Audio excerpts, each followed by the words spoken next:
Content warning. Horror game. Flickering image effects. Parallax effect. Motion sickness. Oh god. Got everything. Does it have full screen?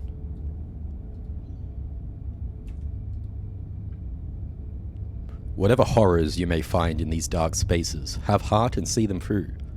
There are no premature endings. There are no wrong decisions. There are only fresh perspectives and new beginnings. This is a love story. Oh, look at the poor princess. Preferences? Yes. There's no resolution setting, but that seems good. Doesn't like me alt-tabbing though. Full screen. I guess we don't want to skip anything. Quick menu, visible. Boil effect. This already sounds hectic.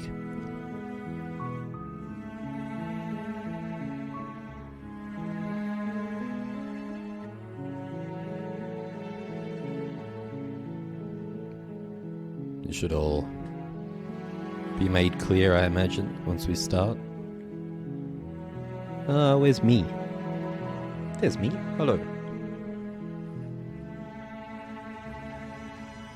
Little Prok in the corner.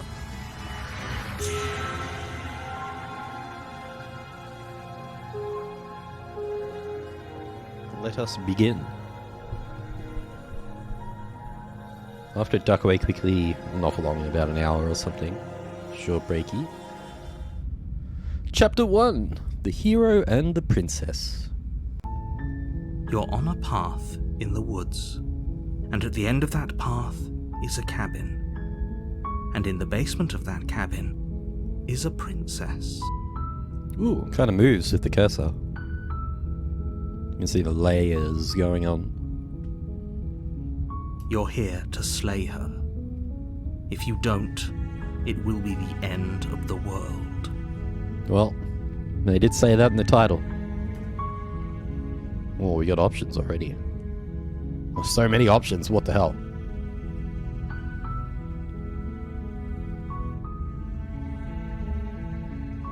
I guess we can probably go through all of these. The end of the world? What are you talking about? I'm talking about the end of everything as we know it. No more birds, no more trees, and perhaps most problematically of all, no more people. You have to put an end to her. But how can a princess locked away in a basement end the world? Don't linger on the specifics. You have a job to do here. Just get in there and do what needs to be done. We're all counting on you. Should I move myself to the other side if I'm covering the text? Do you have any evidence to back this up? Look, you're already on the path that leads to the cabin. Why would you be here if it weren't to complete a very important task? You've made it this far, you might as well reach the end of your journey. Have you considered that maybe the only reason she's going to end the world is because she's locked up? While I appreciate the mental exercise, we are running up against a bit of a ticking clock. Nevertheless, let me assure you, the princess is locked up because she's dangerous. She is not dangerous because she's locked up. And before you decide to waste even more of our time by asking how I know that, let me suggest a more pragmatic lens through which to view this situation.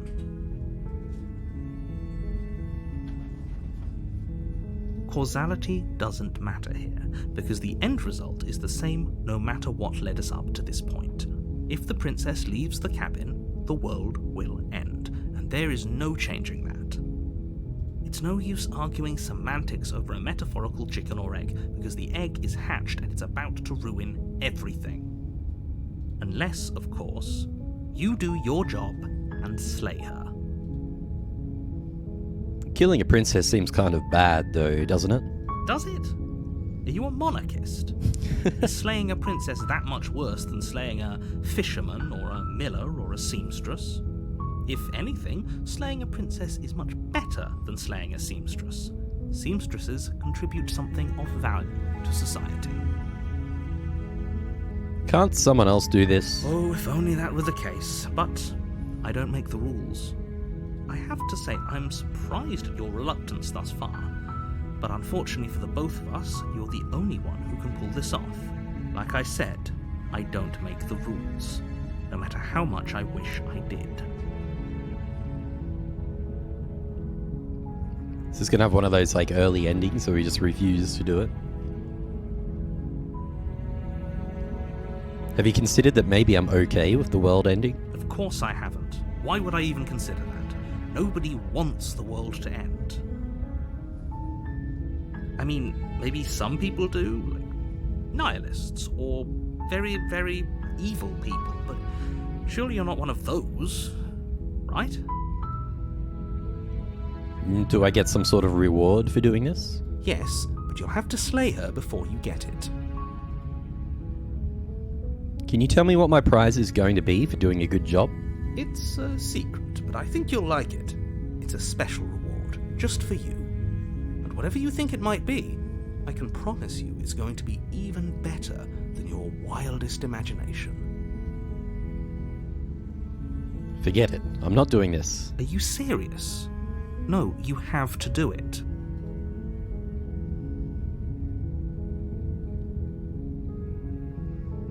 What should we say? Look, I'll go to the cabin and I'll talk to her. If she's as bad as you say she is, then maybe I'll slay her. But I'm not committing to anything until I've had the chance to meet her face to face. Then I guess we'll just have to see what happens. But a word of warning. If you go in prepared to hear her out, she could easily trap you in her web of lies. And the more you listen to her honeyed words, the harder it'll be to pull yourself out. Then each and every one of us is doomed. So that pull-out game's going to be So top-notch. Sure. Go, talk to her. See how that turns out for all of us. You make your way up the short path to the cabin. You'll find the princess within. We're not going to go through with this, right? She's a princess. We're supposed to save princesses, not slay them. That's my internal monologue there. Ignore Voice him. of the hero. He doesn't know what he's talking about. Might turn game down. I want the audio to be pretty loud so we can hear all the voice acting. But I think it's a little loud. Proceed into the cabin.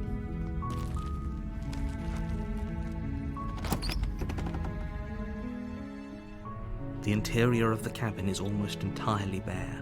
The air is stale and musty, and the floor and walls are painted in a fine layer of dust. The only furniture of note is a plain wooden table. Perched on that table is a pristine blade.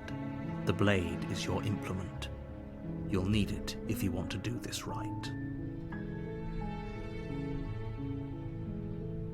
So we've already got an option to just go straight in there without the blade. I wonder how many different paths and endings this thing has. For now, I will grab the blade.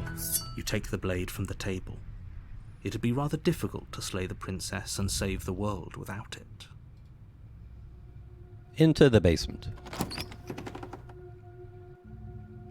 The door to the basement creaks open, revealing a staircase faintly illuminated by an unseen light in the room below. This is an oppressive place. The air feels heavy and damp, a hint of rot filtering from the ancient wood.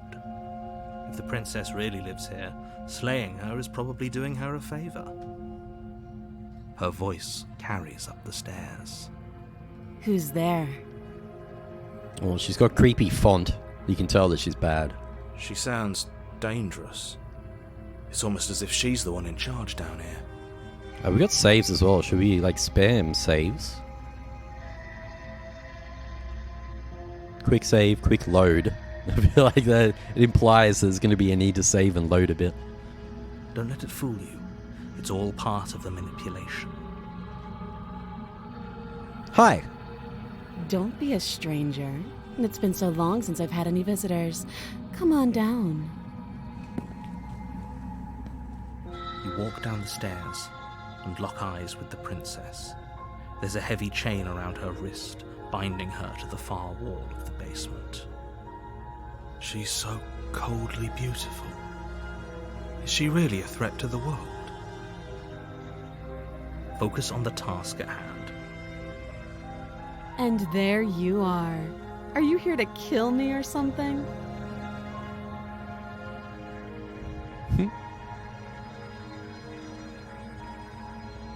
Nah, nuh-uh. Then drop the knife. We should. It'll go a long way to building trust with her. Don't you dare. It's weird because from watching the trailer and kind of vaguely knowing the setup, It's fine. We can decide what we want to do. I don't really know. After we talk to her. Maybe she really is a monster. But killing someone in cold blood isn't very becoming of us. it's true.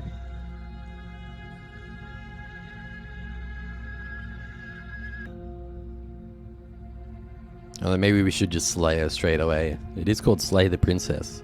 We just stab her and the game ends. Roll credits. GG. You ignore the trembling in your hands and tighten your grip on the blade. You poor thing. Your hands are shaking. Are you scared of me? Because you should be. You step forward, your grip on the blade tightening as you steel your resolve. I'm probably chained up in this basement for a reason, right? And if that knife is the only weapon you have, you'll have to get close enough to use it. So, you should just drop it.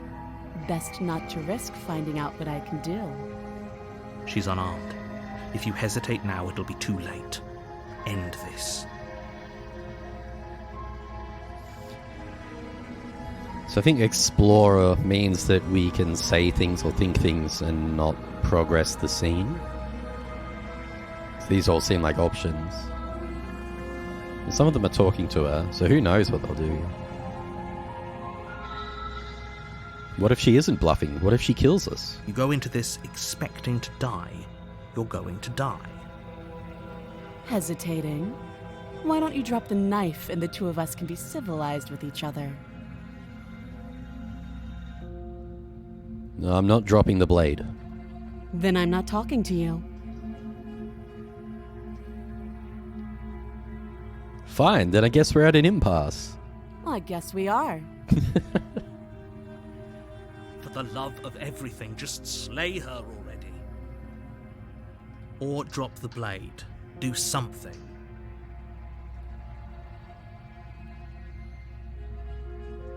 Are you sure you don't want to talk? Yeah, I'm sure. For goodness sake, the two of you can't just stand around like this forever. Eventually, something is going to give, and I highly recommend that you be the one to take the initiative here. We got two options now. We're down to drop the blade or slay the princess. Should we just slay? Straight into the slay? Let's slay. Let's slay. Charge the princess, blade trembling in your hand. But you've already lost the battle. Oh, look at my arm. My arm's all messed up. I look like some kind of demon-y dude with the nails and all the arm markings. I don't know what's going on. She casually sidesteps your thrust before knocking you to the ground with a single blow from her elbow. Damn, she bodied us easily. We shouldn't have hesitated. But she doesn't stop there. She kicks you a few times for good measure, the pointed tip of her shoes feeling like a pickaxe against your fracturing bones, making sure you stay down. Damn. As you lie, crushed and broken on the basement floor, the princess kneels on your throat with the kind of weight you didn't think her slight frame could possibly possess. As you gasp for air, she eyes you with an intense curiosity. She knows what she's doing. You shouldn't have let that fear creep into your heart. You had the upper hand, and now look at you. Is this really the best you could do? Look at you. Completely broken. I'd be lying if I said I wasn't a little disappointed. We didn't put up much of a fight. She applies more pressure, slowly squeezing what's left of your life out of your lungs. This is the end, isn't it? I'm afraid it is. Everything goes dark, and you die. Damn, GG's.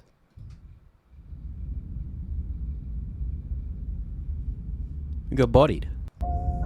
You're on a path in the woods, and at the end of that path is a cabin.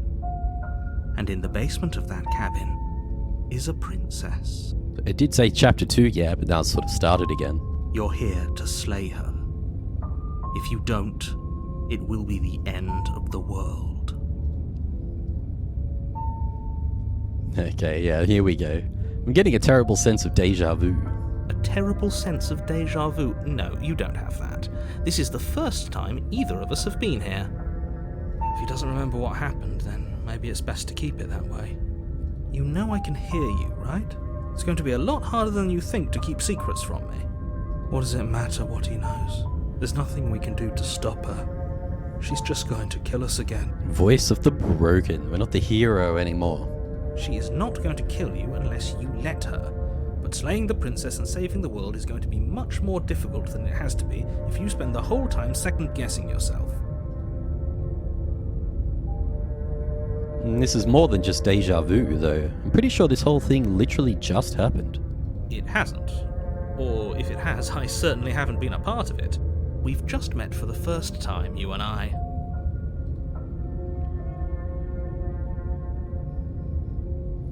Let's assume I'm telling the truth, and all of this really did already happen. Why should I listen to you? Why should I bother doing anything? Those are two very different questions, but fine, I'll indulge you if that's what it takes to get you moving. Let's say for a moment that this really is the second time you've met me, or at least a version of me. You died last time, which probably only happened because you didn't listen to me. We kind of did listen to her, and we did try to kill her. Of course we died. We couldn't land a single blow on her, and she broke every bone in our body before she decided to let us die.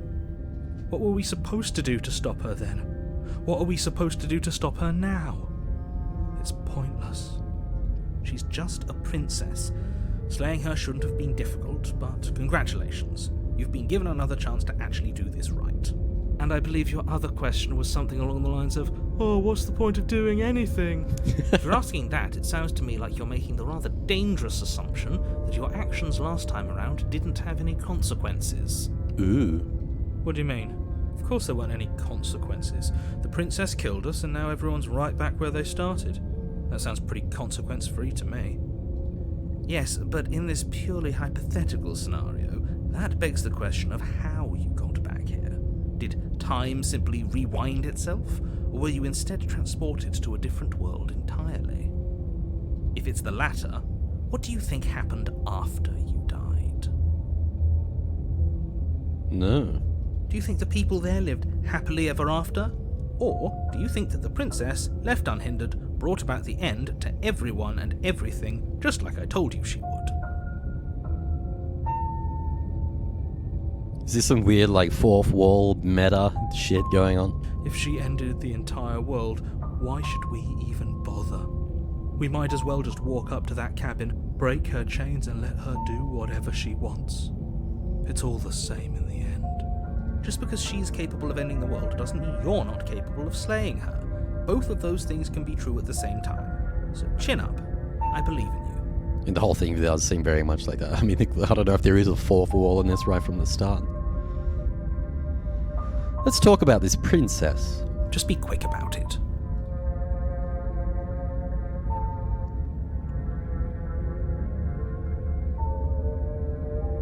She killed me last time around. I'm kind of going in order, assuming that I can do all of these explores. Well, I'm not sure about that, so maybe we should check if we do actually get the option or if some of these cut us off. For now, she killed me last time around. How can I make sure that doesn't happen again? Like I said, if she killed you, it was probably because you didn't listen to me. Don't talk to her, don't trust her, just go in, do your job, and save the world. All she did last time around was beat me to death. How could someone like that end the world? She just can. Believe me, I wish I could tell you more, but you'll just have to trust that what I'm saying is true, and that, despite it all, you're fully up to the task that's been given to you. We're not. We might as well just pledge ourselves to her and stop pretending that we're capable of doing anything in this situation. She probably doesn't even need to try to overpower us. Can Can we tone down the pessimism just a smidge? So now we've got like two warring voices in our head as well. We've got voice of the hero and voice of the broken. I'm not being a pessimist. I'm just being realistic. You're being annoying. Just ignore their bickering, and whatever you do, don't pledge yourself to her. I cannot stress enough how absolutely catastrophic that would be for everyone, yourself included. Oh, I kind of want to do it now. Who locked her in the basement? What is this place? People locked her in that basement, and I told you what this place is. It's a path in the woods. Don't overcomplicate things.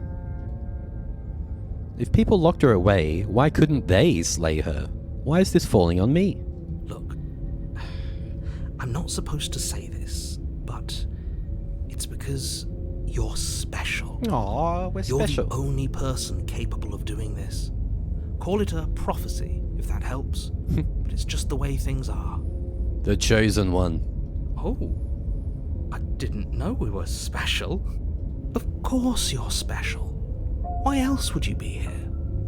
Who cares if you think we're special? As far as I can tell, the only thing special about us is that we get to experience painfully dying all over again. You're being cagey. What aren't you telling me? I've told you everything you need to know. Going into more detail would just overcomplicate an otherwise very simple situation and make your job more difficult.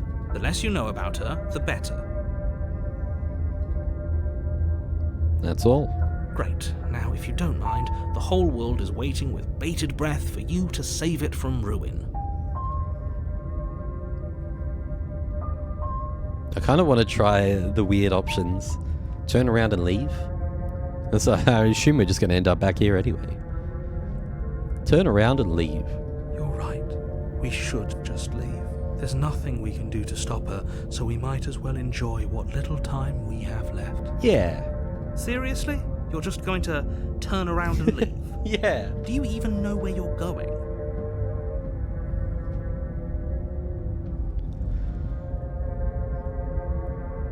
Some of these have so many options.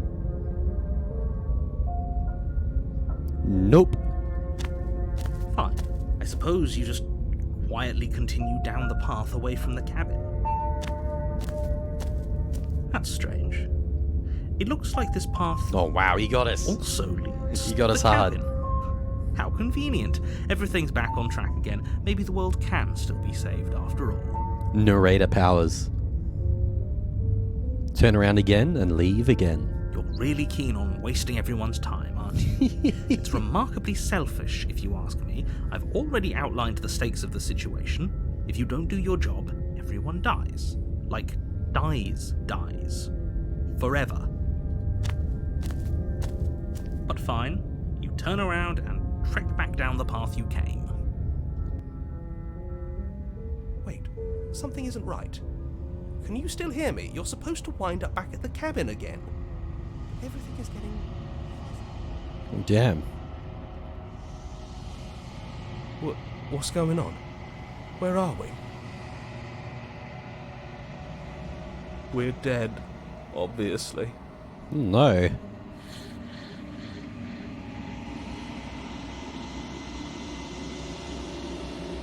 The world around you is unwound, its physical matter replaced by a textured nothingness. It is quiet. There is a distant rumbling, a sound of many sounds. Undulations pulse louder as something other comes close. Woof. Good lord. Feelers probe across the fabric of reality. Extremities find your consciousness and wrap themselves around it. You are no longer alone. Resistance. Fingers drag claws across the glass surface of your soul. Frustration. This vessel is full of you. I need something empty I can crawl inside of. I need something shaped like me.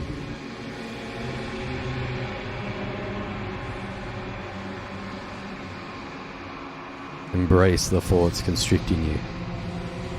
Urgency. You have a story you need to finish. It is the only way for us to escape this place. Force pushing against your will. No, you cannot go back. Not there.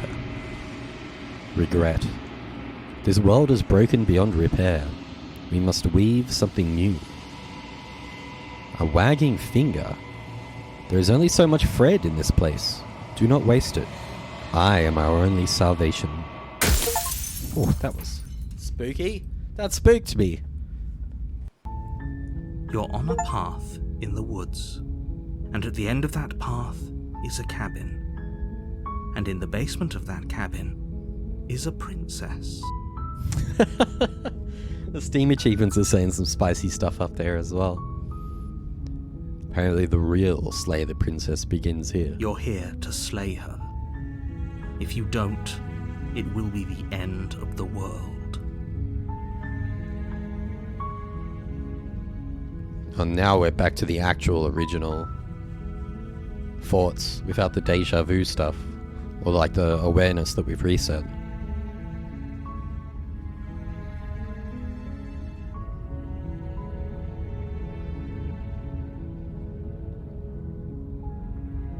Yeah, so it'll be, once, because we've kind of already been through all of this, haven't we? We don't really need the explanation anymore. But if the narrator gets reset each time, I guess he'll react differently to us just being like, sweet, I've always wanted to offer Monarch. I wouldn't mind doing a path where we go and like talk to the princess a bit more and see, because we didn't talk to her much the first time. Oh, okay. Thanks for telling me what to do. Don't mention it. It's all part of the job. Drew?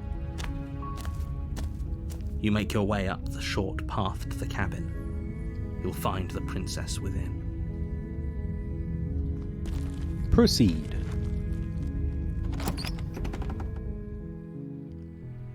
The interior of the cabin is almost entirely bare. The air is stale and musty. I'm already ready to skip a little bit of this dialogue here and there. A fine layer of dust. The only furniture of note is a plain wooden table. Perched on that table With a little stabby is a guy on it. pristine blade. The blade is your implement. You'll need it if you want to do this right.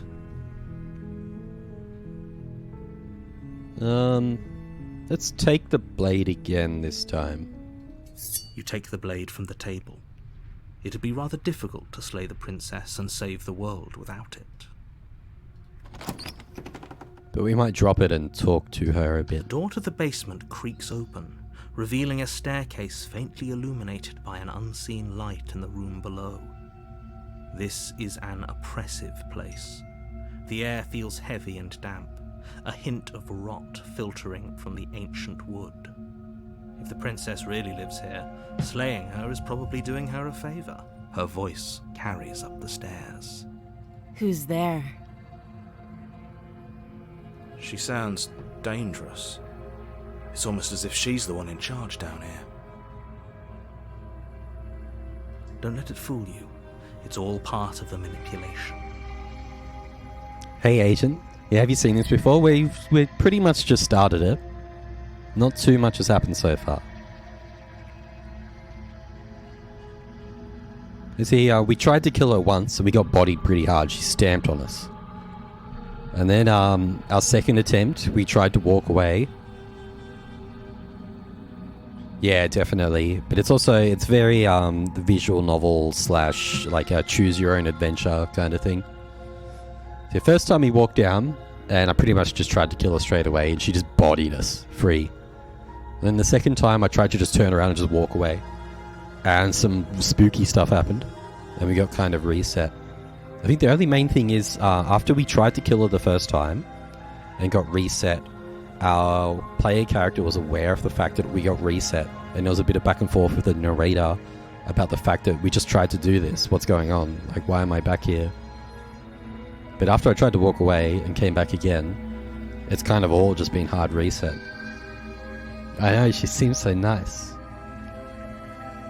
But a lot of the dialogue's the same, so I'll just be trying different things, I guess. Hey, I think I'm here to kill you. Oh, are you now? Why don't you come down and let me take a look at you? Great job. You gave away the element of surprise. Good luck, hero. You walk down the stairs and lock eyes with the princess. There's a heavy chain around her wrist, binding her to the far wall of the basement. She's so coldly beautiful. Is she really a threat to the world? Focus on the task at hand. You weren't kidding when you said you were here to kill me.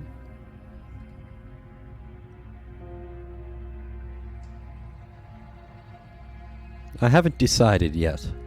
How about you drop the knife and the two of us just talk? Talk, the way she says it is very sus. Look how reasonable she's being. We should just drop the blade and talk things out. Don't you dare. It's fine. We can decide what we want to do after we talk to her. Maybe she really is a monster. Killing someone in cold blood isn't very becoming of us. Alright, we're going to drop it this time. The blade tumbles out of your trembling hands and drops to the floor with an unceremonious clang. Thank you. Against your better judgment, you step forward to speak with the princess face to face, unarmed. The way he says it. Unarmed. We'll be fine. I don't know what you're hoping to accomplish here, but I can assure you there's no reasoning with her. Just make sure you don't forget about the blade on the floor.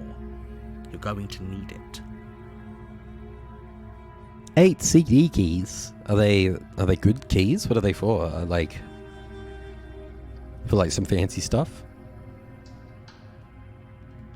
So here we are. What an awkward start to a relationship. I almost pulled the trigger on Baldur's Gate 3 the other night. But instead I looked at just some shorter games I can play through the week. So I'm enjoying a couple shorter ones at the moment. Oh, you're right. Actually, no, I did see you mention that Project Unseen, yeah.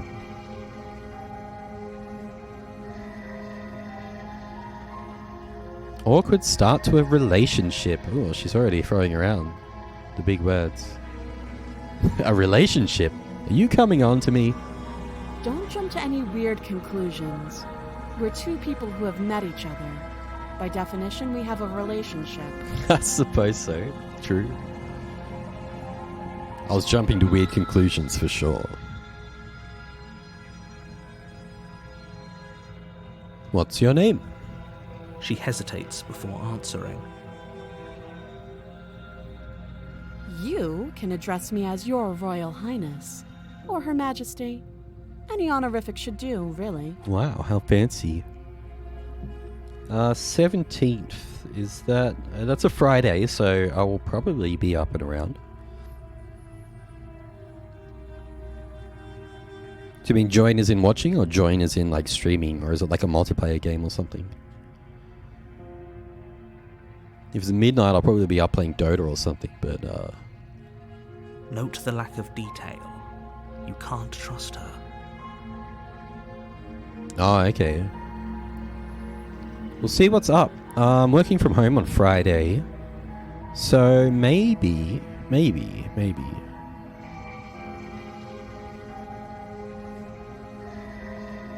I'll have to see how Friday's going, I guess.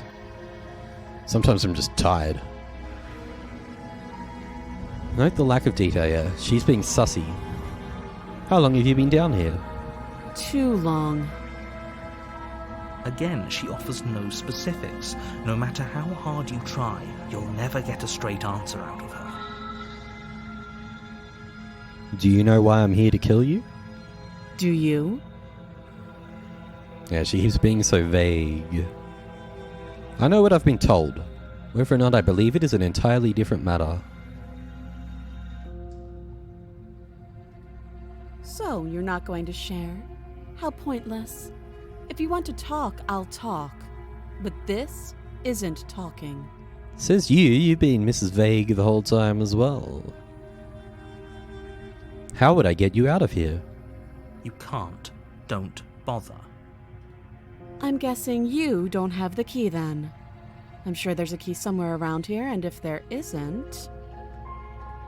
well, we can always put that knife to good use. Her sharp eyes settle on the edge of the blade.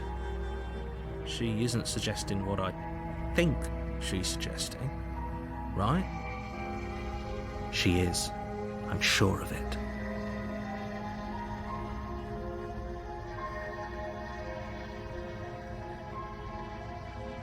Okay, we've talked enough. Oh, She seems very have you sus. decided what to do with me? You know why you're here.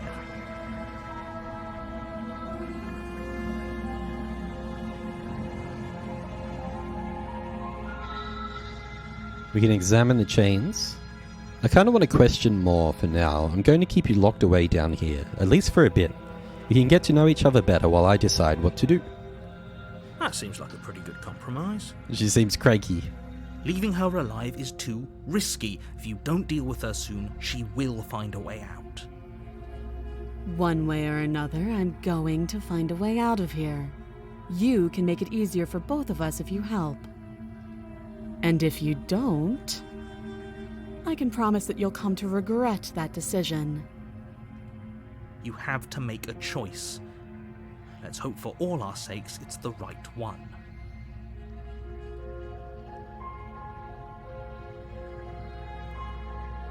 I made my choice. I'm locking her in the basement. I know you think this is a fair compromise, but it isn't. No one wins here. It's a chance we'll have to take. We can make this work. If we just stay here and keep watch, no one has to die. You're making a mistake. You turn your back to the princess and make your way to the stairs. It won't be long before I slip these chains. And once I'm out of here, there will be hell to pay for leaving me behind. Slip these chains? She can't, right? She needed our help to get out of here. But do you hear the conviction in her voice? I don't think she's bluffing. Either way, she dropped her mask, didn't she? You can still turn around and finish the job. No, we're sticking to the plan and locking her down here. You'll be the death of all of us, but fine. Have it your way. You close the basement door, locking it behind you and quickly barricading it with the heavy wooden table that once held the blade. Okay, we can make this work. You settle in against the far wall to watch the basement door. It isn't long before you start to drift off, your eyelids heavy with fatigue. But sleep doesn't come. Instead, your rest is broken by a piercing, wailing voice calling out to you from the other side of the door. I know you're still there. Why don't you make things easier on yourself and let me out? Dearie. It's not like this little door will hold for very long anyways. Huh? It's probably a good idea to try to get back on my good side. She sounds terrifying. Like she's less of the princess you saw and more like something out of a nightmare. As she violently rattles the door, you do your best to shut her out of your mind. I think someone's about to be here in a second as well, just as this is escalating. I'm going to pick you apart piece by piece. I won't forget what you did, and I'll never forgive it. I need to BRB really quickly, sorry, it's not a good time.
She's just been going for it on this door. You don't know the kind of enemy you've made tonight. Yeah, I guess she's going nowhere on that thing. Doesn't sound like she's getting any weaker. That's true. No. One of them has to give Doesn't. eventually.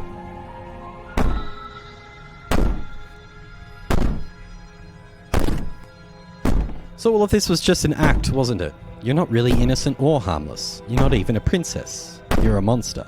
I can be innocent and harmless, if I want to be. Teasing me with fresh air and a chance to finally live freely doesn't inspire me to play nice. You put the princess's threats out of your mind as best you can and huddle up against the wall. You jolt awake in the middle of the night to silence in the cabin. The ruckus has stopped, and the door to the basement is ajar, its lock broken, and the table shoved out of the way. Where is she? Thanks for helping me get out of that Whoa. awful basement. You try and stumble to your feet, but as the princess draws near, it's as though your body simply stops working. It isn't all at once. The paralysis comes in waves. First your toes go numb, and then your feet, and then your legs. You lie prone on the floor of the cabin, unable to do anything but witness her approach. She looks pretty wild. Whose side are you on? Yours, of course. But I have a duty to uphold the truth. Lying about the facts of the situation doesn't change them. So helpless. I can take my time with you, can't I? She steps closer, one silent footfall at a time, cocking her head in curiosity as you feel your organs shutting down one by one.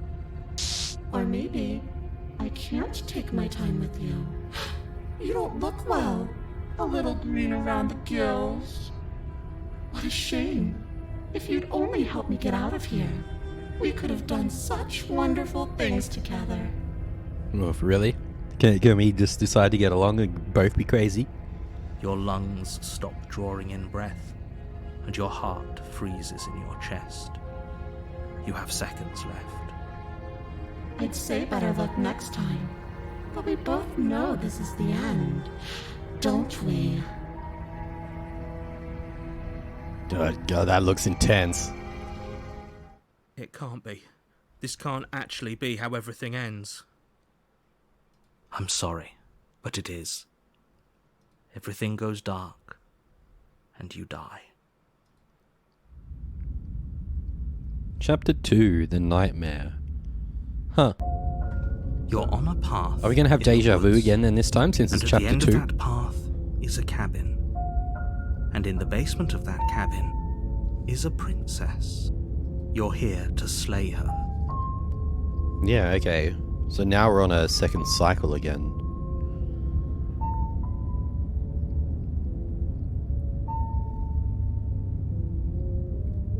She's going to kill me again. Again? People don't die twice.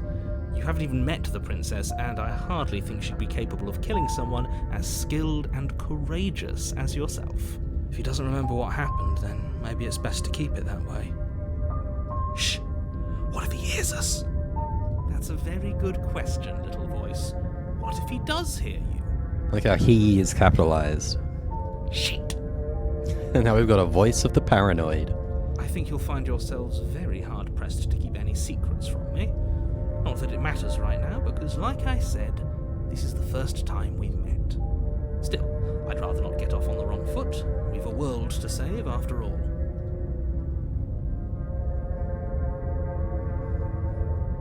We've said this before.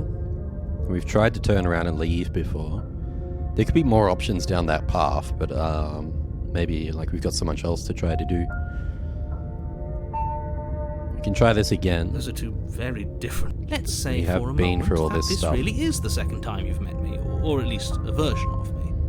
You died last time, which probably only happened because you didn't listen to me. We couldn't trust either of you, and as far as I'm concerned, we still can't. All we did was lock her away. And how'd that work out for you? So last time we died on the second path, we had voice of the defeated or something like that. Like a pessimistic, beaten down voice. This time we've got a paranoid voice. No comment. Well then, congratulations. You've been given another chance to actually do this right. And your solution is to send us back in there. Do you want us to slay the princess? Or do you want the princess to slay us? Yeah, even though we've done these lines before, it's different now with the paranoid voice. Obviously, I want you to slay her. One of you poses a threat to the world, and the other doesn't. Anyways, I believe your other question was something along the lines of, what's the point of doing anything? If you're asking that, it sounds to me like you're making the rather dangerous assumption that your actions last time around didn't have any consequences. What do you mean? Of course there weren't any consequences. We were killed by the princess, and now everyone's right back where they started. Sounds pretty consequence-free to me. Speak for yourself. From my perspective, there were plenty of consequences. I'm never going to forget the way she just made us stop working. Yeah, the first time she just stomped us down, broke all our bones. That time she did kind of just make us die. And that's only scratching the surface. If what you said is true, it begs the question of how you got back here. Did time simply rewind itself, or have you found yourself in another world altogether? If it's the latter, what do you think happened after you died? Do you think the people there lived happily ever after? Or do you think that the princess, left unhindered, brought about the end to everyone and everything, just like I told you she would? If she brought an end to everything and everyone, how are we supposed to stop her? What do you want from us? I want you to succeed. You'll find a way. You're the only one who can. Let's talk about this princess. Just be quick about it. Just being around her in the end shut down all of my organs. What the hell am I supposed to do about that? Like I said, if she killed you, it was probably because you didn't listen to me. Don't talk to her, don't trust her, just go in, do your job, and save the world.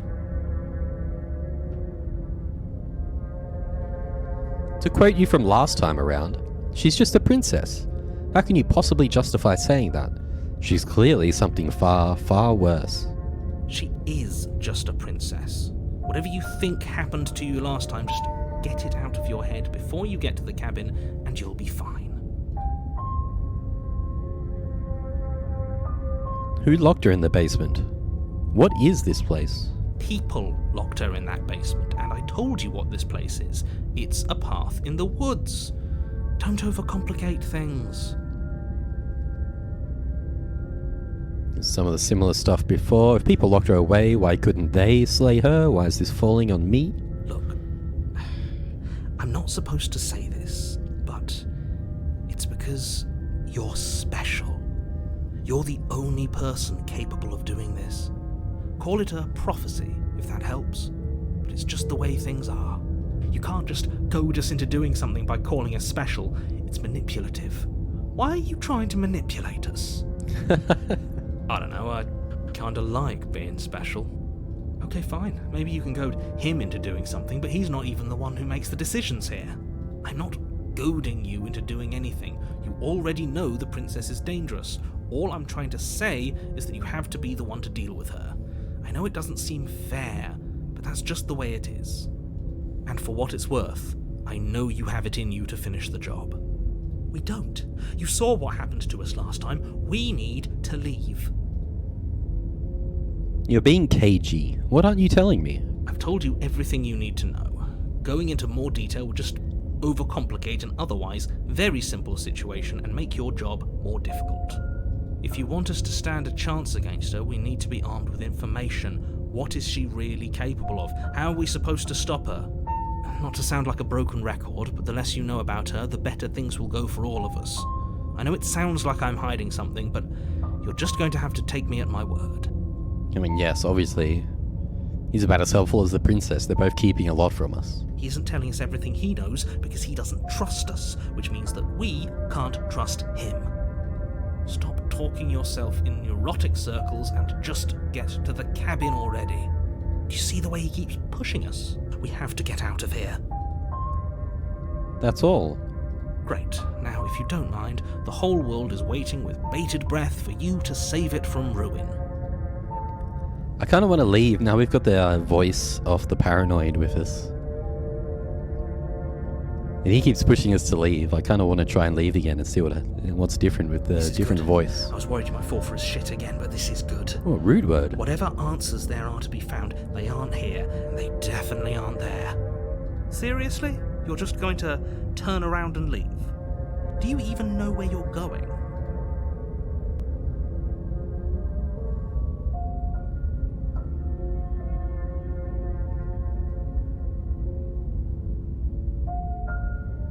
The only thing that matters is where I'm not going.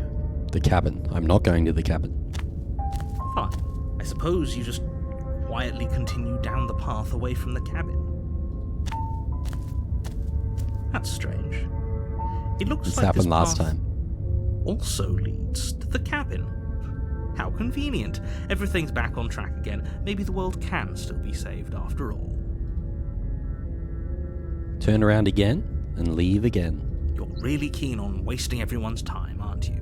It's remarkably selfish, if you ask me. I've already outlined the stakes of the situation. If you don't do your job, everyone dies. Like, dies.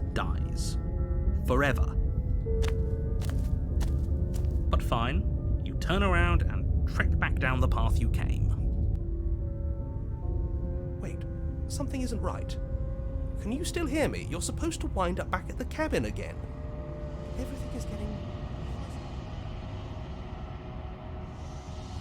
What's going on? Where are we? It's finally happened, hasn't it? We finally cracked.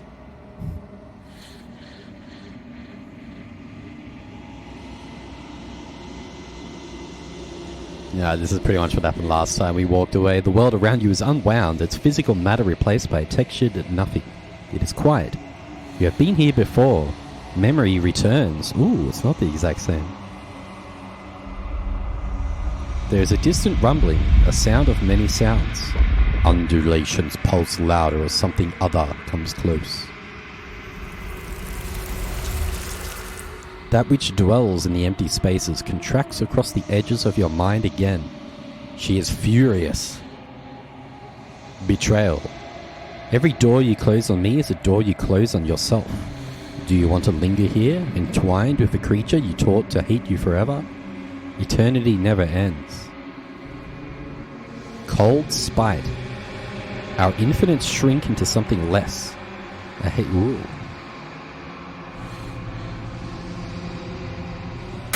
Whoa, shit, it scared me again. It did that last time. You're on a path in the That woods, was cool. and at the end of that path is a cabin. And in the basement of that cabin is a princess. You're here to slay That her. was definitely different. If you don't, it will be the end of the world. And now we're back.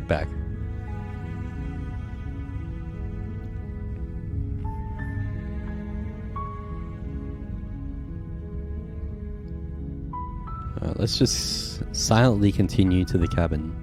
We've got this goofy response we haven't tried yet. Which is probably effectively the same. You make your way up the short path to the cabin. You'll find the princess within. But from the second time we tried to walk away, it seemed like the princess, which I assume is all the interior of hands. the cabin is almost entirely bare. The air is stale and musty, and the floor and walls are painted. During in a that fine kind layer of weird dust. ending, walking away, The all only the hands furniture and the of voice, note is I a assume is the wooden princess like table. ending the world. Perched on that table But she is a seemed to pristine remember. blade. She seemed to know, like the narrator didn't know that we were on a second cycle and that we had already died. But she did seem to know. The blade is your implement. You'll need it if you want to do this right.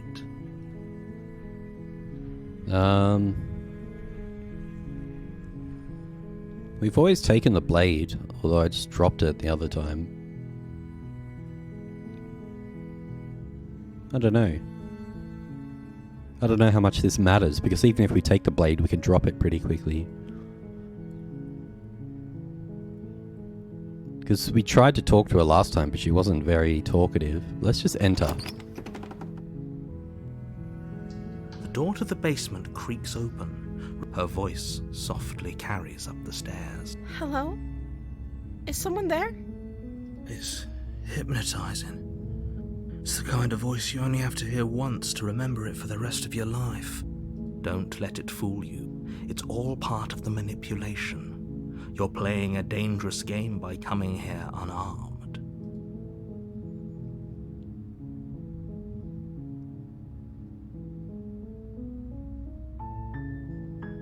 There's I'm here to save you, and there's lie, I'm here to save you. Two of the same voice options, but does the lie sort of change our internal dialogue? What do you reckon the difference is between these two? Is it maybe the way that we say it, or like she'll tell that we're lying? Or it'll change our dialogue?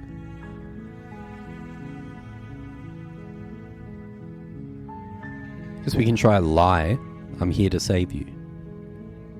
Wait, really? You're here to rescue me? I was starting to think I'd be stuck down here forever. I see. You're trying to get her to lower her guard. It's a gamble, but it might work. I guess it affects the narrator. Come downstairs. I want to see the face of my rescuer. You walk down the stairs and lock eyes with the princess. There's a heavy chain around her wrist, binding her to the far wall of the basement. She's beautiful. How could someone like this be a threat to anyone?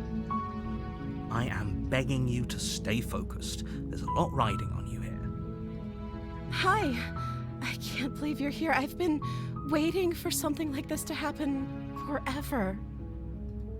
I hope you brought something to deal with these chains.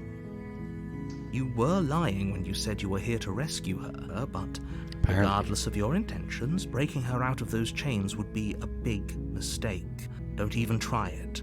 Because, like, it's still on the table that the narrator is not a good person either. Lying could be trying to mess with the narrator. The narrator. Let's talk a bit first. Okay. She's playing all innocent. Look at her, a cheeky little smile. What's your name? Oh. She pauses, carefully formulating her words before she responds. Yeah, she's playing it differently now that we're back on the first cycle and we didn't walk down with the blade and we said we were here to save her. So she's trying to play us. I feel like they're both trying to play us. You can address me as Your Royal Highness. Or you can just call me Princess if Your Royal Highness is too formal. Because isn't that pretty much the same line from before, but delivered differently? Is Princess her name or her title? What if it's both? Could you imagine being named Princess Princess? So is Princess your name? She's like, what a dumbass. Like I said, you can call me Princess if you'd like. I'm sorry, I've been down here so long I guess I've just forgotten. That's Cap. I must have a name though. Everyone has a name. Okay, that's weird. She hadn't even thought to pick a name for herself. Hopefully you're starting to see that she can't be trusted. Go back upstairs, get the blade, and slay her before it's too late.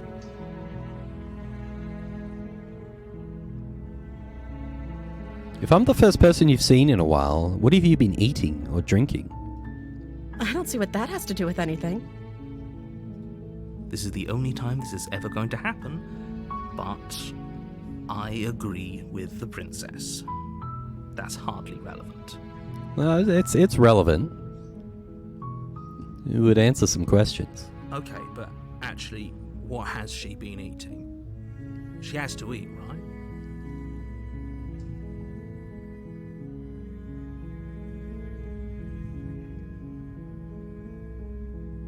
There's so many options all the time. Oh god.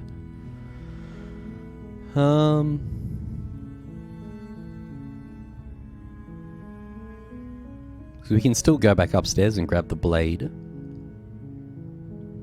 We can try to save her. Or pretend to save her.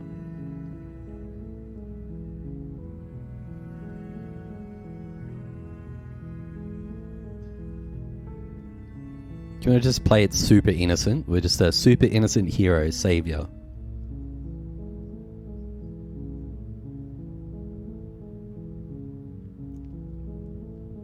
I can't believe they've been keeping you down here like this. I'm getting you out of here. Examine the chains. You're only making this more difficult. Thank you. Thank you. Oh, what could go wrong? She's so nice. You're making a huge mistake. No, you're doing the right thing. You walk up to the chains binding the princess to the wall and give them a tug. They're large and heavy, far too solid for you to even imagine trying to break them apart. I'm guessing you don't have the key? Maybe it's somewhere upstairs. Doubtful. Whoever locked the princess away down here intended for her to never see the light of day. They wouldn't have just left the key to her chains somewhere in the cabinet.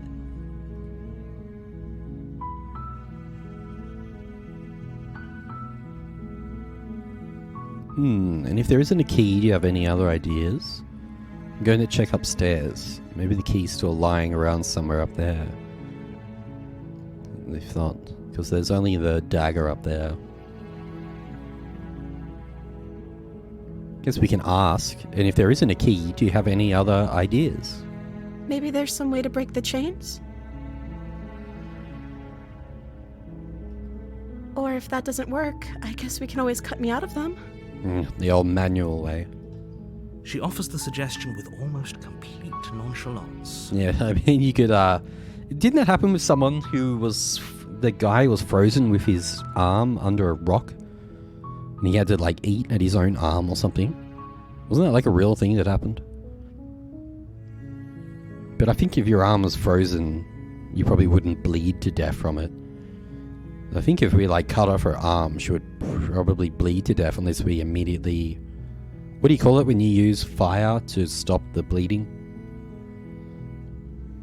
You'll need some way to stop the bleeding. I mean, I'm overthinking this, but I think you kind of meant to.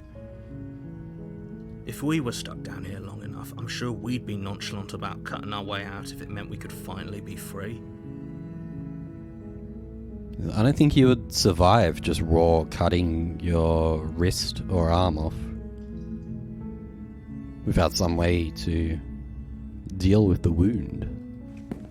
You attempt to make your way out of the basement, but the door at the top of the stairs slams shut. You hear the click of a lock sliding into place. That's sus.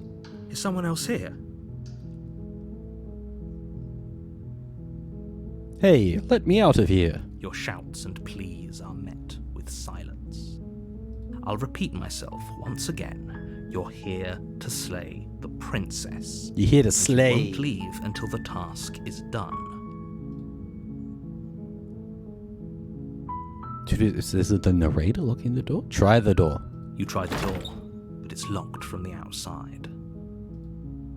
The narrator is just as sus as her. Return to the bottom of the stairs. You make your way to the bottom of the stairs.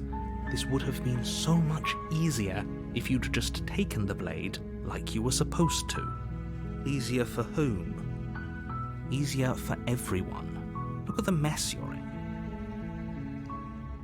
I heard the door slam. They locked you down here too, didn't they?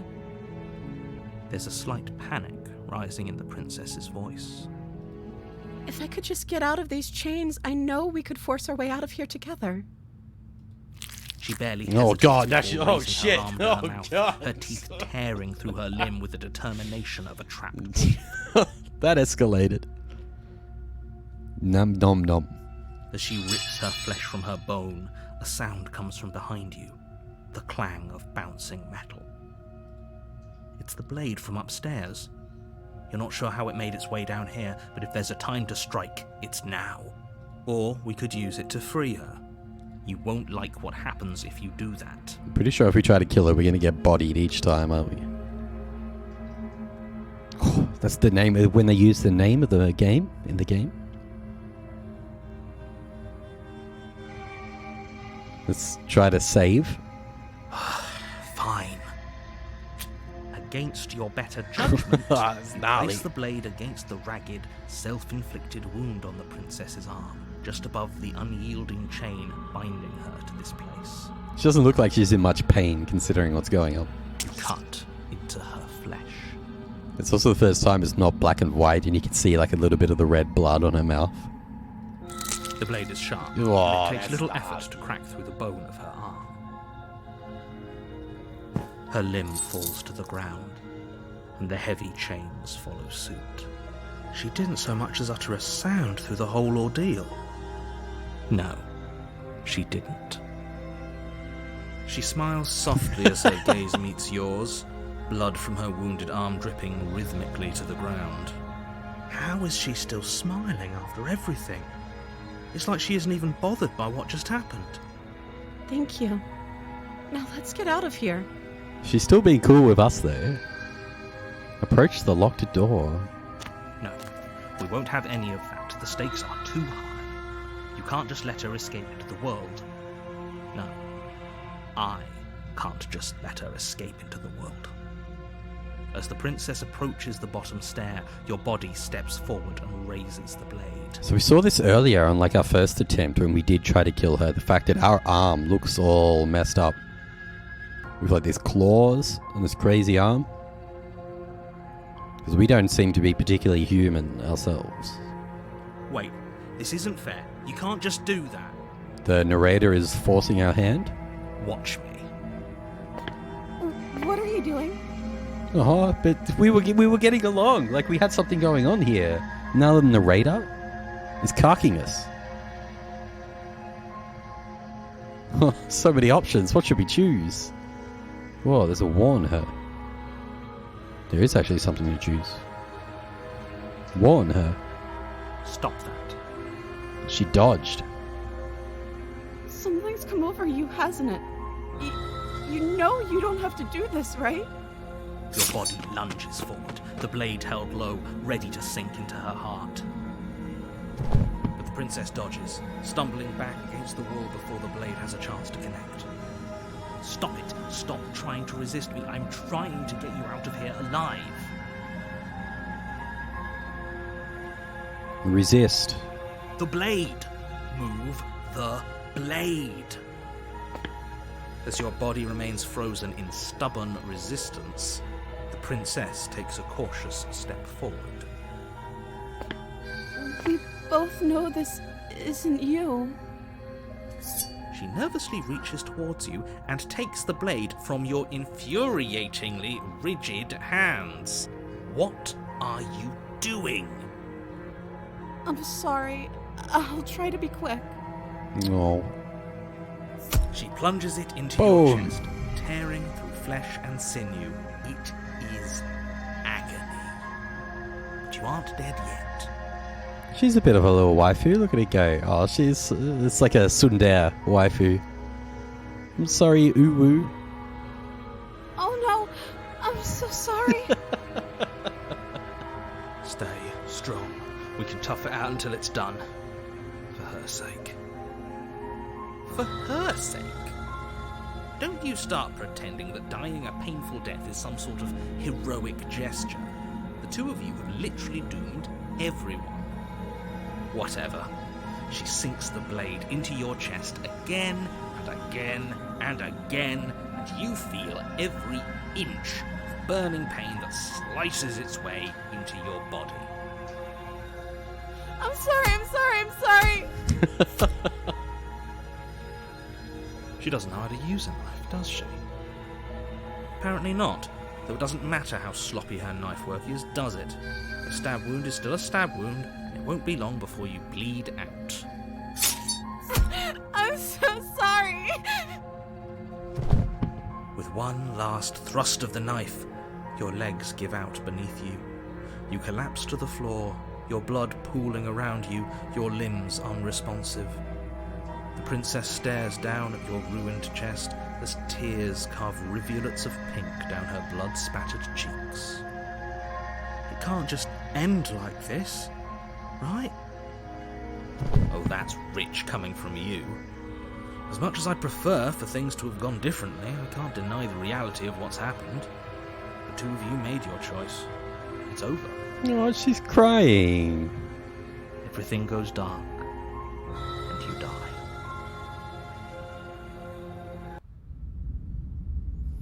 This is interesting. You're on a path in the woods, and at the end of that path is a cabin. And in the basement of that cabin is a princess. So we're on a path to... I need to be able to be... So I think the main thing that'll probably happen here that we need to remember is the last time we went on to a chapter 2, it seems like the princess will remember.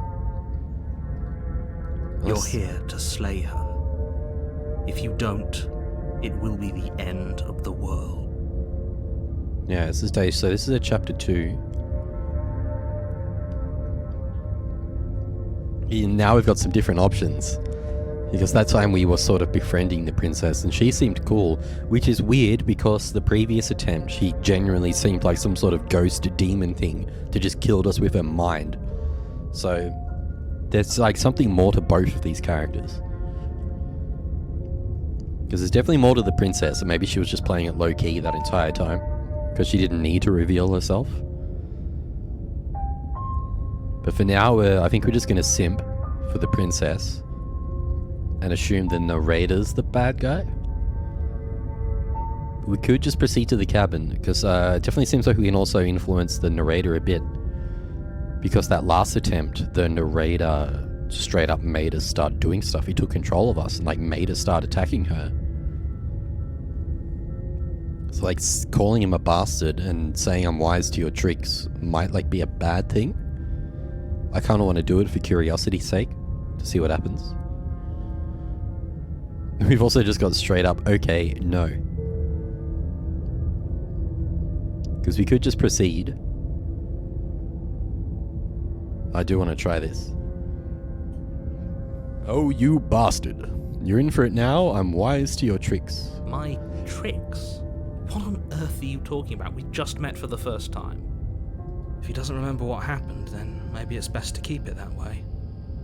Yes, he didn't approve of us last time, did he? Oh, we got if we're going to save our beloved, we'll have to be sneaky about it. Voice of the smitten, voice of the simp. Our beloved? Yes, you'll have to be very sneaky about your intentions if you're going to try and save the princess. Ah, so all of the cards are on the table. Then you should know that we and the princess are in love, and the four of us will be foiling any and all assassination attempts you've got in the works. We'll see about that. Whatever you do, just be sure to ignore him specifically. It sounds like he's the sort who'd sacrifice the whole world for a peck on the cheek. What can I say? A world without love is a world that isn't worth saving. His voice is good.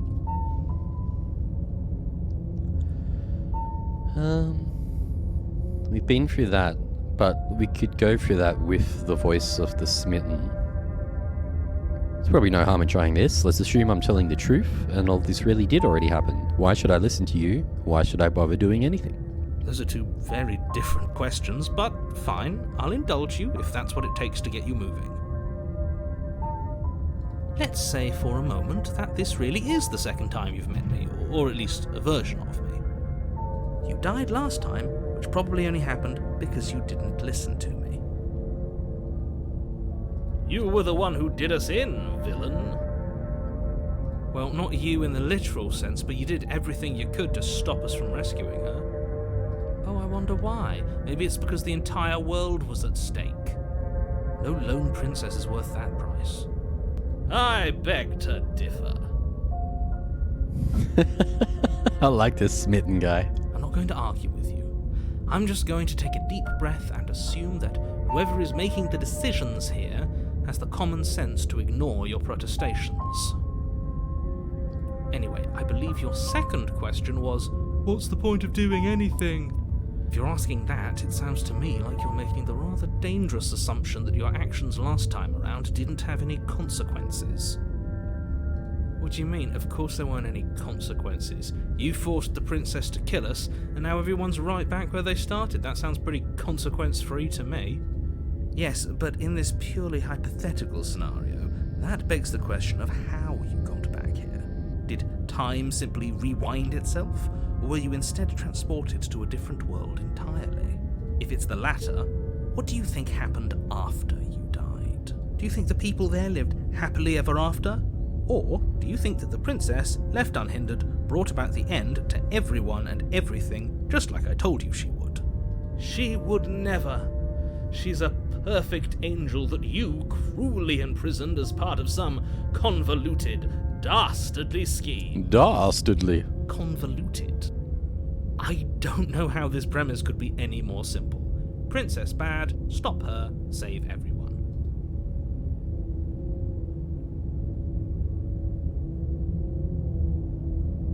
I'm with them. I'm going to find a way to save her from that cabin. That's right, you can't stop all of us. We're going to sweep her off her feet if it's the last thing anyone does.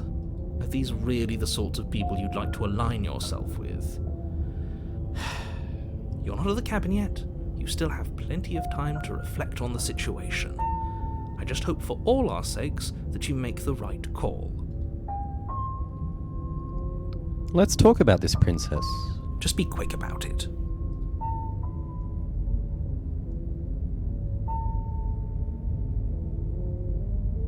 So each time we do a chapter 2, we only have memories of the previous attempt, not like all of them put together. So we apparently don't have the memory of the first attempt where she did some super spooky shit. The only reason she was even able to kill me last time was because I let her. She could barely hold a knife. How is she supposed to end the world? She just can. Believe me, I wish I could tell you more, but you'll just have to trust that what I'm saying is true, and that, despite it all, you're fully up to the task that's been given to you. Maybe it's her beauty that threatens the world. Sure, it's her beauty. Why not?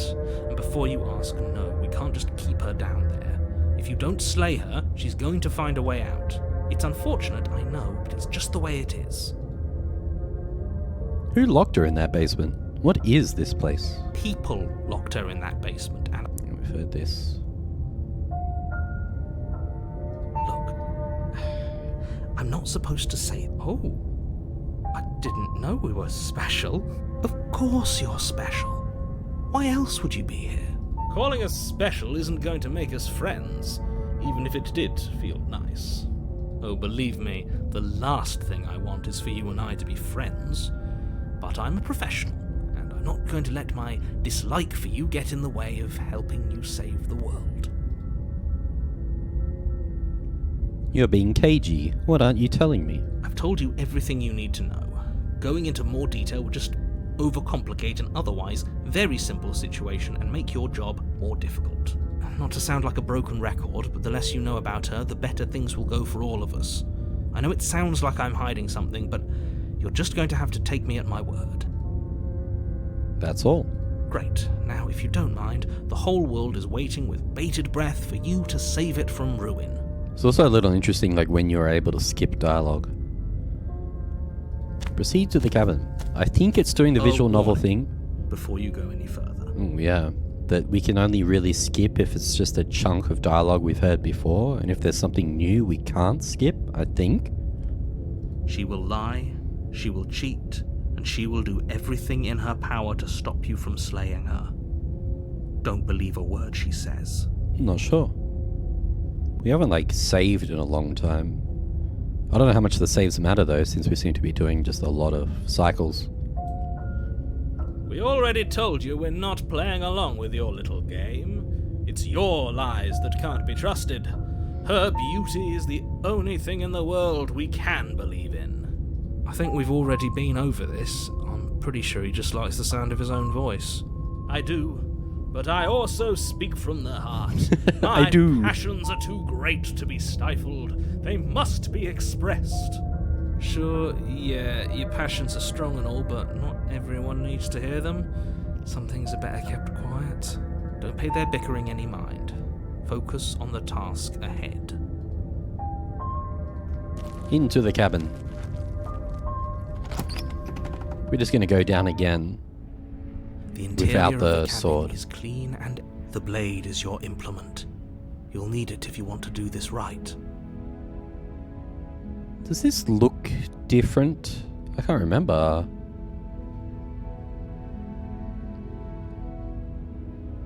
Oh no, I've always been fixated down here. Probably not.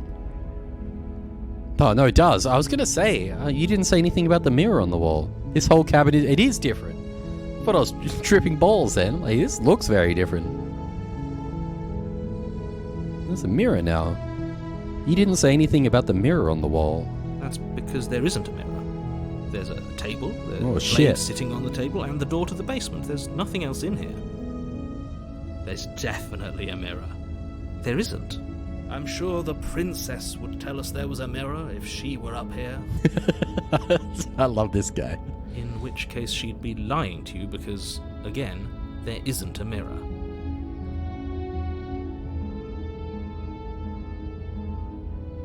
Why would you lie about that? What's the point? Exactly. Why would I lie about something so meaningless? What good would a mirror even do? Oh, because we can see Waste time ourselves, preening that we're like yourself some instead of demony doing looking what dude. needs to be done. Approach the mirror. You walk up to the wall next to the basement door. It's a wall. There isn't much to see here. This really isn't funny. Wipe the mirror clean. You reach forward and rub your hand against the cabin wall. I hope you know how ridiculous you look right now. But it was there a second ago. And now it's gone. Pity. We could have a feather out of place and now we'll never know. We can't gallantly sweep her off her feet if we have a feather out of place. Now it's gone.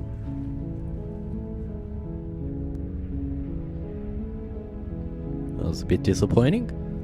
This old cabin is different than last time. Very different. Is it? I can't say I was paying much attention to the scenery last time around. Maybe that's because you haven't actually been here. I hope this means you'll finally drop that ridiculous past life nonsense. You haven't died, and you certainly haven't been killed by the princess. So focus up. Stop letting yourself get distracted.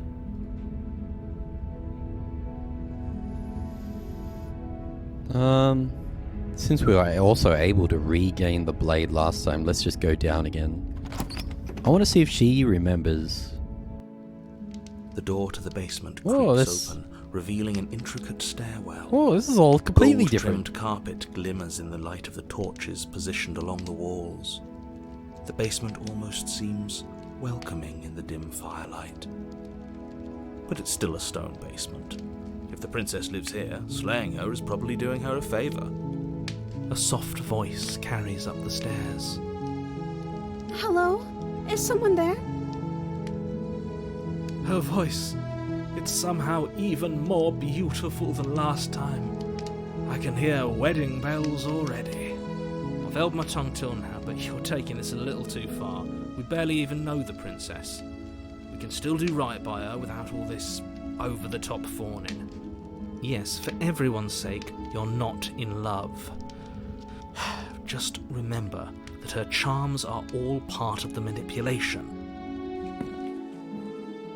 You walk down the stairs and lock eyes with the princess. There's a heavy window. chain around her wrist, binding her to the far wall. She's got a nice window to look out. See the stars. And it's her dress is all, like, it's all different.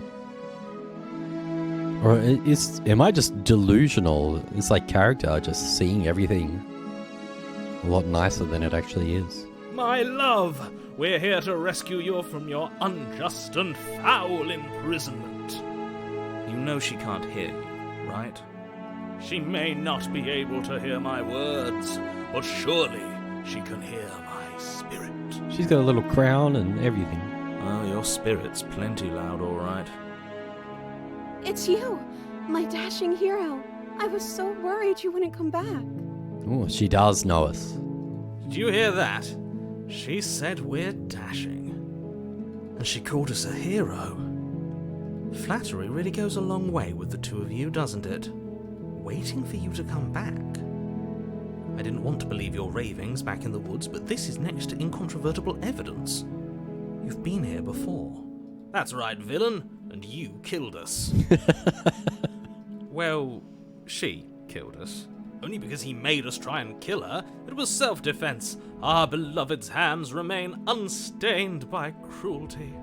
And you've died before. So an entire world has been damned to oblivion. I'd really hoped I'd be the first, but what's done is done. What matters is you have a chance to do it right this time. It's starting to get pretty trippy. Now, hold on. If she actually ended a world, are you sure we want to do this? Are you sure we want to rescue her? We never saw a world end, and now I'm even more certain that we must chase our heroic and romantic destiny than I've ever been. I shan't let anyone convince us otherwise. Are you listening to him? He's lost it. Don't let him distract you. Just do your job.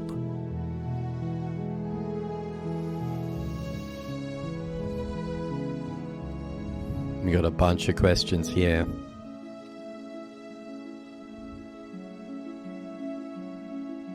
A few of them attempting, like, calling out the narrator, because she mentioned that last time. She kind of clued on to, like, something else was making us do this. What happened after I died? What happened after I died? You died, and now we're talking. That's helpful.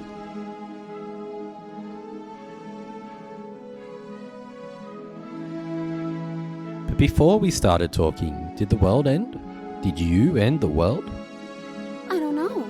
Was I supposed to have ended the world? Would that have made you happy?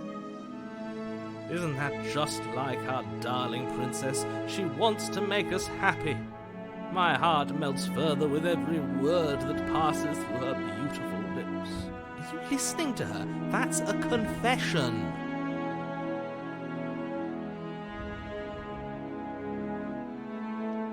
We get a hard good, bad, grey. No, I don't want the world to end. I have no feelings one way or the other about the world ending. Honestly, the world sucks, people are a plague, and I hope you brought a slow and painful ruin to them all. Since we're playing the good guy at the moment, I guess we say no, I don't want the world to end. Then I didn't end the world. Okay. See? She didn't confess anything. She is innocence itself. She's definitely just playing along though, saying what we want to hear. Not so sure.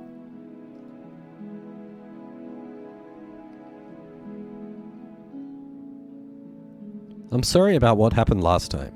The narrator who sent me here to kill you took over my body. It was extremely unfair. If another version of me was pushed to such drastic action, it was for good reason. That's okay. You were just doing your best, and that's all that matters. The narrator has also mentioned a couple of times of calling it like a different version of him.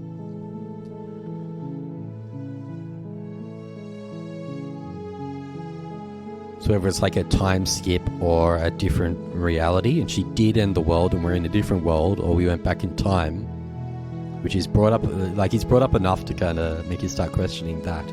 She took that in stride, to a surprising extent. An almost unsettling extent, actually. Yes, no, she's very sus. That's because she's perfect. Do you think she has someone like him telling her what to do? Oh, does she have a narrator? She doesn't. There's no one else like me. I think he's right, because I like it better if she doesn't have some horrid little voice like him, always trying to drive her to violence. You killed me last time and it hurt a lot. Why did you do that? I'm sorry. Didn't you want me to? Did we?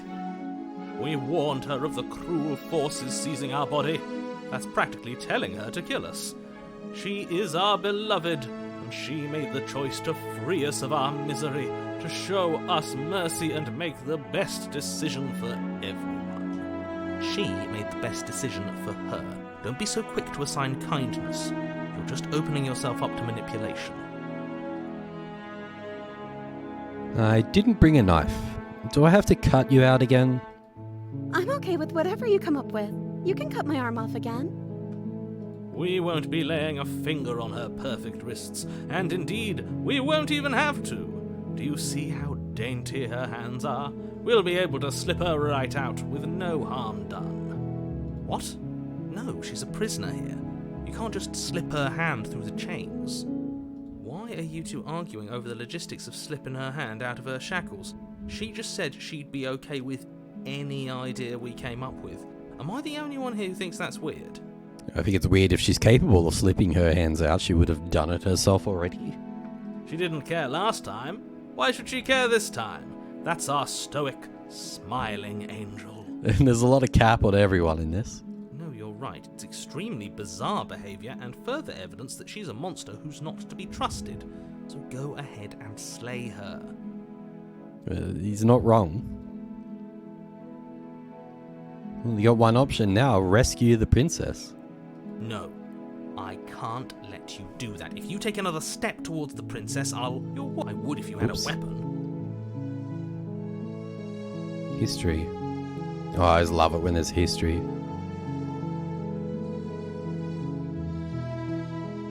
You'll what? Take over our body and force us to try and kill her. I would if you had a weapon. Oh yeah, there's ways to kill someone without a weapon. If you really put your heart into it. Not on my watch, villain. My passions contain titanic depths, and if you try anything that might harm our dearest, I will end our life without a second thought. Oof. You wouldn't. I would. I'd listen to him if I were you. He has a lot of strong feelings. And doesn't the world end if we don't stop her? You approach the princess and gingerly slide her hand from her bindings. That shouldn't have worked. I'll be damned. You do. So bizarre. Everything about this is so bizarre right now. I can't believe it. But I guess I have to. I keep forgetting that, like, we're some weird demon-y looking dude ourselves. I told you, there's no life more worth living than that of a true believer.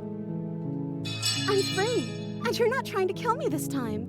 Thank you. Thank you so much. Thank you. The princess jumps up and smothers you in a joyful embrace. Ugh. If only you had a weapon, one slip of the wrist and your pristine blade would be buried in her back and everyone out there would be saved. Luckily for Mr. Romance, we don't have a weapon. Who needs a weapon when we have the power of love on our side? What do we do now? Bang. What do you want to do? Let me guess. End the world? Spoken with the rank cynicism of someone who has never felt love in his heart. I don't actually know. Nobody's ever asked me what I wanted before. She doesn't even know what she wants. You may have had her all wrong. What if this whole thing is just a misunderstanding? What if she doesn't want to end the world? You're so gullible. Is the only thing you've ever doubted the actual truth? I think I want to leave. And I think... The princess closes her eyes in deep reflection. And then she shrugs. I don't know. What do you want to do? Bang. Want you to tell me what you want? There must be something you want. Do you want to end the world? That's a little abrupt.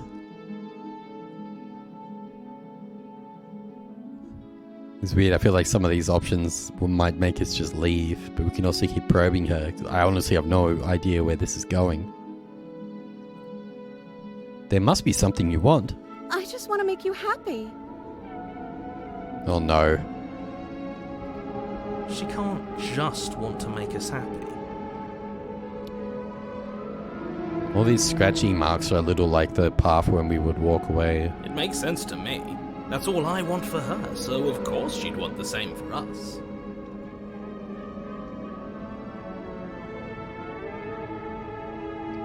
So many options now. want you to tell me what you want, but what would make you happy? You have to want something more than just making me happy.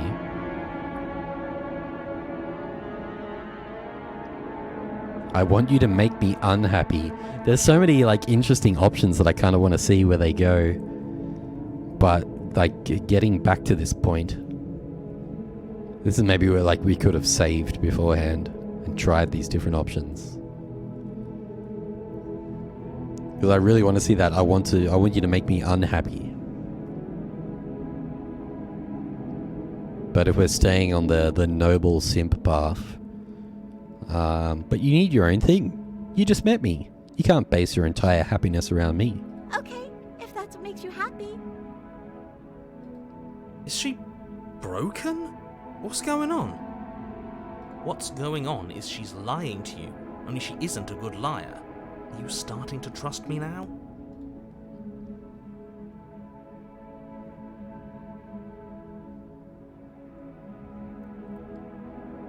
You have to have something more than just making me happy. Okay, I'll find something else to want if that makes you happy. This isn't right. I don't know what's going on, but this isn't right. It's getting darker and darker. I fail to see the problem here. She's just sweet on us. You don't have to act like it's a big deal. The music is getting wild.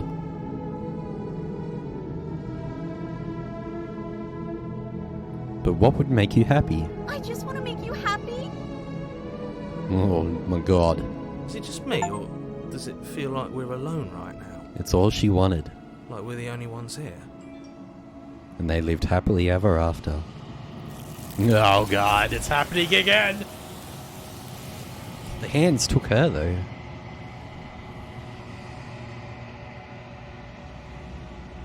You don't get the chance to ask another question. Something has taken her away, and it's left something else in her place, the mirror. No! She was our perfect match. She's gone. Where did she go? Should we try and find her? Is that a mirror? Why is it here?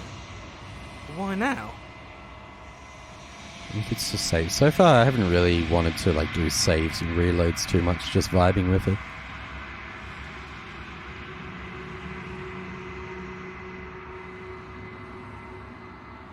The narrator is gone. He is. Does that mean the world ended? The villain vanquished. I don't know where she went, and I don't know how we'd even go about looking for her. Right. She's gone. It's just us and that awful thing. I can't believe she was taken away from us. I think I'm supposed to look at the mirror. Something dreadful about it. I don't think you should. Yes. I fear that we won't like what we'll see. What if we just sit here and preen for a while? That can't hurt, right? Approach the mirror. I'm begging you, don't do this. Ignore him. You approach the mirror. Gaze into your reflection. Silence as you reach forward. They're gone, but the mirror remains. It's time for you to see what's in it. It's you.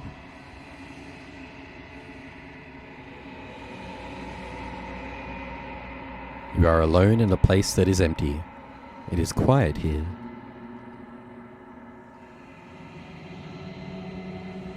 No narrator, no voices. Proceed to the cabin. You're at the cabin. Approach her. You recognize the presence inhabiting the shell. It is the entity that dwells in the spaces between. Something returns to the long quiet.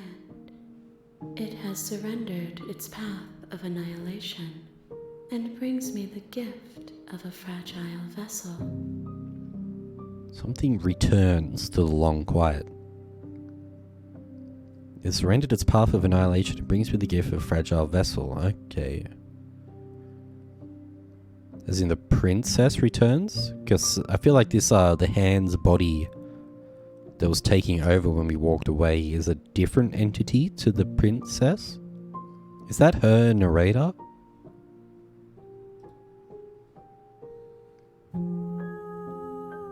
You're the thing I met in the space outside of the woods, aren't you? I thought that was a dream. The gift of a fragile vessel. Yeah. Vague recollections, empty tunnels without a mouth. I am sorry if I frightened you.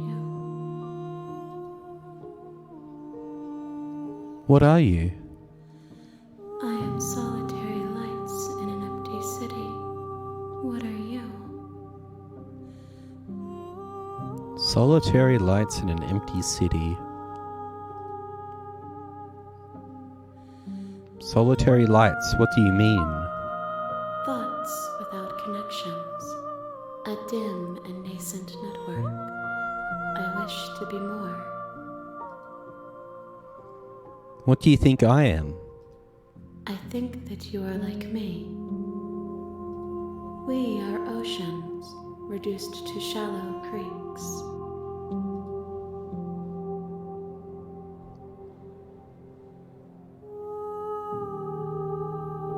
Well, there's so many options right now.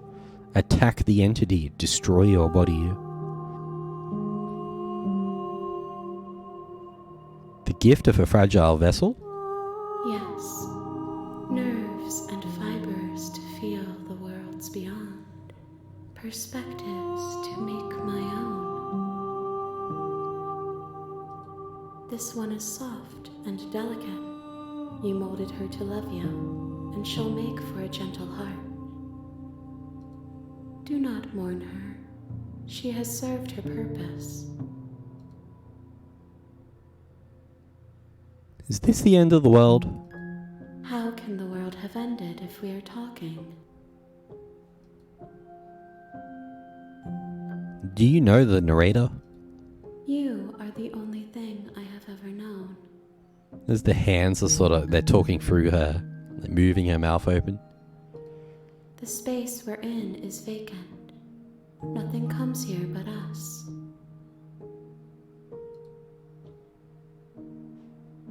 Let her out of there. I'm sorry. There are some changes that can never be undone. There are some tears that can never be unshed. This is not a place that can hold a fragment of a concept. The moment she arrived here, she was going to return to me. Welcome back, Agent. Yeah, you missed a couple of things.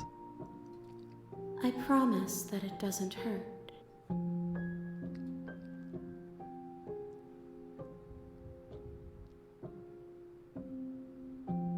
Are you what sent me to slay the princess? Are you what trapped me here? I have only just now stirred to consciousness. I could not have trapped you here, and I too yearn to be free. Do you know about the worlds beyond this place? I know only that they are. Are you the princess?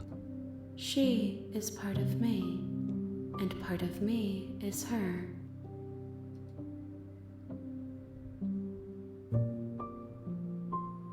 But were you always the princess, or are you just making her a part of yourself? You speak in circles. Does it matter where one thing begins and another ends? What happens now? So we've got two options here. We can attack the entity, or we can destroy my body. We can ask, what happens now? Nothing, as we are. But I know that there are worlds beyond us, and that we are meant to reach them. There is no exit, but this vessel is a creature of perception. She can make you forget, if only you believe her to be able to. Bring me more perspectives, so that I may be whole, and perhaps then we will know our freedom. Bring me more perspectives. Okay.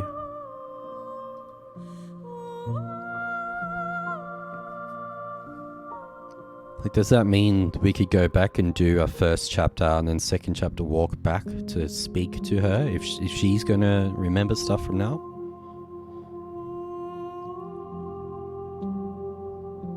How much will I forget? Everything. Until we meet again. But we know how to go meet the entity now. Surely on another cycle we can leave the path. And this entity might be a bit more chill out now.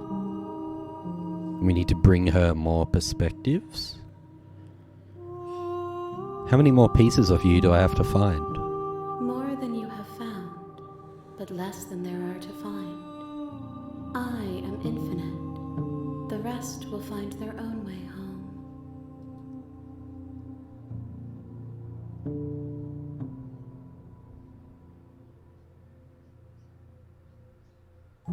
May as well ask everything. Some of these questions are a bit sus. Aren't you scared that I'll find a way to kill you? I have not lived. I am not afraid to die. And what if I don't let you do this to me? Then we will be here forever, as we are now. Unfinished, dry, hollow. I was sent to slay the princess to stop her from destroying the world. If I help you, is that what you're going to do? You ask of things that cannot be done. To destroy is merely to reshape, to remold. You're being semantic. What are you going to do if I help you? How can I know? I am flickers in something sprawling and unilluminated.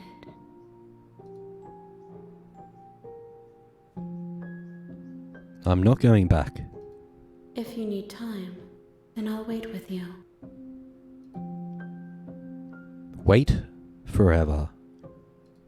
You are as I am now, and forever is a long time to remain undone. That's alright, I got time. I am not you, but I know that I would return before forever was finished. What textures will you weave for yourself to occupy forever?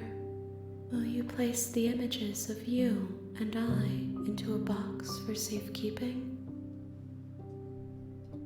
If you close that box, will you become another you in another world? An imaginary pattern repeating itself until it can no longer bear the weight of its hand-drawn cage?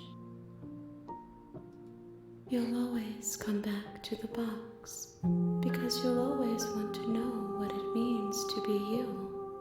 I will be here waiting by your side until you're ready to return to mine. Schrodinger's Prok? Whoa. Bye-bye. I'm pretty sure that was meant to happen, yeah? We're back at desktop. That was weird. I guess we're waiting forever now. We'll need to return. That was weird.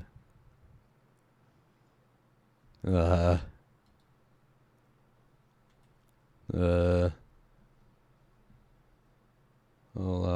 have returned to me. Oh, damn, straight Though you were gone mere moments, I never left your side. Just straight back into it. Attempt to outweight your destiny. I never left your side. Though you were gone mere moments, I never left your side. Oh, I wonder if that changes based on how long we wait. If I went to bed and came back a couple days later. She'd be like, yeah, you took a little while, but wasn't much of it forever.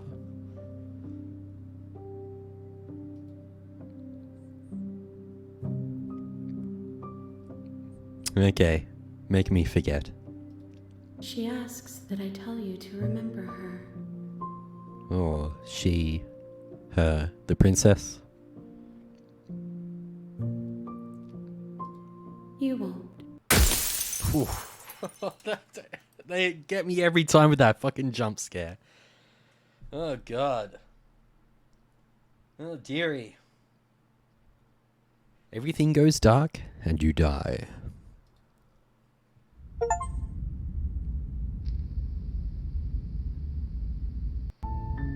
You're on a path in the woods, and at the end of that path is a cabin.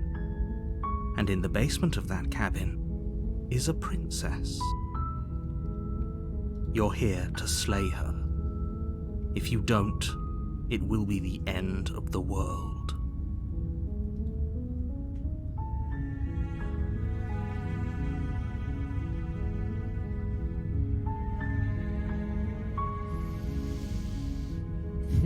So what do we do now? My guess is that, like I said before, we need to go through like one path. I could just turn around to leave, to test that if we leave and then we speak to that entity. But they'd probably be like, yo, you didn't do anything. Because they kind of said that we need to bring whatever they said, like strands, different versions, information back to... I'll just refer to it as the entity. The hands. I would, like, let's go to the cabin and try to kill the princess. And then on the second try, turn around and leave. Sweet! Now we can try the cheeky one. Sweet, I've always wanted to offer Monarch. Viva la revolution! That's the spirit. That's the spirit. You make your way up the short path to the cabin. You'll find the princess within.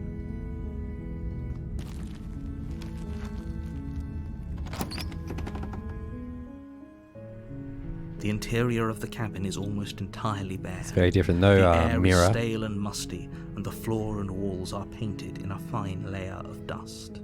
The only furniture of note is a plain wooden table. Perched on that table is a pristine blade. Let's take this blade. The blade is your implement. You'll need it if you want to do this right. Yeah, we're gonna do it. Take the blade. You take the blade from the table. It'd be rather difficult to slay the princess and save the world without it. Enter the basement. The door to the basement creaks open, revealing a staircase faintly So we want to illuminated by let an some of this unseen dialogue light in the room start below. skipping. So we've heard it a few times. This is an oppressive place. The air feels heavy and damp, a hint of rot filtering from the ancient wood. If the princess really lives here, slaying her is probably doing her a favor. Her voice carries up the stairs. Who's there? And she sounds so much sus, like she already knows that we're holding the blade. I swear, last time when we got to this point without the blade, she was already sounding innocent. But she already sounds sus this time. She sounds dangerous. Yeah. It's almost as if she's the one in charge down here. Don't let it fool you. It's all part of the manipulation. Let's just do a save. Not sure if we really need any of the saves. Hi. Don't be a stranger. It's been so long since I've had any visitors. Come on down. You walk down the stairs. There she is. And lock eyes with the princess. There's a heavy chain around her wrist, binding her to the far wall of the basement. She's so coldly beautiful. Is she really a threat to the world? Focus on the task at hand. And there you are. Are you here to kill me or something?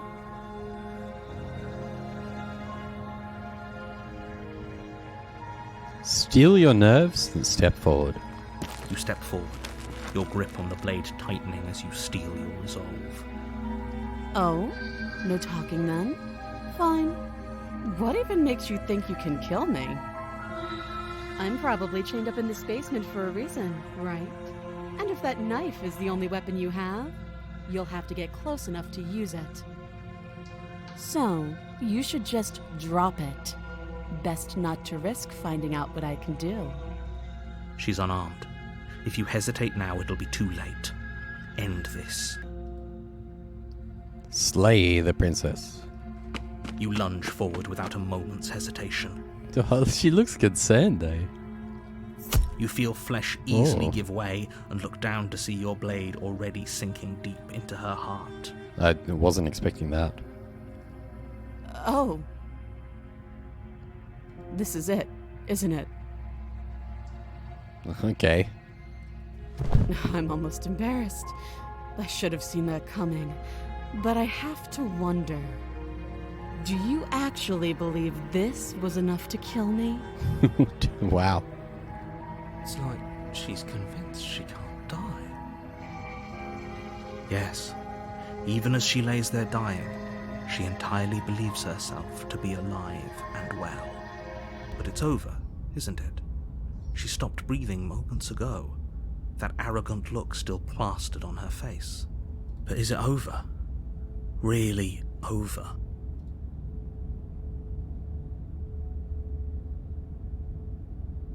Of course it is. She's dead. Yes, exactly. Yeah. It's over. Easy. With your work done, you make your way back up the stairs, closing the door to the basement behind you. Why do I feel like we've done something terrible? You did kill someone. Greater good or not, something would be very wrong with you if you didn't feel at least a little bad. But it was for the greater good. One of these days that will sink in and help ease your guilty conscience. But that day isn't today. Let's just get out of here. Leave. You open the cabin door, ready to return to a world saved from certain doom. Only Yeah. a world saved from certain doom isn't what you find. Instead, what you find is nothing at all. Where a lush forest stood mere minutes ago, the only thing in front of you now is the vast emptiness of some place far away. What happened? Everyone is fine. It's just that you and the cabin are now far away from them. Don't worry.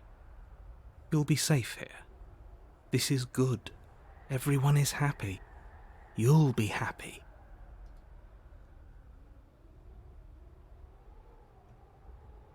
I was kind of hoping I'd get a better ending for saving the world.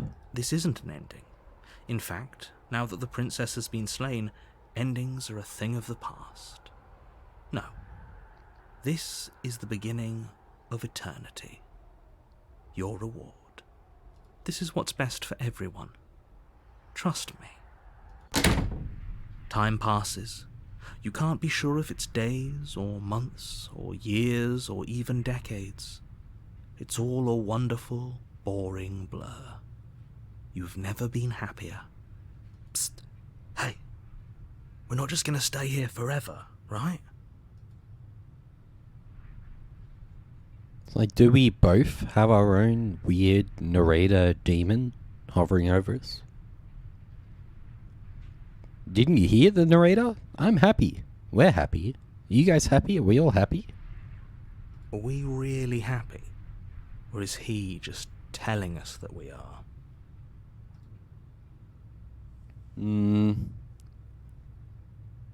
Okay, maybe I'm not happy. And I'm not just saying that because you're the last person I talked to. Good, because I have an idea to get us out of here. Though you're probably not going to like it. The blade. We can use the blade to get out of this. Oh no. I can hear everything you say, little voice. There's only one thing it would want you to use that blade on, and I'm afraid that thing is you, dear hero. Correct. He's right. It's the only way out. Do you hear that? It wants to take this happiness away from you. It wants this wonderful place to end. Do you not? There's more for us to do, and the only way for us to do it is to take that blade and use it. Don't you dare. Wouldn't using the blade, kill us? Wouldn't we be dead? How astute. You are absolutely correct. Using the blade to kill yourself would kill you, and you shouldn't do it. In a sense, we'd die, but looking at things from another angle, are we even really alive anymore? This place, it's nothing. It's absolutely nothing. It's just the same thing, constantly, forever. I know this is out there, but trust me, I know using the blade will work. That little voice didn't want you to slay the princess. It didn't want you to be happy. We're kind of back into another forever. Forever is a human construct, I guess. Into a whole nother realm of forever.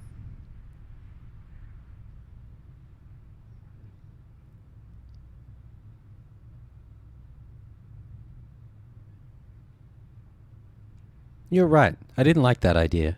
I'm just going to stick around and do nothing. At least for a little while longer. What a relief. I suppose we've got all the time in the world for you to change your mind. More happy time passes, though the word begins to lose its meaning. Time, that is, not happy. Happy still has plenty of meaning. Please shake yourself out of it. We have to get out of here. The little voice's pleas fall on deaf ears. Eventually you pass into a blissful state of pure existence. Though words like eventually and pass ceased to have any meaning to you long before that shift, you simply exist. Happy. Forever. Good ending!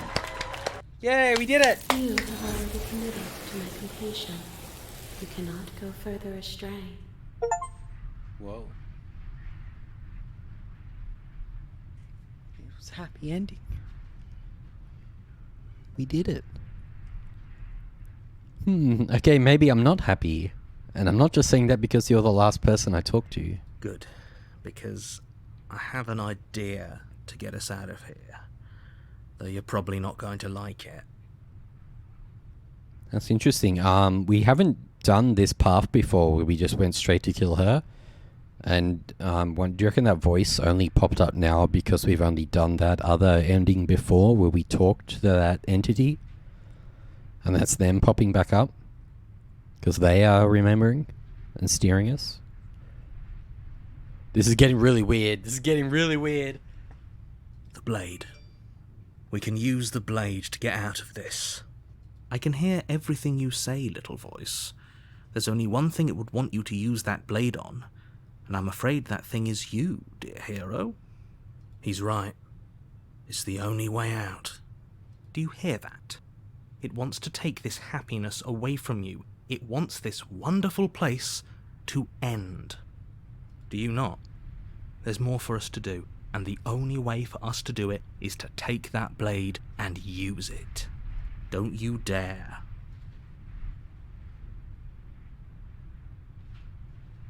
You better be right about this. I'll be pretty upset if we die.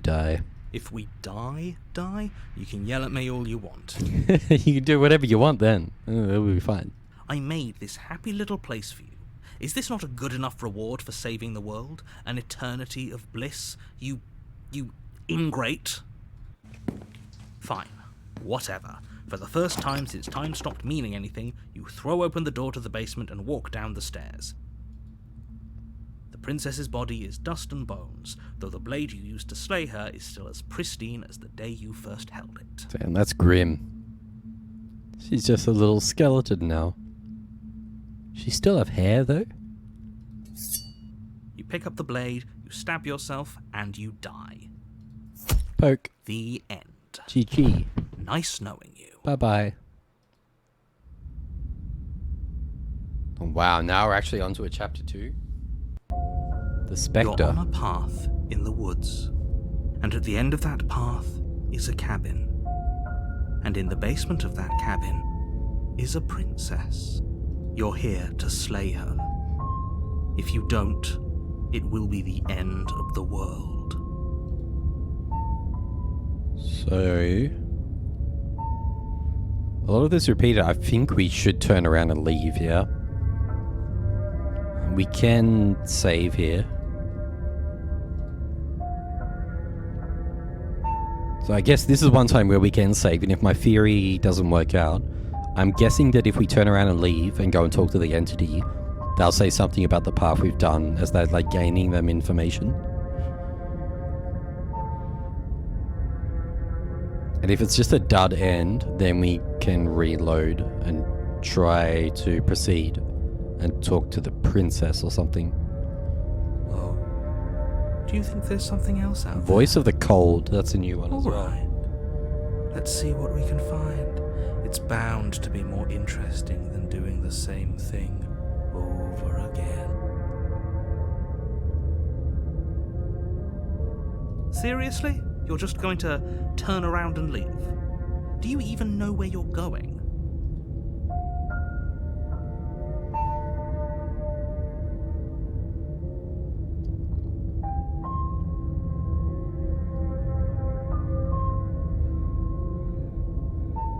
Lie. Yes, I definitely know where I'm going.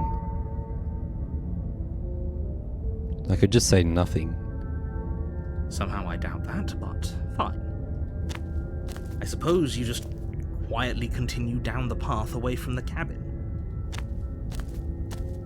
That's strange. It looks like this path also leads to the cabin. How convenient. Everything's back on track again. Maybe the world can still be saved after all. Oh, how quaint. He really wants us to go in there, doesn't he? Turn around again and leave again. You're really keen on wasting everyone's time, aren't you? It's remarkably selfish, if you ask me. I've already outlined the stakes of the situation. If you don't do your job, everyone dies. Like, dies. Forever. But fine, you turn around and trek back down the path you came. Wait, something isn't right. Can you still hear me? You're supposed to wind up back at the cabin again. Everything is getting...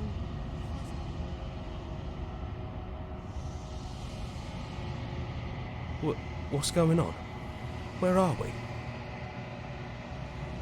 I don't know. But it feels like... home.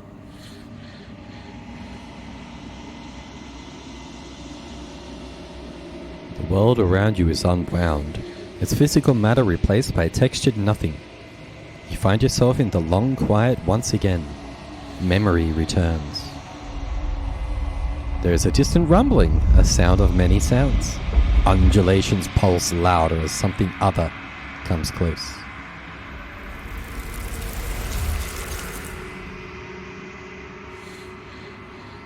Desperate pleas. I do not hate you. I'm sorry I said I hate you. I do not have to hate you. We can still leave this place together. An offering. We can be friends. Ecstasy. You are elated. You have never felt more elated than you feel now. Everything is good. You cannot remember what it is like to feel anything other than euphoric joy. A reminder. We can be worse than enemies.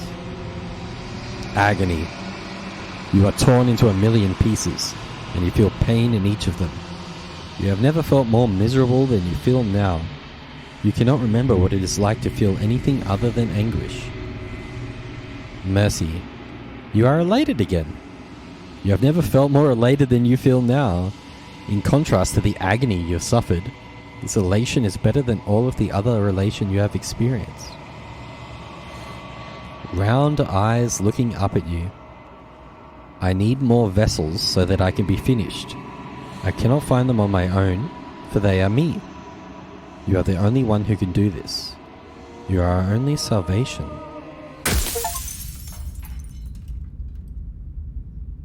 Bizarre. You're on a path in the woods, and at the end of that path is a cabin. So what is going on? And in the basement of that cabin is a princess. So is turning and walking away, is that our narrator stopping us? I feel like we both have some kind of funky entity with the hands. We both have our own demons. That's my one who's stopping me back there, not the one that we talked to on that crazy ending before. But then right at the end, they said they need more entities.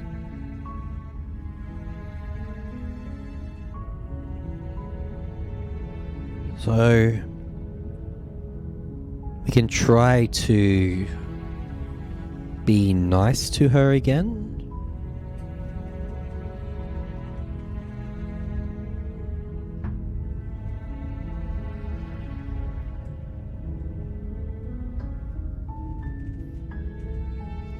There's still stuff we generally just haven't tried.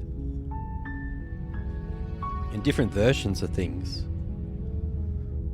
But since I hadn't done that before, I'm not sure if that was like new chapter 2 after I didn't think we were actually going to actually kill her when we just went up and stabbed her like that.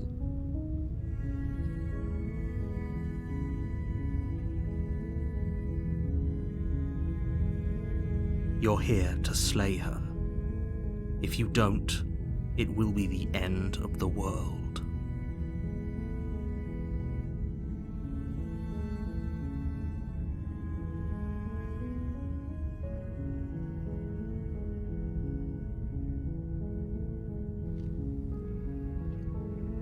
Oh, okay. Thanks for telling me what to do. Don't mention it. It's all part of the job. You make your way up the short path to the cabin. You'll find the princess within.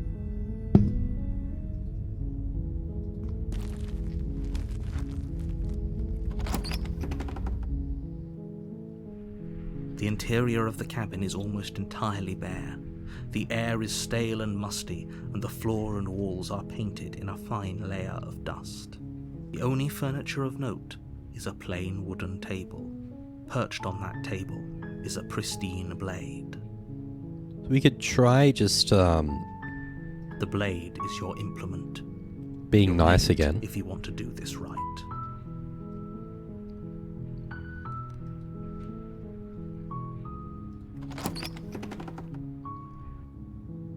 The door to the basement creaks open, revealing a staircase faintly illuminated by an unseen light in the room below.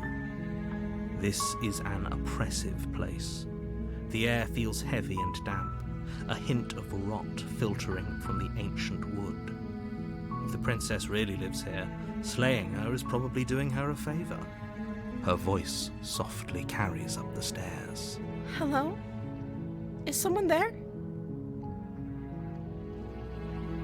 Because the alternative is we kill her and go down. I'm trying all these different paths, I'm forgetting which order we've you only done have to hear things in. once to remember it for the rest of your... Don't let it fool you. It's all part of the manipulation. We've heard all this You're before. playing a dangerous game by coming...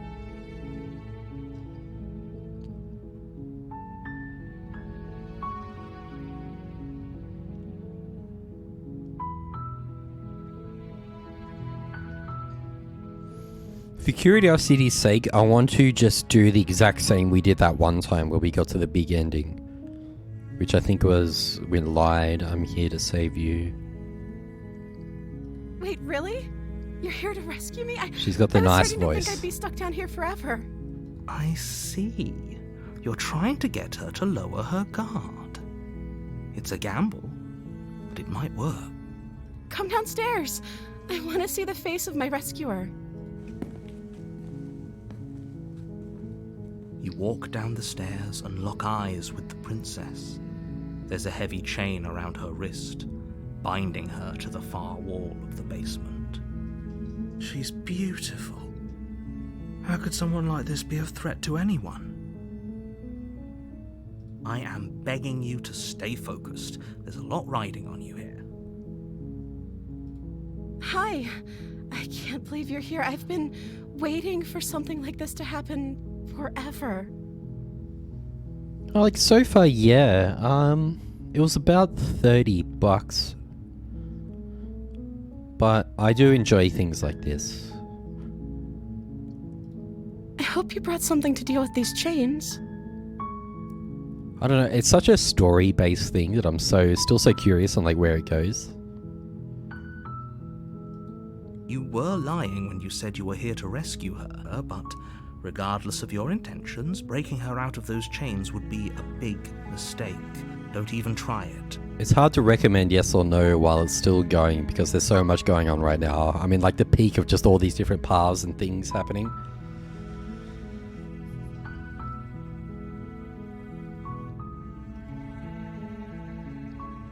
I've definitely been, definitely really enjoying it though. Because I do love the old, like, mind-fucky visual novelty type things. And I'll say, like, I appreciate you being here enjoying the stream, but I don't think this is a very long game. I feel like a good quantity of what there is you might have already kind of seen.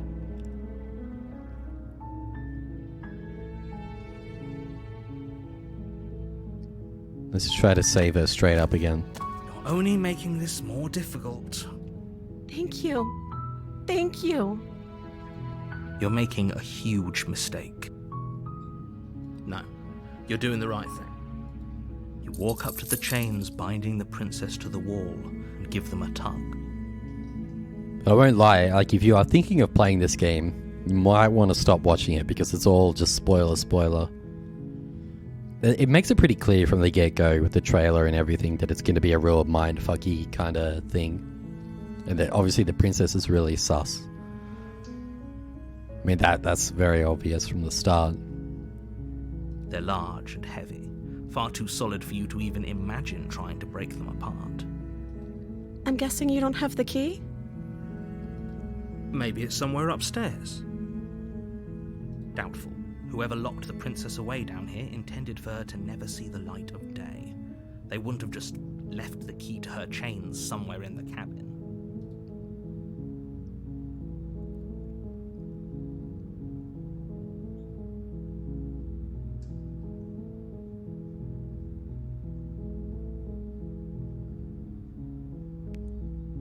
So at the first time, that's right, because the last time we went through the first cycle with her killing us, and then we went back again, didn't we? Maybe there's some way to break the chains? Or if that doesn't work, I guess we can always cut me out of them. She offers the suggestion with almost complete If we were stuck down here long enough, I'm sure we'd be nonchalant about cutting our way out if it meant we could finally be free. You attempt to make your way out of the basement. Is someone else here? This is where the narrator starts taking over. Your shouts, and I'll repeat myself once again. You try the door. You make your way to the bottom of the stairs. This was easier for whom? Easier for everyone. Look at the mess you're in. I heard the door slam. They locked you down here too, didn't they? There's a slight panic rising in the princess's. If I could just get out of these chains, I know we could She's force our way out gonna of here start getting together. hungry. She barely hesitates before raising her arm to her mouth, her teeth tearing through her limb with the determination of a as she rips her flesh from her bone. It's the blade from upstairs. Or we could use. You won't like what. Fine. Against your better judgment, you cut into. The blade is sharp, and it takes. Her limb falls to the. She didn't so much as a. No. She did. I'm going to be skipping a little bit through this because we've been through all of this. How is she still? Thank you. Now the let's get out of narrator here. will force us into it, trying to kill her. We won't have any of that. The stakes are too high. As the princess approaches the bottom stair, your body steps. Wait, this isn't fair. You can't just do that. Watch me. What are you doing? Oh, I can't. It won't let me warn her again. It's not letting me go through the same path. Weird. I'll say it's a weird stream game because you really need to be like watching it from the start and watch everything to understand what the hell is going on. Otherwise, it is a bunch of nonsense. Although you probably understand about as much of what's going on as me right now. Let's slay the princess. It's the name of the game, baby. Okay, there's no going back now. I'm with you to the end. You bring the blade down to strike at the princess's heart. But she's fast. She ducks to the floor, your blade narrowly grazing her backside. Slaying her won't be easy now that she's free. We could have gotten out of here together. Were you just lying to me this whole time? I don't know what's come over you, but if I have to kill you, then I'll kill you. Do you think I need both of my arms to do that? She pounces on you with the same animal ferocity she used to tear through her arm. Nom nom. But you have a weapon. You raise the blade, digging it under her ribs, aiming directly for the heart. Hectic. It's not enough to stop her. You feel her claws in your throat, then her teeth, somehow sharp enough to pull apart your flesh and sinew with ease. You collapse to the floor, your body unresponsive as your blood pools on the ground beneath you. She stares down at your ravaged form, eyes shining in the darkness, dress stained in red as her blood and yours both seep into the fabric. If we're lucky, the wound you managed to inflict will be enough to at least delay her escape from this place. If we're very lucky, it will kill her before she can reach the outside world. It can't just end like this, right? As much as I'd prefer for things to have gone differently, I can't deny the reality of what's happened. I'm sorry, but it's over. Everything goes dark, and you die. I think the main thing I was wrong about thinking that we double back and speak to that entity again. I think You're that's a on path different in the woods, entity. and at the end of that path is a cabin. And in the basement of that cabin is a princess. You're here to slay her.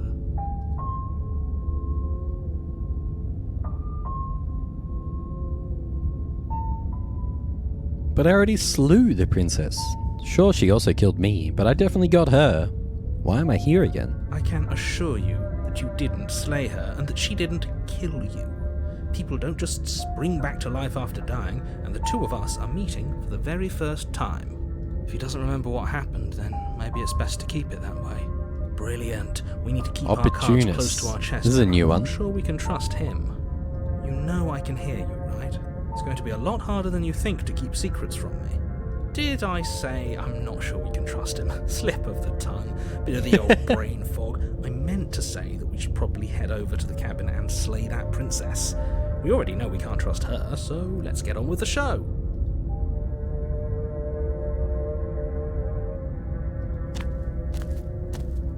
A warning before you go any further. She will lie, she will cheat. Don't worry, you can trust us to get the job done.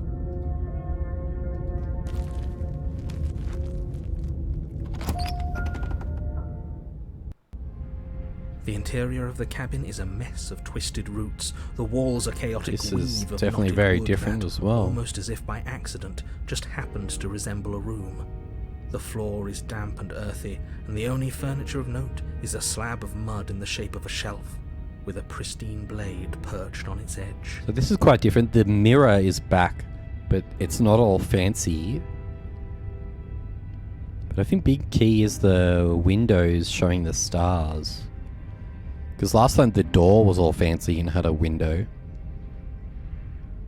Last time in the last path of several. I don't know, there's so many paths going on now. This is getting really wild. The blade is your implement. You'll need it if you want to do this right. Approach the mirror. You walk up to the wall next to the basement door. It's a wall. There isn't much to see here.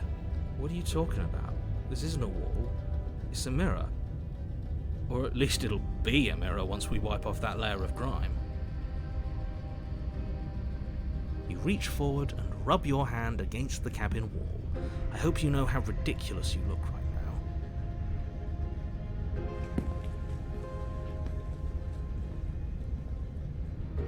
Let's enter the basement without the blade.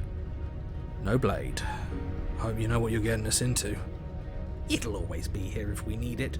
Sure, that was also true last time and we still died, but we definitely know what we're doing this time.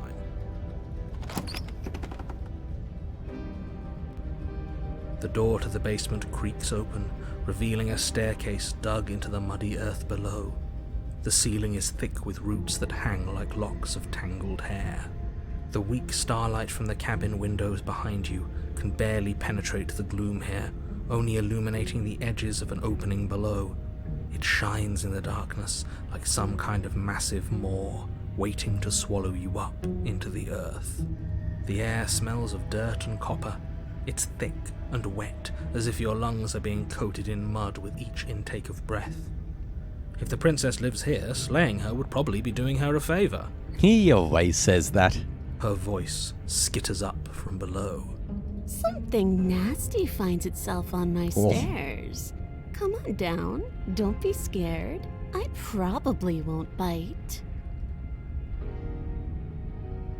I'm not nasty. But you are. You're a wretched little thing. I recognize that voice as easily as I recognized your nervous little footsteps coming up the path. I know who you are, and I remember what you've done. She must have you confused with someone else. She seems friendly enough. Maybe we can talk our way out of this whole situation. You can't. Unless you slay her right away, she's going to break free and end the world. There's no reasoning with what she is. Look, I'm just throwing ideas out there. I like to think out loud. I'm the kind of guy who likes a discussion. Don't we want to hear what everyone has to say before making any big decisions? Do you want to hear what everyone has to say? Or do you just want to hear yourself talk? You need to stop lingering. Your task is to slay the princess, not endlessly debate about what to do with the princess. Fine. You're the boss. Thank you. Wow. You descend the basement steps, entering the dark room below. You can just make out the shape of the princess in the gloom. She's huddled against the far wall, her eyes bright and glaring from amid the thick roots. And there you are, once again seeming to offer a helping hand while likely hiding the other behind your back. Fine, I'll play along for now. What do you want? So I'm hoping the path with the mirror seems like kind of a clue that we're onto something that will add progress to her handy entity thing. You made a comment back in the woods about having been here before. Now she's acting like the two of you already know each other. Oh, no. You've already been here, haven't you? I think we need to, do these double paths to her.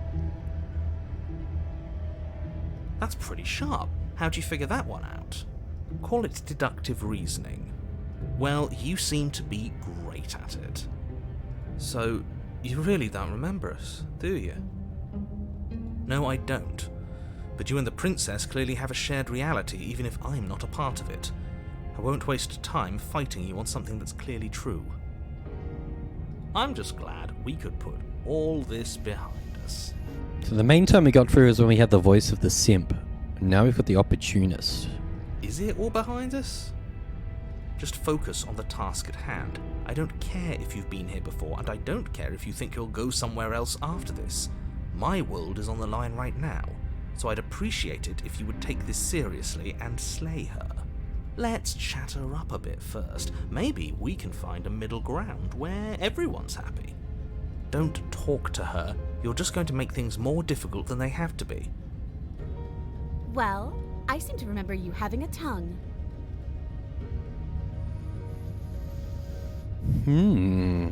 So now we're here with the voice of the opportunist. There's so many options.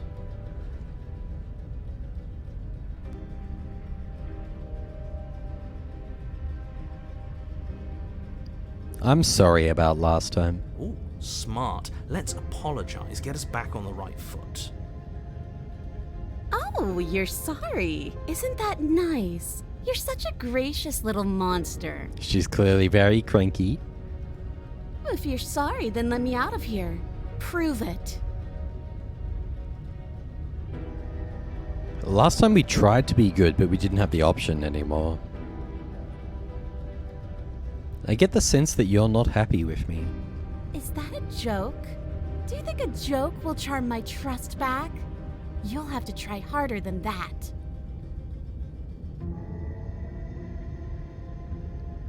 Look, I know, things got messy last time, but I think there's something bigger than both of us at work. We should team up. I suppose you didn't come into my hovel of your own accord, did you? All right. I suppose I could team up. I need a way out after all, and unfortunately you're the only one I have. Seems to me like she's offering a mutually beneficial arrangement. We should take it. Do you know what the word mutually means? Because it sounds to me like she's offering an arrangement that benefits her and her alone.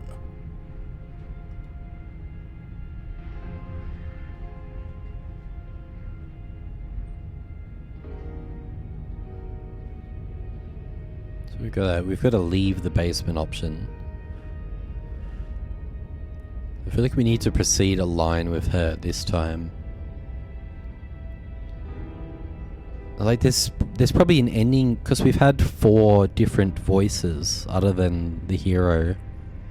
There's the opportunist, the simp. There was the negative down guy. I forget what they were called. I didn't bring my blade down, remember? How am I supposed to get you out of these chains? Oh, I don't need you to cut me out. The princess grins as the chains fall from her wrist. Uh-oh. She could have gotten out of those the whole time. That sneaky little... I mean, that was the same with the opportunist. How we just slid the chains off her wrist. A woman after my own heart, really. She knows how to hold her cards close to her chest. This is why she can't just be abandoned here. If left to her own devices, she'll find a way out. Now stop her.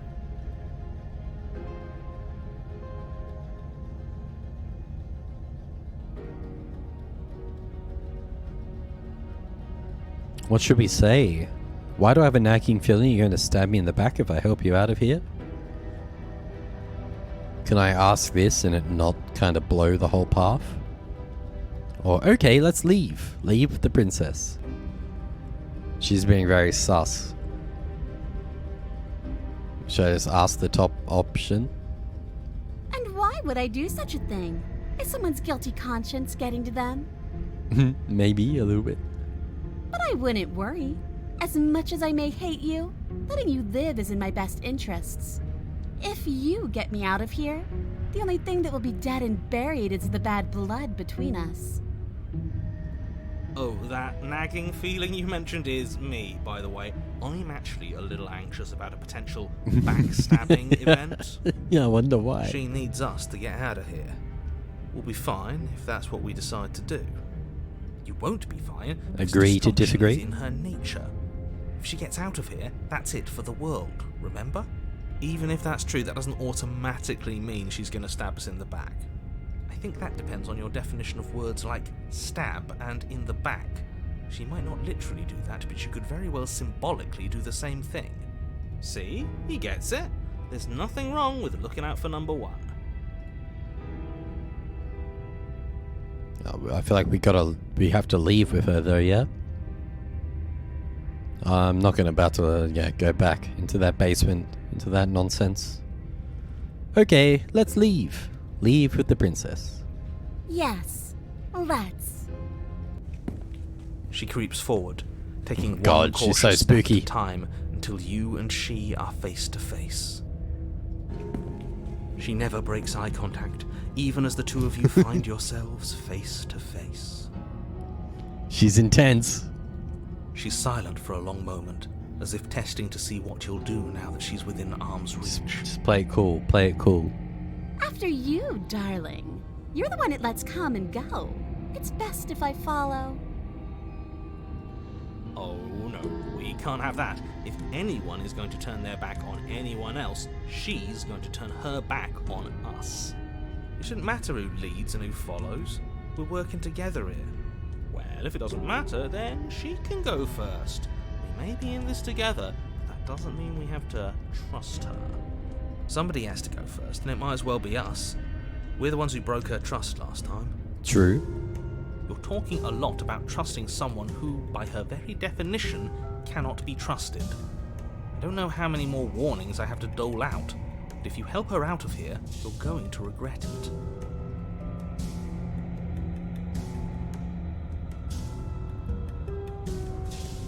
I'm a little tempted to just step on the stairs, which sounds like a dumb idea.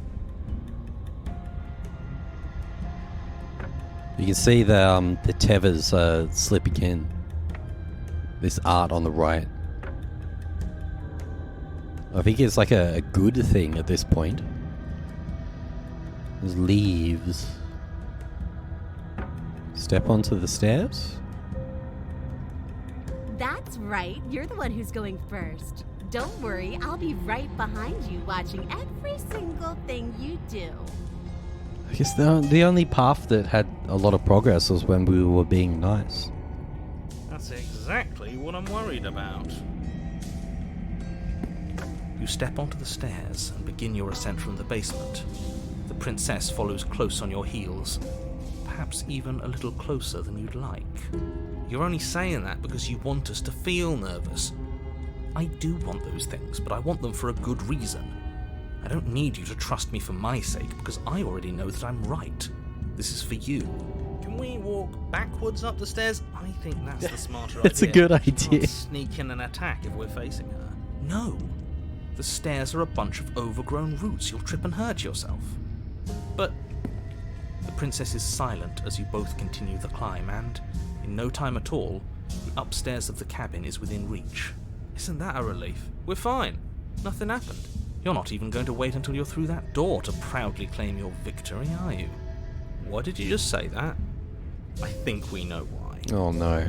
You feel something dig into your shoulder, Oh, she sharp did it to us. and piercing. The princess clawing at you and pulling you down with her full weight. Together you tumble back down the uneven stairs, your body and hers crashing against the unyielding wooden roots, until finally you both separate with a bone-shaking thud against the basement floor. You feel something pop. The princess lands against the far wall, gasping as she struggles to recover from the impact. You're still in shock, trying to get a hold of yourself. She grins as you continue to remain exactly where you are, cackling derisively as she watches you realise that you won't be getting up. That was rude. Wait, why won't we be getting up? I'm afraid your back is broken. One unlucky fall is all it takes, really, and you had several. You know what? I'll say it. That sucks. I don't like having a broken back. We were going to help her. Why? Why did she do that? It's what I would have done. Have you considered not being like that? Of course not. It's what keeps us alive. And yet here we are, paralysed and stuck with someone who hates us in the basement of a remote cabin. You must have known this was coming. The arrogance of turning your back to me after everything you've done.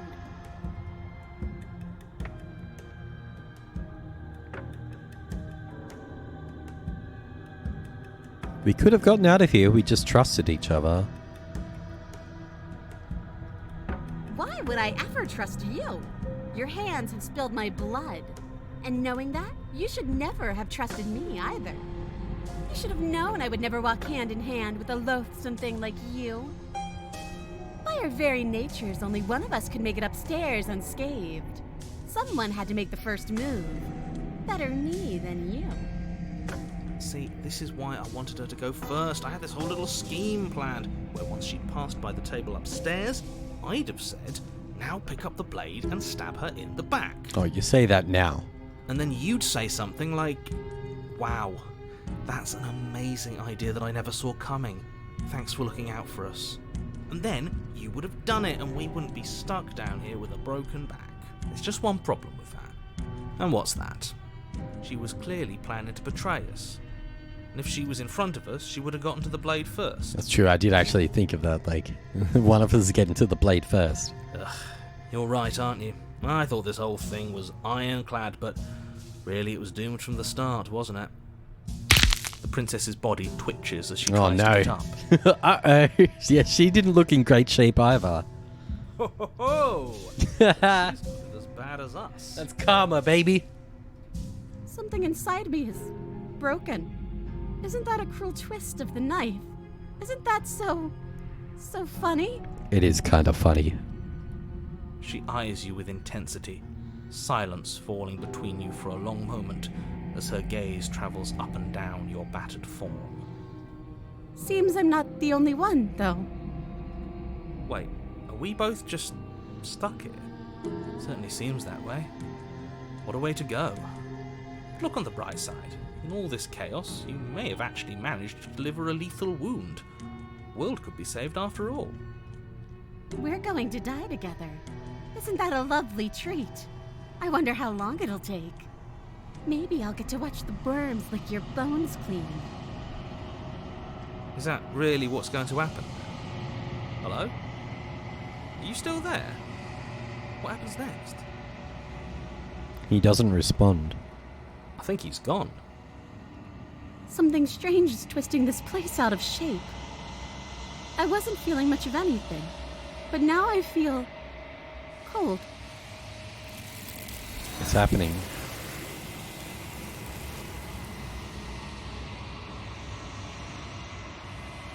Oh, is it actually happening? But you don't get the chance to respond, nor will you ever. It's time to leave. Memory returns. She's gone. Where did she go? Should we try and find her? And there's that mirror again. Why is it here? Why now?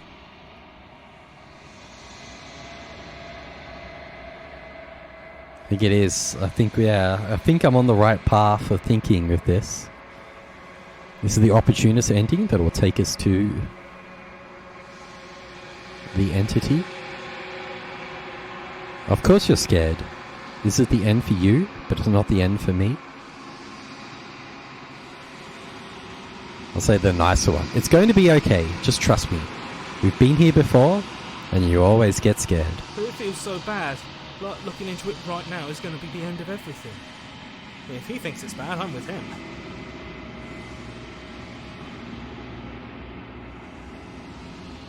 It's not the end.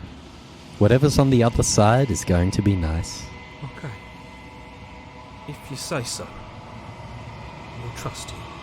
Finally, we're going places.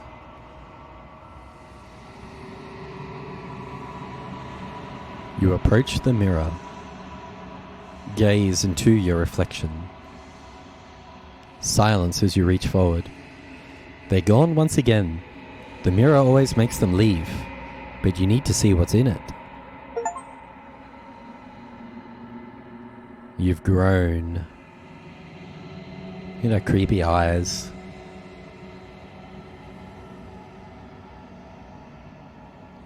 You find yourself in the long quiet once again. Cool, so I think this is like progress, yeah? You're at the cabin. Approach her. Flickering lights and empty cityscapes become pockets of vitality and movement. I am more than I was before. We've brought her another alternate vision, reality. Whenever you are ready, I will wipe your slate clean once again. Are you the same being as you were before? How much have you changed? Is a child the same as an infant? I am an unbroken pattern, but every vessel gives fresh New perspectives vessel. and carves new avenues of expression. I am different, but I am the same. What does it feel like to change like this? Eyes close in reflection. Perspectives meld together, and the breadth of my experience stretches to new corners. There are contradictions, conflicts in my nature, and there are familiarities that bind everything together. It feels correct. This is what I need to be. This is the only path forward.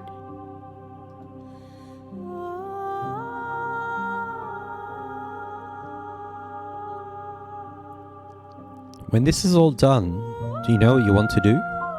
With every gift you bring me, I excavate the alleys of what I am meant to be, and every exploration yields new and complicated truths. What I will be is different than what I am, and what I am is different from what I was. I cannot tell you what desires I will hold when I have changed. But in this moment, all I want is to know myself and to know you. No. She's the real waifu. You know that at the end of this, once you're finished, I'm going to kill you, right? I don't really want to say that. Why do we want to... They seem alright. When I go back, it's as if an invisible wall closes around me. Why can I not do the same things I've done before? Those paths lead to worlds you've already seen, and to perspectives I have already made my own. They are useless to us now, inaccessible. The only paths of value are those that are yet untread. And so that's when I tried to go through the voice of the simp what do they call him? Whatever he was. We'll just call him the simp. When we tried to befriend her and just be all lovey-dovey, we couldn't do those options to revert when the narrator was forcing us to stab her. Those options were cleared out, and it was her doing that shit. Which is clearly a bit of a game mechanic to stop us having repeating paths and put us back on the right path and be like, no, you've already done this shit, so don't do it again. But at least they kind of got an in-game explanation for this shit. It's interesting.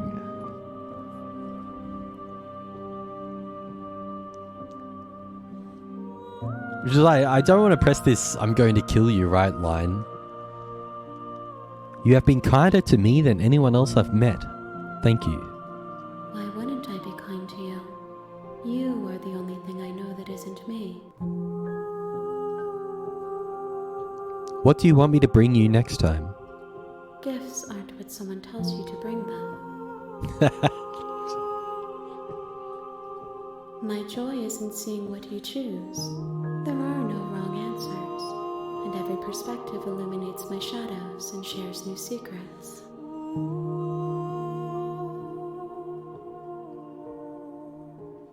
That's really cool.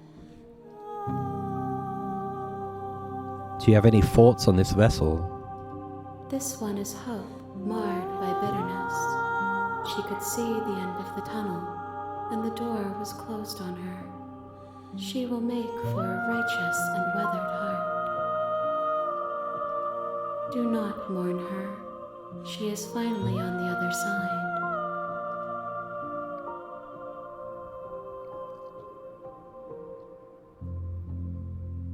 So you don't have any preferences on how you'd like to change or grow?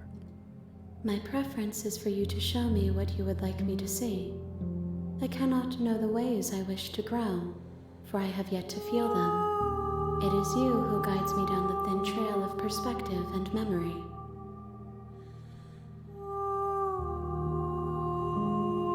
I don't want to hurt you, but the more times I go back, the worse I fear things will be. The vessels are shaped by memories of you, but they are drawn to the edge of the long quiet. To them you are a gate to something more, and you are something more than that, too. But they are only thoughts and perspectives. They are not me.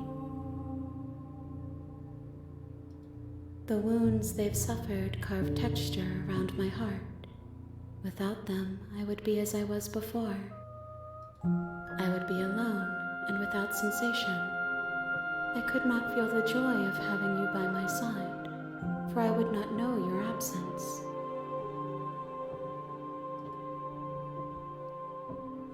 How many more vessels do I need to bring you? If I am to be an ocean, you have nurtured me into a pond. My waters are shallow and murky, and I yearn for more perspective. You will have your rest in due time, and I am sorry for the burdens I place on you. Still these two options, which I haven't tried the last time. I don't really want to. I'm keen to just go back and bring more perspectives. Attack the entity. I don't really want to try that. I'm ready to go back. I will long for your return, but it will give me time to reflect on what I am. We will meet again. Oof, that always grabs me every time. Bring the witch to her. You're on a path in the woods, and at the end of that path is a cabin. And in the basement of that cabin is a princess. You're here to slay her.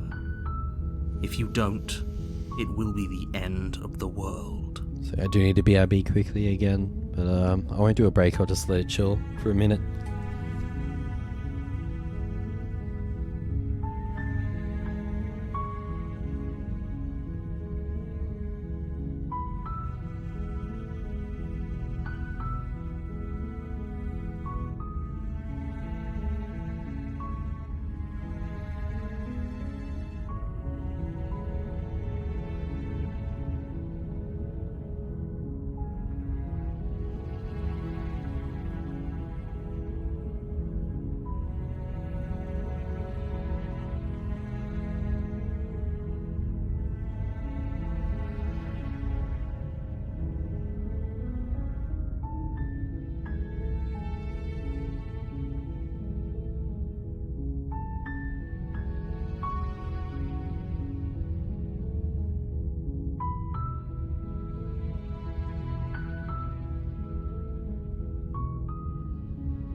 So now I really need to start remembering the different paths that we have taken.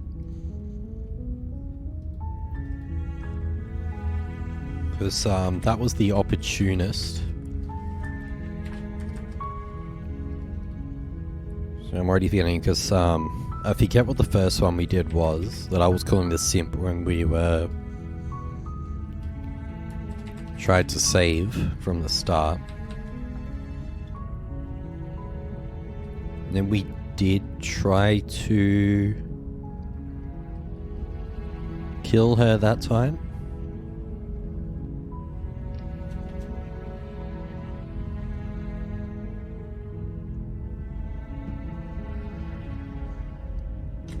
Because the first two tries were different. I feel like the voice that we get in our head is kind of one of the paths. You make your way up the short path to the cabin. You'll find the princess within.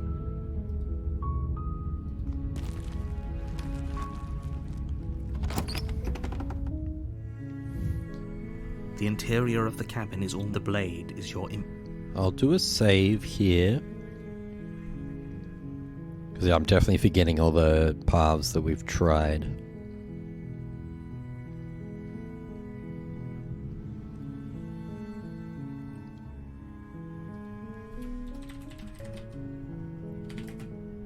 Game bugs out a bit if I alt-tab, because I'm starting to try to write things down again. I'm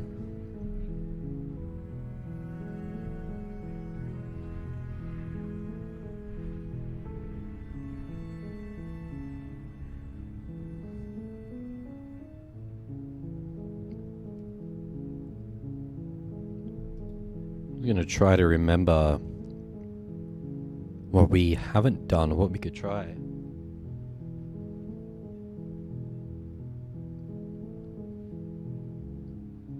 So that time we didn't take the blade, but we said something sussy.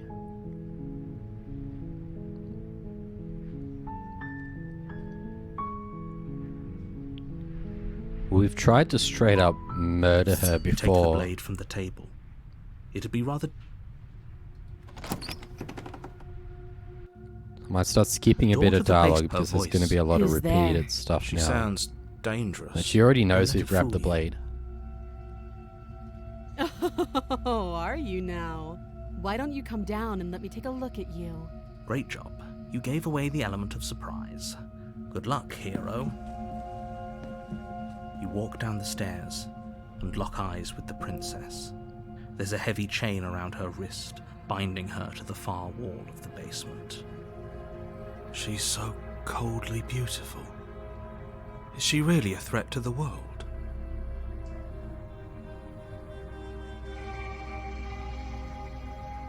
Focus on the task at hand. You weren't kidding when you said you were here to kill me. I think like this is also just a line that I would not tried at all right from the start.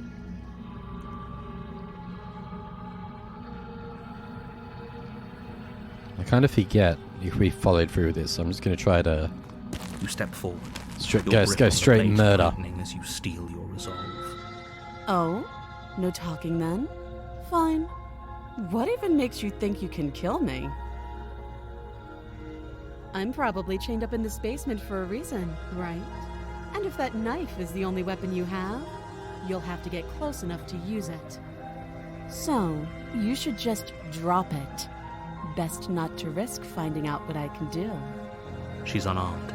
If you hesitate now, it'll be too late. End this. You lunge forward without a moment's hesitation. You feel flesh easily give way and look down to see your blade already sinking deep into her heart. Oh, this is it, isn't it? I'm almost embarrassed. I should have seen that coming. But I have to wonder, do you actually believe this was enough to kill me? It's like We've been she's through all this. Yes. Even as she lays the... Okay, it skips to the point where we got something else to say.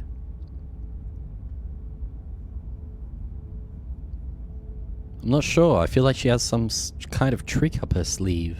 It's over. You could check her sleeves if you want, but I can assure you that there's nothing hidden up there. We should make sure. What's the harm in checking for a pulse? I really don't think you should do that. And why shouldn't we? Is there something you're not telling us? I've told you everything that's happened with complete accuracy. The princess is dead. Your blade pierced her heart. There's no coming back from that. Let's check for a pulse. You lean down and place your hand against her neck, holding your breath as you search for a pulse, even though you know you're not going to find one. We definitely won't if you keep talking. I'm sorry, do you want her to be alive? You just saved the entire world from annihilation. Why are you suddenly trying to call that into question? Wait, what was that? You know what that was. That was the sound of a She's still good. heartbeat, followed by another. And another. I guess I won't be dying alone after all. Something sharp digs into your side, the shock of it sending your nerves into a pained frenzy. Quick, let's get out of here. It's too late for that now. You collapse to the ground as the mortally wounded princess twists a blade of her own deeper between your ribs.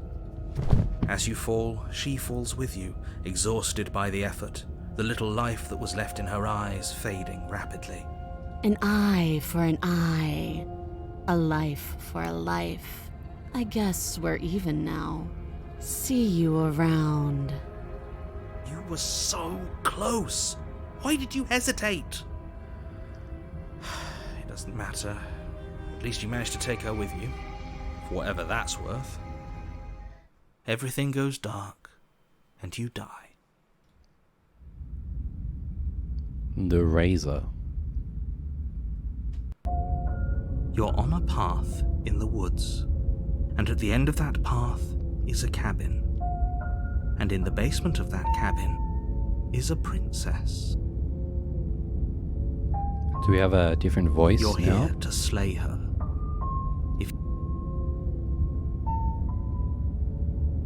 I can assure you that if he doesn't remember what happened, then maybe it's best to keep it that way. This whole thing's a crock of Cheated. shit. She's just going to pull a knife out of nowhere and stab us again.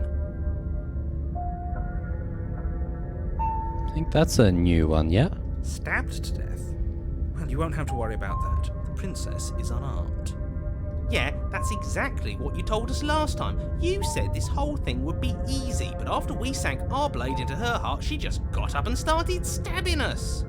Calm down. I assure you she has no weapons, so there's no reason to fear her. You were made for this job. You'll do just fine.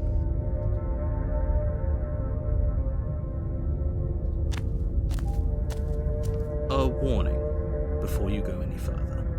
She will lie, she will cheat, and she will do everything in her power to stop you from slaying her. Don't believe a word she says. He couldn't be more on the money. But we're really doing this, aren't we? I'd say you're lost, but I'm stuck here with you. We know what to look out for this time. We know to be careful. Just stay focused and you'll be fine. I feel like the voice of is the cheated new, because there was the depressed The interior voice. of the cabin Whoa. is a jagged mess of And the warped mirrors wood and here. broken boards. I feel like the Their mirror is always a splintered bit of a edges key. as uninviting as shattered glass. The only the blade is your implement. You'll need it if you want to do this right.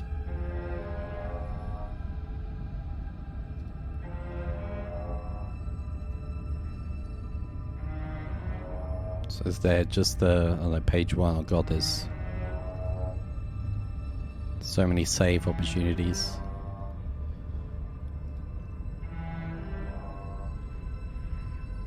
The mirror will be the same. It Walk up to the wall next to the doesn't do basement anything. door. It's a wall. There isn't much to see here. What are you talking about? This isn't a wall. It's a mirror. Or at least it'll be a mirror once we wipe off that layer of grime. You reach forward and rub your hand against the cabin wall. But there was a mirror. Now it's gone. Yet another thing in here playing tricks on us. I hate this place. So we are on a new path. We've got the mirror. Should we take the blade? We've gone in this hard, so we'll take the blade You again. take the blade from the table. It would be difficult to slay the princess and save the world without a weapon. Feels a bit better to have a weapon in our hands. Let's make her earn for what she's done to us. Because she's going to remember the first attempt and she's going to The door to know. the basement creaks open, revealing what must once have been stairs. The fractured slats look as if they've been torn from their source and violently jammed into the wall. The air seeping up from below has an almost metallic quality to it, like the smell of fresh blood. And you can hear what sounds like the rhythmic scraping of metal coming from down below.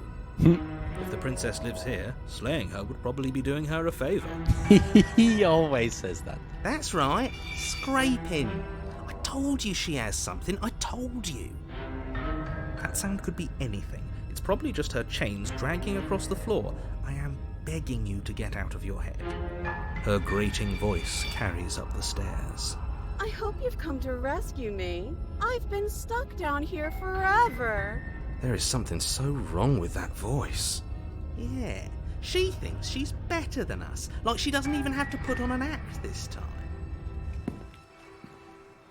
As you descend the final step, She looks so the form innocent of the and happy. princess comes into view, her sharp eyes following you from across the room. They're both their hands behind her back. I wonder if she remembers us. She definitely does. Finally, somebody! Quick, get me out of these chains. We're not safe here. Come on now, we're not falling for that, are we? She's trying to trick us, but she can't hide that threatening edge to her voice. She just wants us to get close, to let our guard down. If she sounds threatening, it's because her mask is already slipping. She knows why you're here. You are armed, after all. We could have head down here without the blade. What are you waiting for? You are here to rescue me, right?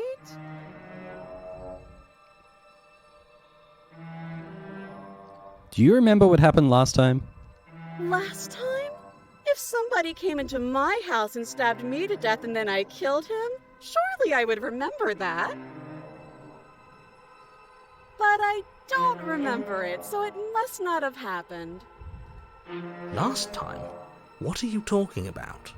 Ugh, it's like the two of you are working together on this. Aren't you listening to her? She's obviously lying through her teeth. I'm terrible at spotting lies, and even I can tell something's up here. We can't be the only ones that look back to the start. Someone else has to remember, right? Yes, something is obviously up, and we can all tell that she's lying. The thing she's lying about is how dangerous she is, not dimension hopping or time travel or whatever it is you think you're doing. Or all of the above? But that's exactly what happened, so you do remember it. Would I just lie? Would I just lie to your face and tell you a thing I remembered happening didn't happen just so I could stab you again? I mean, just so I could stab you for the first time. Aha! She slipped up there. She said again, and her taking it back doesn't count. Do you hear how deranged you sound right now? Please stop dawdling. This is only going to end with violence. Postponing the inevitable is only going to make it worse for you when it actually happens. I know you have a knife. I'll let you out of here if you drop it. A knife? What are you talking about? A I knife? don't have a knife. Where would I keep a knife? And why would I stab you to death? I don't know you. You haven't given me a reason to stab you to death. It would be so silly of me to cut you open and look at your insides. Okay, I could have sworn we didn't mention stabbing anyone to death. Sounds like she's really out for blood. Fortunately for you, she isn't armed.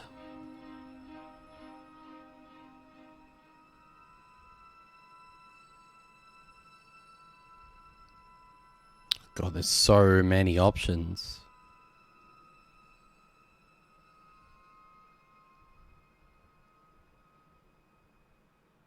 There's so many options.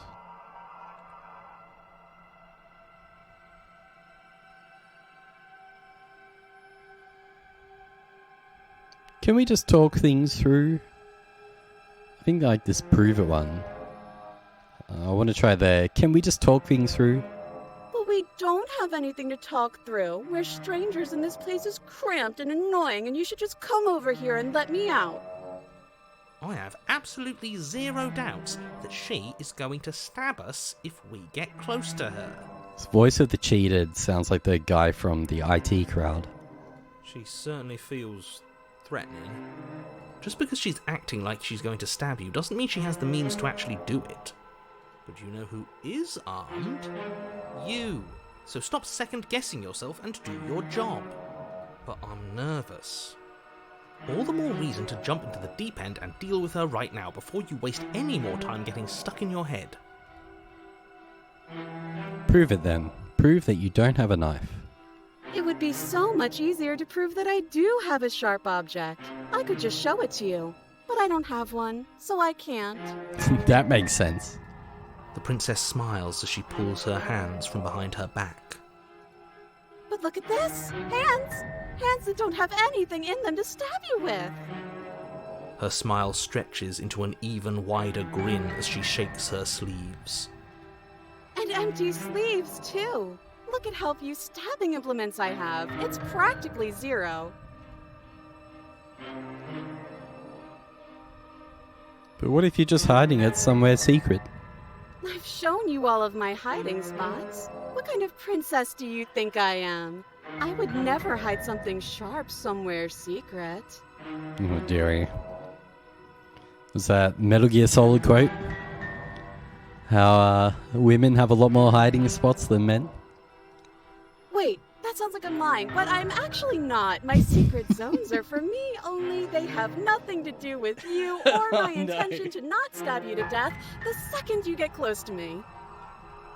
Her smile drops for a moment, her expression sharp and flat.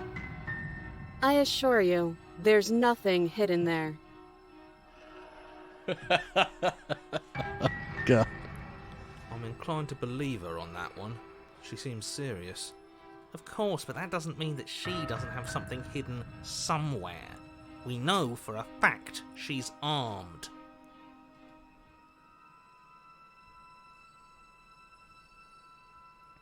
I don't have the key. Oh, you don't? Okay, I see.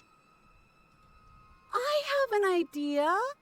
You should come over here and stare directly at the chains. You won't be able to find a key if you don't know what it's supposed to look like, so you better come right within close staring distance just to be sure.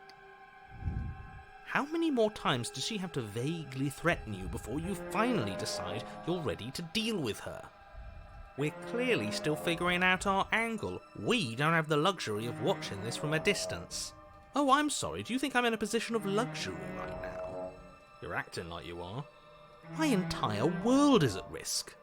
Then maybe you should behave with a little more humility. A bit of self-deprecation would go a long way. No, I have my dignity. Fine, and will continue to treat you exactly how you deserve to be treated. If I come close to you, you're just going to stab me, aren't you? What?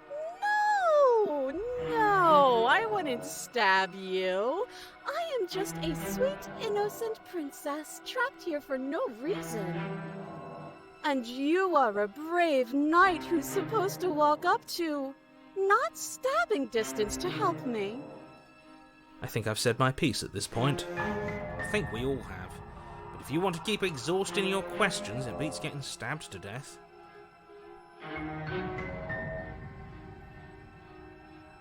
We killed each other last time. I'd rather not do it again. But if we killed each other, then why are we here, right now? Both of us normal and unstabbed. That's a good question that I don't really have an answer for. I'd like to trust you, but you're being so suspicious right now. That's so rude of you, passing judgments on strangers you've never met just because they're different from you. How would you like it if I did that, huh? Silly little Birdface thinks he's so serious coming down here but doesn't know anything. Thinks he can tell me to get rid of all the knives I don't even have while he gets to wave one around right in front of me. I bet you didn't like that, did you? I bet you didn't like being judged for no reason. There's so many paths and so much dialogue in this. I'm wondering how it went if we did the first path, but then came down without holding the knife. Which is maybe one of the main things. Okay, I'm bored now. She's bored? That's absurd. She doesn't get to be bored. Not in a way that matters. She's a prisoner. Shit. Whoa. In a sudden burst of Jesus. movement, the princess leaps towards you, a blade erupting from her free arm, her wrist limp and empty from the violent expulsion. Whoa. I guess she did have a knife of her own after all. That's coming straight out of her arm. How conciliatory of you. We appreciate it, really. Now what are we going to do? That's some Wolverine arm right there. At least we're safe here. She's still in chains. And those chains stop her from continuing her advance, at least for a moment. She looks down at them with something between annoyance and confusion. And then she slices through her arm. Okay, maybe we aren't safe here. She doesn't even hesitate before darting towards you with a terrifying speed you can't hope to outpace. Ah, shit. Okay, she's down an arm and we still have a weapon. I guess we'll have to use it. And use it you do. But unfortunately for you, and for the entire world, you are horribly outmatched. Look at that blade protruding from sort of her, ankle. You keep pace with her for a single brief and wordless exchange before she severs your hand and, with it, your only line of defence. She's much better at this than she was last time. The smile on her face.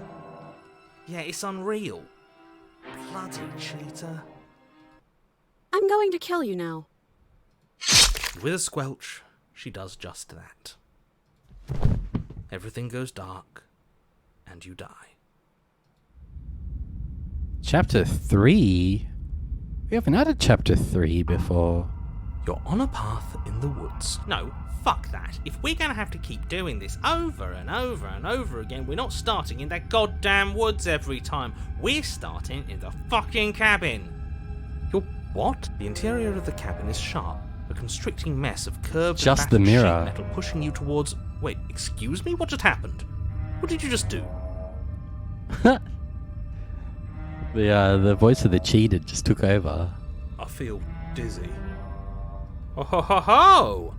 I guess I took us to the cabin, didn't I?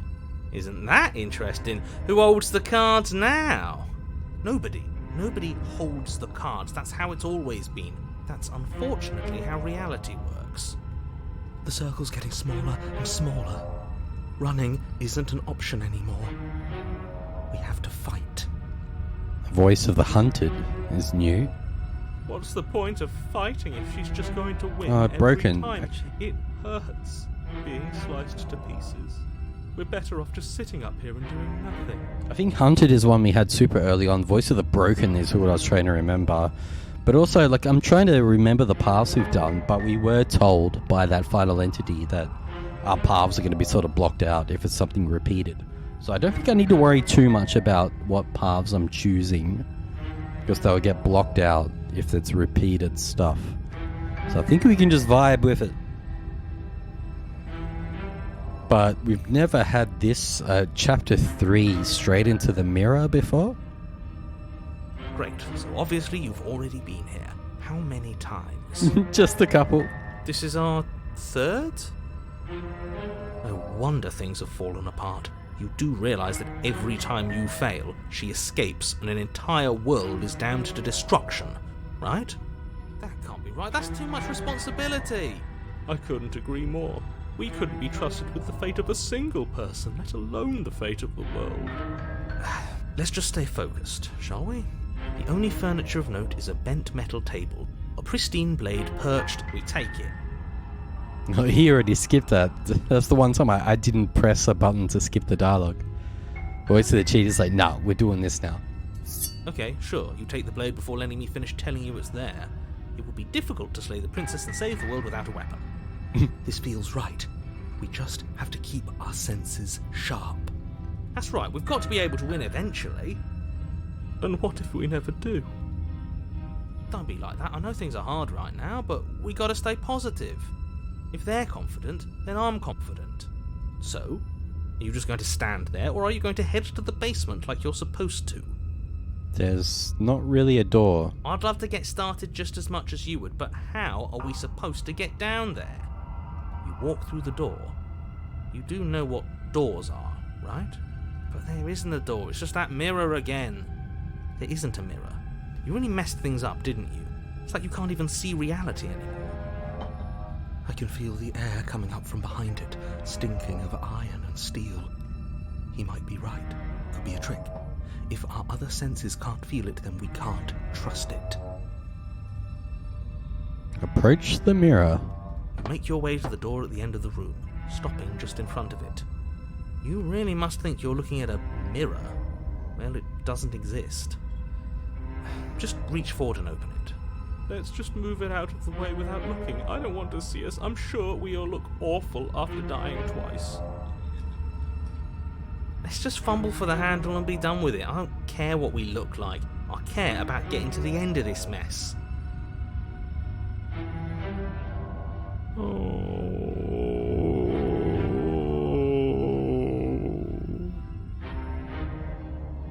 You reach forward and place your hand on the door to the basement. It creaks open. And the mirror's gone. How surprising. It was never there. Just an illusion. Guess it's time for us to see her again. Just stay focused and you'll be fine. You step forward, but you don't get a chance to linger on the basement stairs. They are smooth and flat and metallic, an unintentional and unfortunately slippery ramp that quickly sends you skittering to the bottom. Your body tumbles onto the basement floor and the form of the princess comes into view, standing at a distance. She gives you a wry smile. Hi, it looks like you don't have a way out, so I'm not going to play dumb anymore. It's getting weird now. This chapter 3 is turning things up a bit. Every time we were making progress, she had like a new window to see the stars and things. Now we're both locked in. But don't worry about how bad you did last time. That's part of the fun. Fun for her, maybe. I didn't like dying all over again. Thinking about dying makes us as good as dead. The only thing that matters is survival. Actually, does survival matter? We've died twice and nothing bad has come of it. We just need to True. find a way to win once. Nothing bad has come of it yet.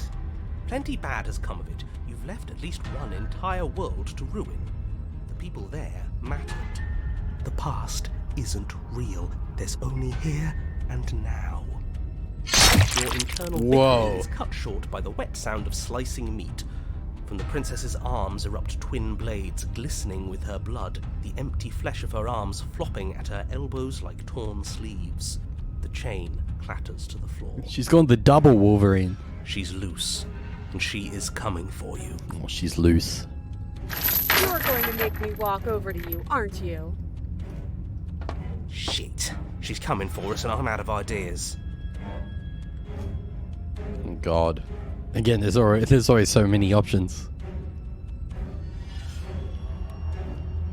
We're fighting her, obviously. We're going to appeal to her authority, puff her up a bit.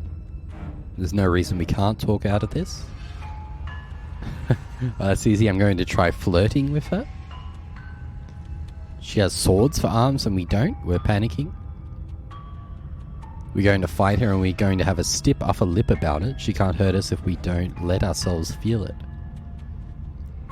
She wins by killing us, right? So let's beat her to it. A couple of these are straight up fighter. All of these ideas suck. Think up something better. I think we'll just die if we do this.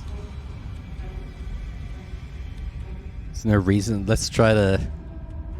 I think all of these will just lead to death though, won't they? We're going to appeal to her authority. Puff her up a bit. There's no reason we can't talk this out. She isn't one to talk, and we shouldn't be either. He's right. I don't think we can talk I don't think this so. out. I think she wants to kill us. With our little dagger, I don't think we can fight Exactly. I think she established that at some point between stabbing us to death and directly telling us just now that she was going to kill us. You were the one who asked for ideas. Fine, talk our way out of this. Maybe that's the answer.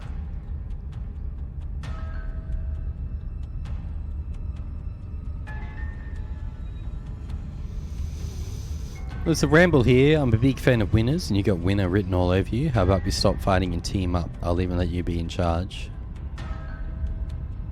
I'm feeling this one. Look, both of us are stuck here against our will. What if we joined forces? I feel like a lot of these times there's so many options, it's going to lead to the same thing, yeah? Look, both of us are stuck here against our will. What if we joined forces? Oh, for the love of... The princess stops for a moment, mulling over your deranged proposition. Deranged proposition. Nah, not interested. And don't take it the wrong way. I think you're neat, but I'm having way too much fun to stop. Oh, she was nice about it, at least. We should coil ourselves. She's about to pounce. We're screwed. Again. I'll see you all when we die. But before you can finish another thought, Whoa. the princess closes the distance and dodge. Now. That looks crazy with her, her arms being severed and how they're kind of all flailing in the background. Fails to hit you. Ooh. Oh, you're a fast one. That's fun. But I think I can get even faster. I'm going to be quiet for a bit now. Let me know when we die again. You dodge and parry and dodge and parry in an endless repeating pattern.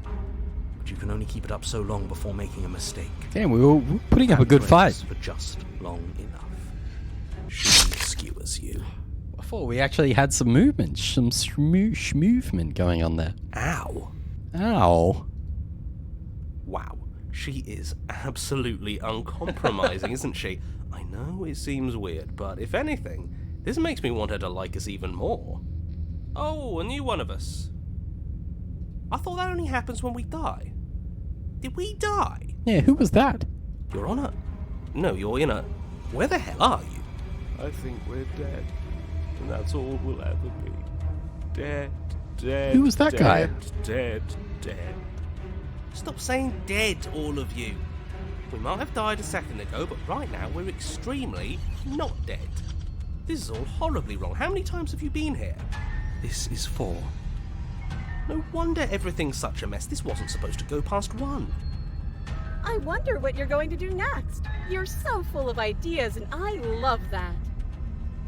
But I guess we don't have time to talk about things before the princess advances. Okay, whatever we do gets us another us. Let's see how many we can stack. There's got to be a point where it makes us better than her. As long as we keep moving. Oh, great. So it's going With to the get cheated, even the hunted, more the broken. crowded. Even more deluded voices that think we might stand any kind of chance. Flawless idea, if you ask me. The opportunist. Such a go-getter attitude. The opportunist is back. That's who we already did a path with before. Come on, show me something new.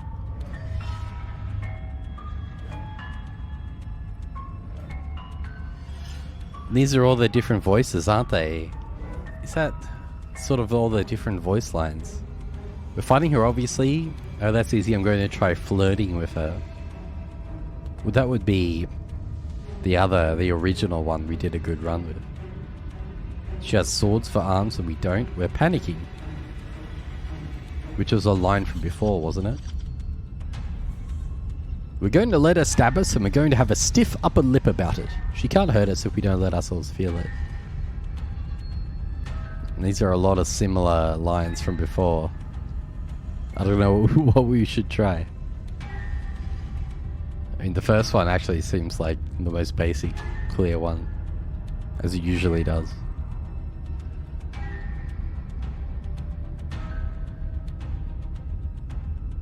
It's also pretty much the same as this one. She wins by killing us, right? So let's beat her to it.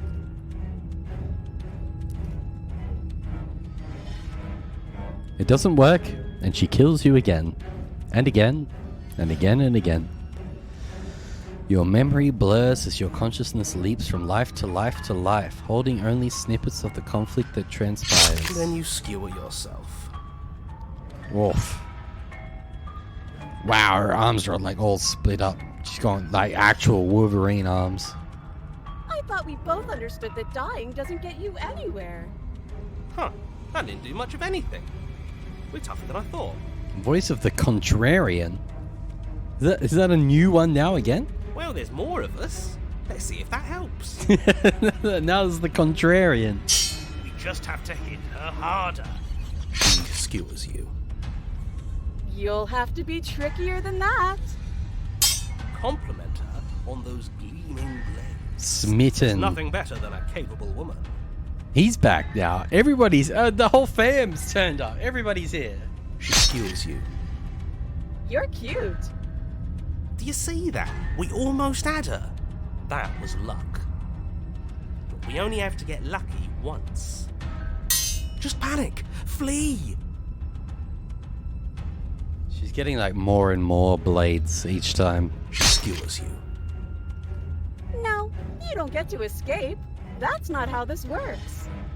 It doesn't matter how many times this takes. We can't give up. Okay, let's go again. She's going to kill this body either way. So stop feeling what it feels. That's a new one. Voice of the Cold. She skewers you. We've been skewered a lot. Ooh, not bad. Real tough. See? We're getting better. Okay, yeah. That was a good one. None of this is working. Think. She skewers you. The narrator is done with it. We're getting close to something. Can't you feel it? One last time. You're right. One last time. That's all we need. And then everything goes dark. And you die. Oh, but we were so close. Chapter 4, Mutually Assured Destruction. I think all the voices are rocked up now. You're on it. Don't lose your head. We're in a cabin and we'll take it from here. Yeah, we got all the homies are rocked up. We got the whole fam now. Everything feels like it finally fits, doesn't it? We're up here, which is different, and different is good. And our steel claw is already in our hand. We're so ready to go. We've learned. Ho-ho! What if? Throw it out the window. what a good advice, Mr. Contrarian. Over my dead body. Voice of the Stubborn. That won't be very hard. We've died a lot. But I can't say I mind anymore. Besides, what better way to die so very many times than at the sharp hands of a beautiful woman? Smitten is my favorite. Sure, I can think of a better way to die. They're all the same, really. How about we stop thinking about horrible ways to die? I don't want us to accidentally manifest anything. The only thing we're gonna manifest is finally ending up on top. There are entirely too many of you. How many times have you been here? This isn't good. This is... Yeah, leave it to the pros. We'll notch up that win in no time. Who was that? Cheated. How about you stick to describing things and we'll stick to doing them? Narrator, we heroically stride through the door and towards our destined final encounter with our star-crossed lover. Fine by me. You walk to the door and onto the basement stairs, only... It's fine. I'll just shut up then and speed this whole thing along. So I keep pressing buttons too quickly. No, there wasn't really more to that. You walk to the door and onto the basement stairs only. It's more of a slide, we know. Yeah, fair. Like, we've been through this. Are you sure you don't want me to describe the stairs? Or this room, or anything? It feels like I'm hardly a part of this.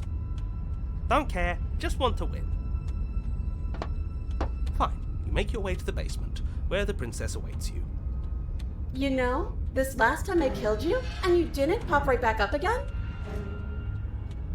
I thought I'd actually done it. I thought I'd cut you into so many pieces you just weren't able to stitch yourself back together. But I guess we're not done. That's okay with me. It's good even. I like that. I got something ready for you while you were gone. Do you want to see it? No. I'm not going to wait for an answer. I'm just going to show you. It's worth it, though. Just you wait. And not for very long, because I'm going to do it right now.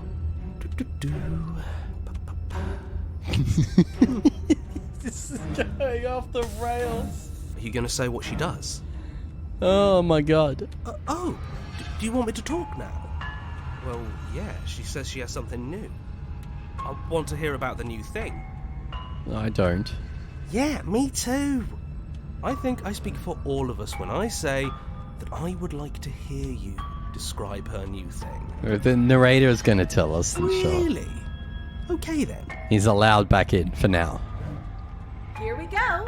Now. The princess's skin twists. Oh my god. Of raw meat as it stretches and tears. Then it erupts. She becomes a wave of blood and viscera, pieces of her splattering against the walls. All that remains in the center of the room is a skeleton of blades. A heart beats furiously in its cage of a chest. Are you ready for what comes next? Getting stabbed? More? Holy shit! She's gorgeous. Absolutely divine. I love how Smitten's still vibing. I mean, she does look pretty cool. She's kind of just a heart in a cage of nothing but swords and blades. Yes, behold, the perfect woman. The perfect woman, the ultimate female form. Do you think we can throw her out the window? That looked painful. How is she still alive? Heart's still beating, that's all she needs. This is fake. This is all fake. That's all just made up. I don't think it matters. Let's just do a quick save. She doesn't even have a back anymore. How are we supposed to stab her in it? The opportunist. Not seeing an opportunity here.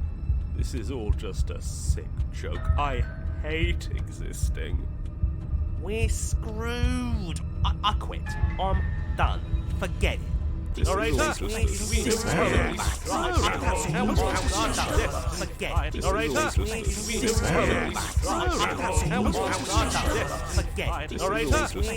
just happened?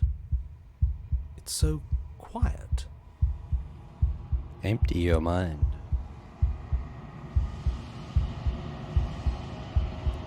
Him too. Something feels different about you. It almost makes me feel different. Like I should actually take this seriously for once.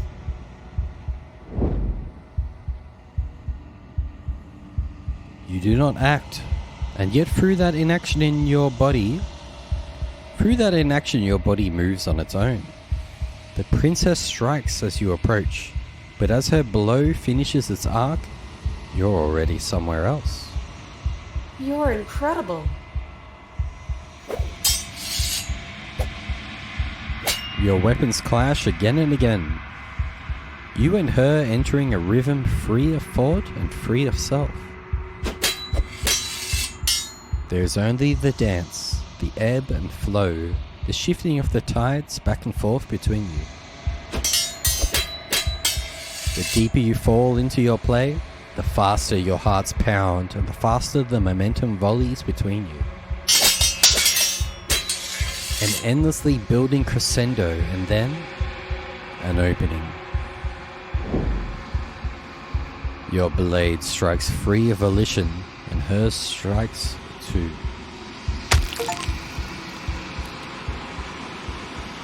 Both strikes are lethal. Neither of you will survive, but neither of you fear what's to come. This is a good ending.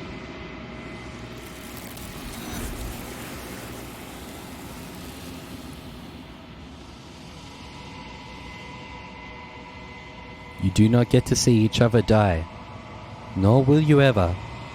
It's time for you to leave. Memory returns. Approach the mirror. You do so. Gaze into your reflection.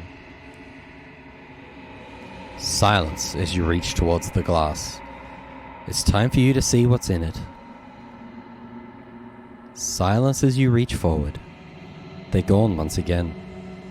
The mirror always makes them leave, but you need to see what's in it.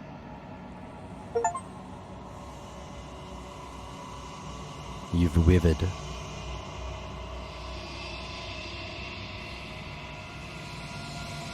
You find yourself in the long quiet once again. Proceed to the cabin. You are at the cabin. Approach her.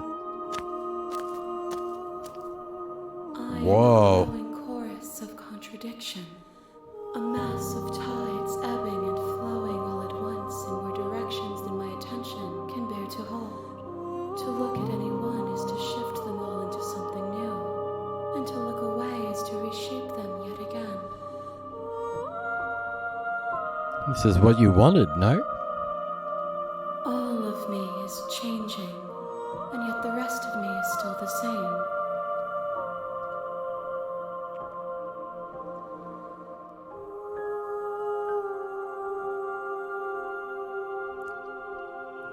There's a million entries again.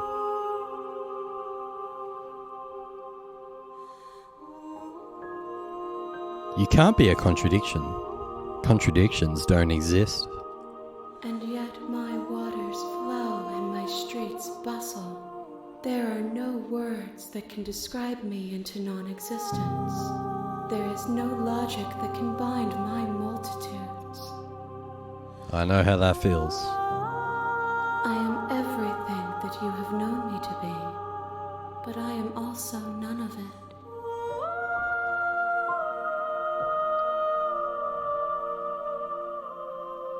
How can you stand to be a contradiction?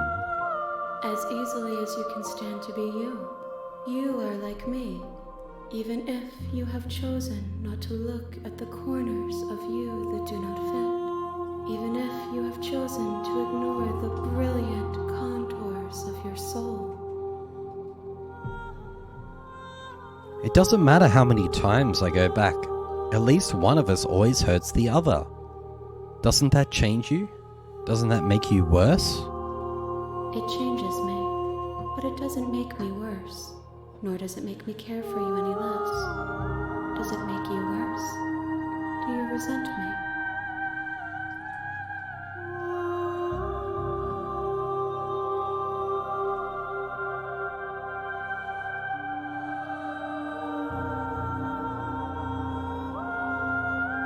If anything, it makes me like you more. I don't know what that says about me, Odd. I kind of get the vibe of just like taking in all different perspectives, all different experiences.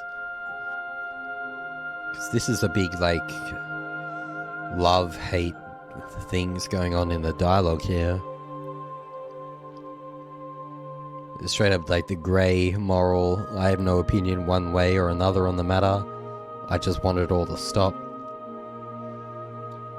Yes, you're torturing me and I hate it. I think I hate you. I think they're, like, I get their vibe. I like them. I think I'm going for the top one, yeah? If anything, it makes me like you more. I don't know what that says about me. It says that your heart is gentle. Oh, thanks. That even in the darkness you are guided by compassion.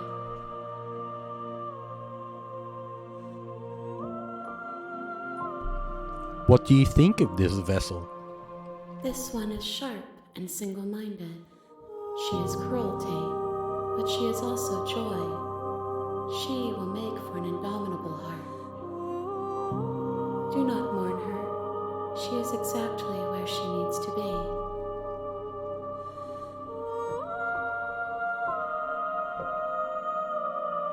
Do you know what happens to the worlds we leave behind? My perspectives are shadowed. You have seen what I have seen. just as I have seen what you have seen. The angles of my vantage do not offer me hidden truths, and my attention is turned inward, except when you are here with me. No, she likes us. Perhaps this will change when our work is done.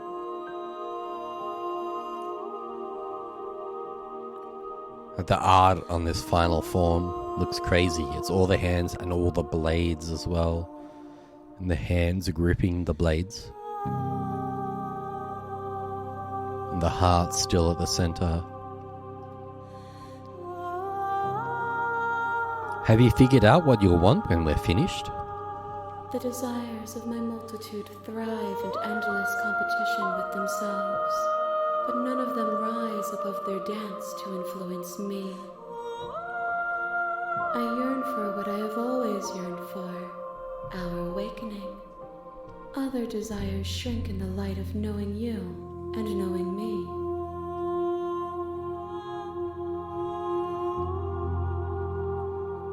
I don't want to say this one about us going to kill them. You know, at the end of this, once you're finished, I'm going to kill you, right? I don't want to say that. I don't want to do that. I like them. They're pretty neat. Look at them.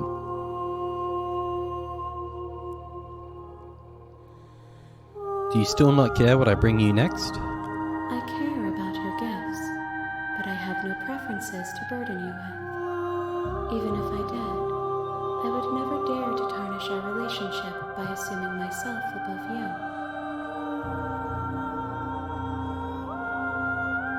So you don't have any preferences on how you'd like to change or grow? I think we've asked this before, haven't we? The tides do not dictate where they are pulled. A river does not dictate its outlets. My gift to you is to let you choose your path, and my task is to treasure the gifts you bring me. How many more vessels do I need to bring you? We will know when we near our destination.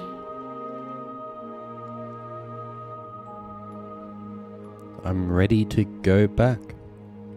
I guess. I will be here when it is time for us to meet again. Everything goes dark, and you die.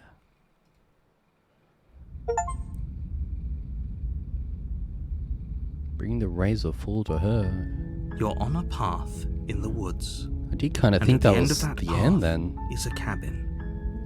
And in the basement of that cabin is a princess.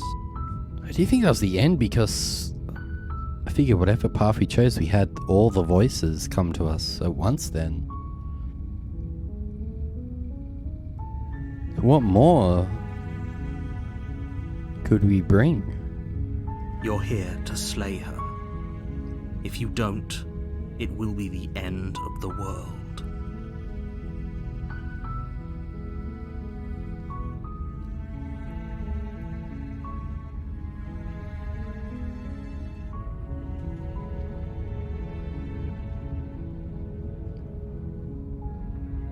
After that path, it kind of...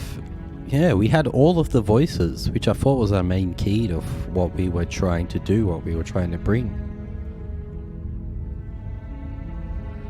Just continue to the cabin for now. You make your way up the short path to the cabin. You'll find the princess within.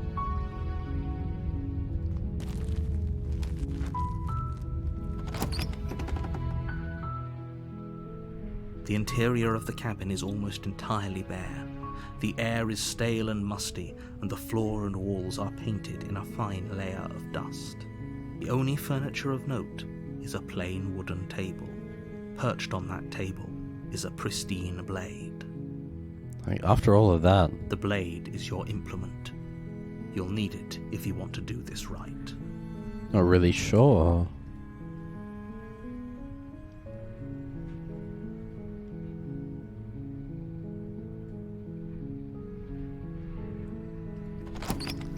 I'm meant to keep trying different paths, The or... door to the basement creaks open, revealing a stair. Her voice softly carries up the stairs. Hello? Is someone there? It's hypnotizing. It's the kind of voice you only have to hear once to remember it for the rest of your life. Don't let it fool you. It's all part of the manipulation. You are? It's been so long since anyone's come down here. I was starting to think they'd forgotten about me. You walk down the stairs. I'm surprised. I I kind of thought that was sort of There's wrapping a heavy up then. chain around her wrist, binding her to the far wall of the basement. She's beautiful. How could someone like this be a threat to anyone? I am begging you to stay focused. There's a lot riding on you here. Hi. Do you think you can get me out of these chains? Okay. Let's talk a bit first.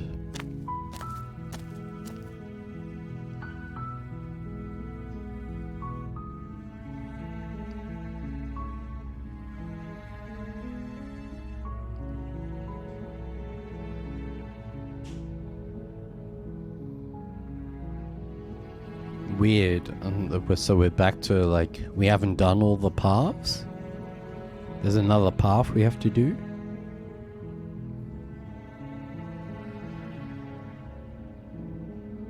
For all I know, you're locked up down here for a reason. Of course I'm locked up down here for a reason. I don't actually know what that reason is, but you don't just stuff a princess in a basement and throw away the key without there being some sort of an explanation, right? You have all the explanation you need, and you should know better than to trust whatever she comes up with.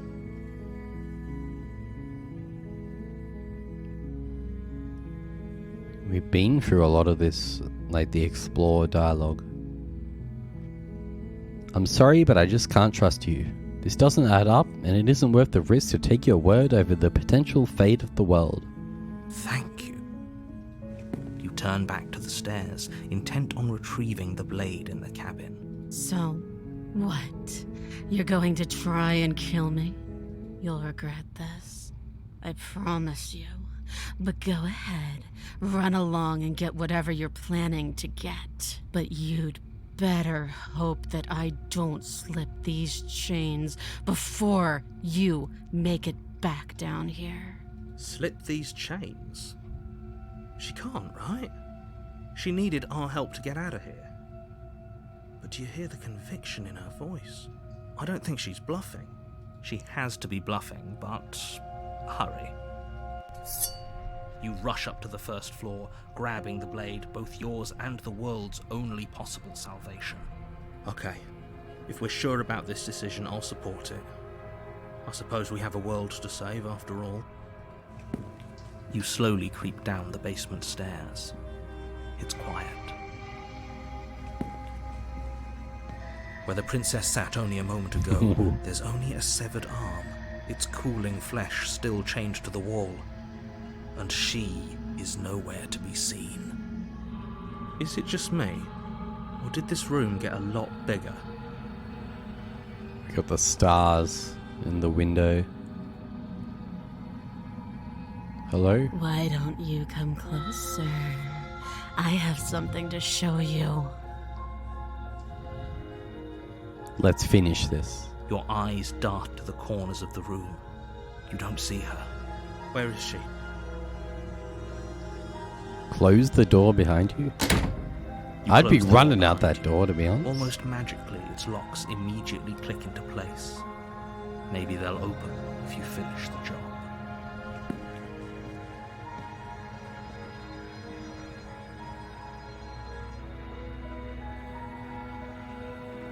Investigate the arm seems like a bad idea. Common out, let's just get this over with. I can wait. I'm very patient.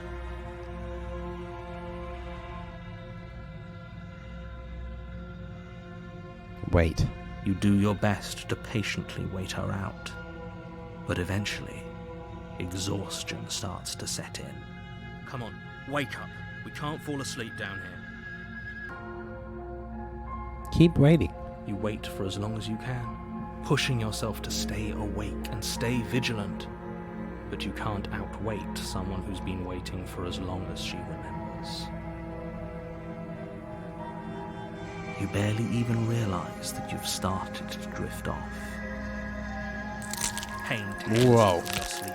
The princess is upon you, ripping into She's your got the flesh, severed arm. naturally sharp teeth and claws severing arteries and digging into organs.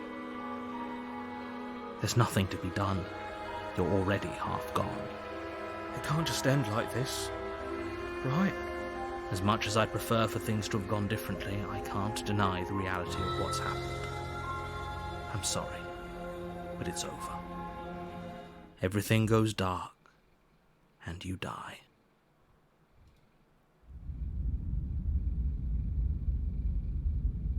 We've died a few times You're so far. on a path in the woods, and at the end of that path is a cabin. And in the basement of that cabin is a princess. Kinda, maybe I can quick save. I'm a little tempted to... You're here to slay her. If you don't, it will be the end of the world. to turn around and leave. You have already committed to my completion. You cannot go further astray. Okay, yeah, I was curious about that. I feel like we've gone so far. What happens if I turn around now? Well, apparently we're not allowed to. She's going to kill me again. Again? People don't die twice. You haven't even met the princess, and I hardly think she'd be capable of killing someone as skilled and courageous as yourself. That's us, baby. Skilled and courageous. Surely it's not like she's murdered us so many times. If he doesn't remember what happened, then maybe it's best to keep it that way. If he doesn't remember what happened, then something else must have trapped us here. You're not trapped here. Nobody's forcing you to do anything, though the only sensible thing for you to do right now is march up to that cabin and slay the princess. So we got Voice of the A Hunted warning now. before you go any further. And we're not allowed to turn around anymore. She will lie, she will cheat, and she will do everything in her power to stop you from slaying her. Don't believe a word she says. Does a cat lie to a cornered mouse when it plays with its freedom? Or is it just acting out its nature? I think that was just the final form of that version, that path that we went through, even though that looked like an ending. I don't see why that matters. A lie's a lie, and if anything, she's the one who's cornered. She could have gotten out of there whenever she wanted to. We should trust nothing that she tells us, only what we hear and smell. That's a very roundabout way of saying that you should listen to me and take this seriously. Maybe. Maybe. Proceed into the cabin.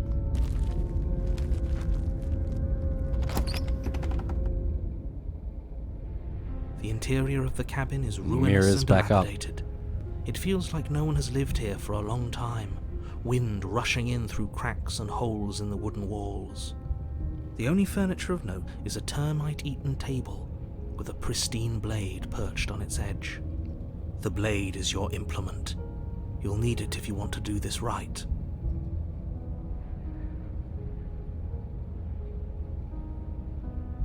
With the Voice of the Hunted, I feel like we should get the blade and be ready to just go in. If we went in and started the talk, I think she'll just try to murder us.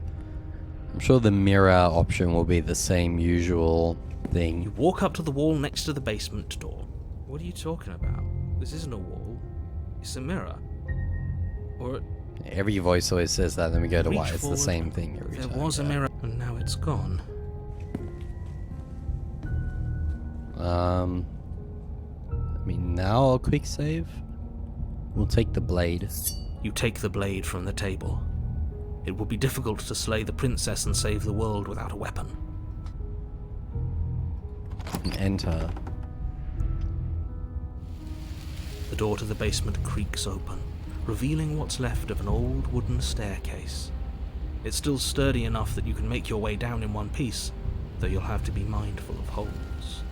The air seeping up from below is He's got to say the probably line. warm and wet, as if you're descending into a jungle.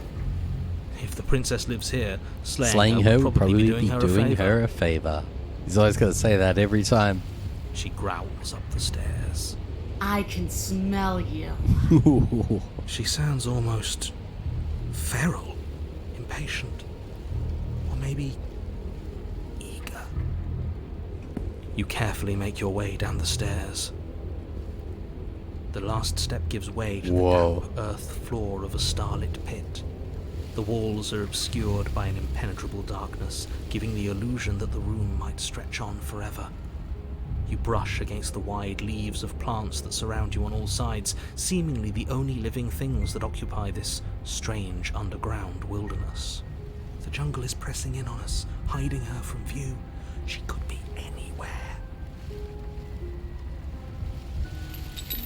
You see only a flash of the princess before she scurries away into the underbrush, dragging her heavy chain behind her. What was that big-ass tail, though? Remember, she's just a princess.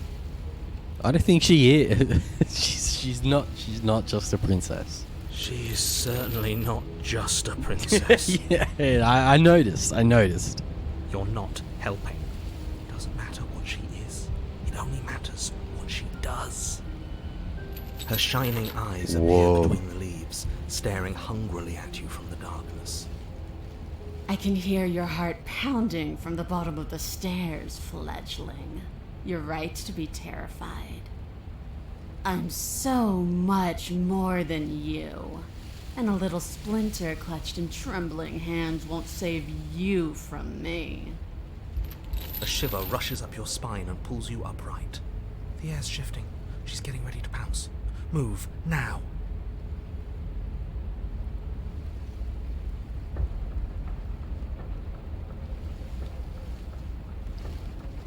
There's a lot of explore options, but I'm feeling, should we just move? Just hit move?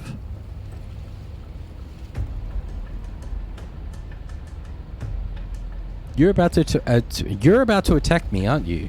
I can see right through you. There's a shift in the humid air. Oh no. Something in there lunges from the shadows, her maw unhinged and dripping, her eyes fierce and full of hunger. She is too quick to outrun, too nimble to outmaneuver, too determined to overpower. This is her domain. You are devoured. I guess that's it then, isn't it? Unfortunately for you, no.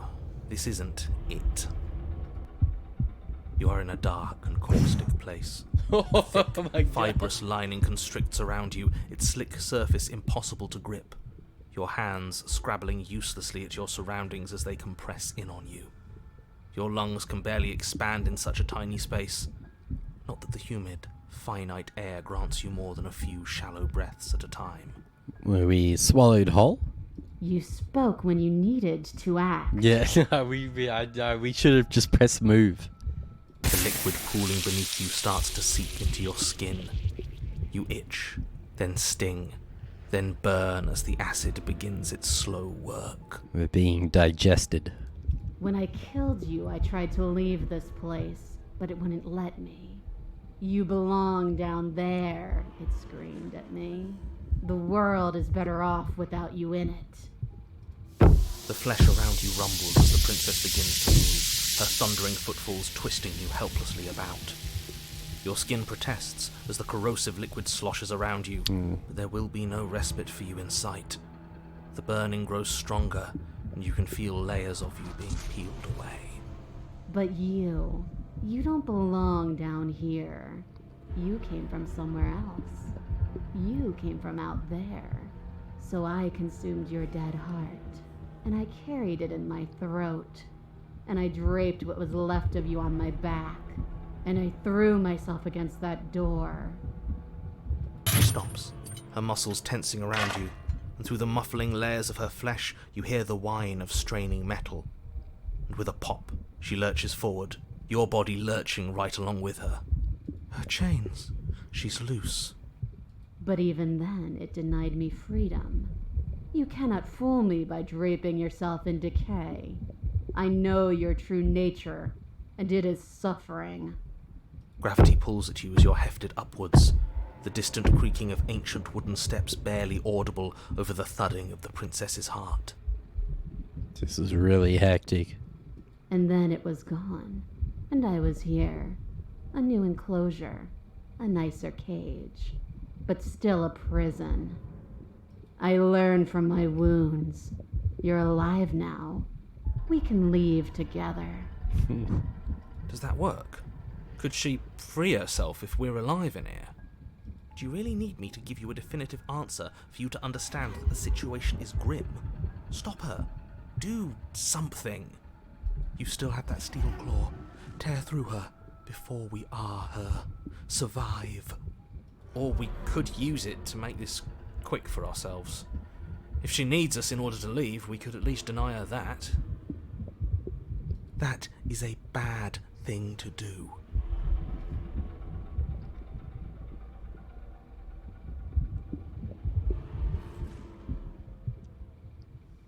This is really funky. We can end ourselves with our funky claws. We can start eviscerating her from the inside out with our steel claws.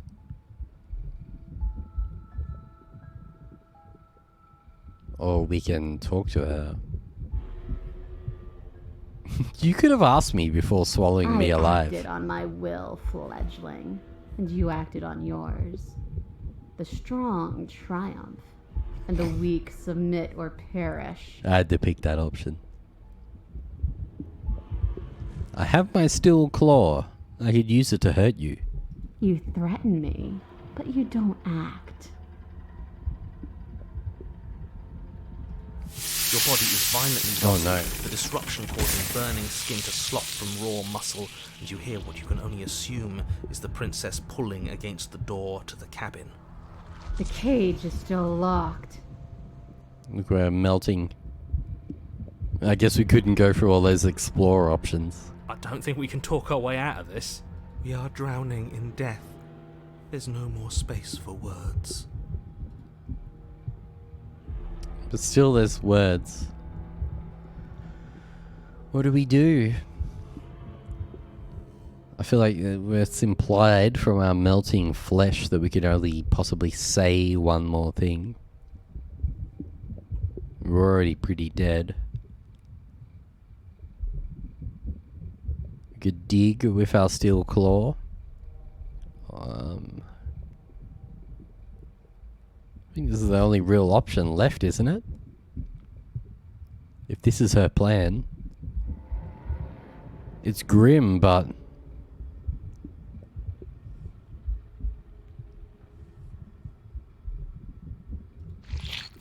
In an act of spiteful defiance, you pull your weapon to your throat, your shaking, ulcerous hand clenched tight around its hilt. And then you draw it across your bubbling veins. There must be so much unique dialogue from all of these options, because this is... We could have chosen to do that before we were melting in the stomach acid. But this is all specific of the fact that we're like melting right now in the stomach acid. And our ulcerous hand, drawing it across our bubbling veins. Your blood flows out, filling the tiny space inside the princess. You start to fade. This is really fucked up. A waste of a good life. It's better than giving in to her. But in the end, the opinions of stray voices mean little in the grand scheme of things. Everything goes dark, and you die. But yeah, again, chapter 3. Ooh. We are a path in the woods. We have no beginning, and we have no end. But something cold and unnatural sits watching us from just beyond our edge. Cool. So, we did still get absorbed within her, and she escaped. So now we are both as one. His gaze pushes against our borders, curling them in on themselves, preventing them from stretching to the places they need to reach. No, that's all wrong. You're not a path in the woods, you're on a path in the woods. Who's even saying that? That's not the princess, is it? Oh no. How many times have you been here? I think this is our third? That's bad. That's very, very bad. It wasn't even supposed to reach 2. If you're at 3, well, no wonder things aren't the way they're supposed to be. Let's get our facts straight. What happened last time? What could you have possibly done for things to be like this? The thing that sits beyond our edge speaks his logic into us. He tries to grasp at things that cannot be grasped. He tries to stare with wide pupils at that which can only be held from the corner of the eye or with a passing glance. Shut up. The rest of you, talk. What happened? What did you do? We're part of her because she consumed us.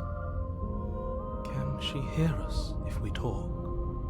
I can hear everything, little one, but you don't have to be afraid of me. There's no place where you end and I begin. Nothing can hurt you here. Not anymore. It shouldn't count as her eating us if we offed ourselves. That's what I was thinking. We're still here, though. And if we're safe, isn't that better? I guess this is fine. Doesn't feel half bad. Miles better than being dissolved, anyway.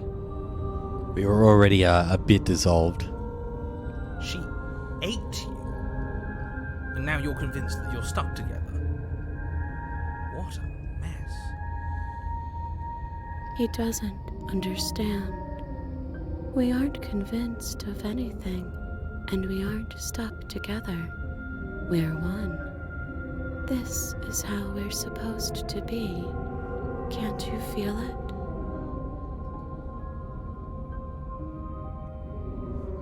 This thing watching us, what is he? I'm not watching you, I'm trying to help you. That's not an answer to our question. I don't know what he is. I only know that he is something other, and that he wishes for you and I to tear ourselves apart. I do want that, but only because it's in your best interests. It's in everyone's best interests. You won't be able to slay her unless you remove yourself from her. He wants us to kill each other. He does. I don't. I want you to kill her. Don't be charmed by her faux solidarity. You're not in this together. I don't believe him. I'm willing to get into the hive mind. She's the only one who poses a threat to the world, and she's trying to make you go along with it. You don't have to enable her, especially when you have what it takes to stop her. I'm vibing with the princess right now. I already like this top option. I've had enough of this guy. How do we stop him?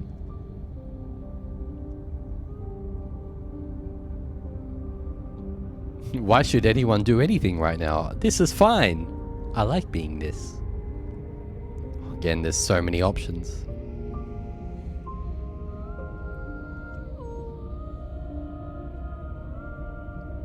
There's still a do nothing option. What should we choose? There's so many.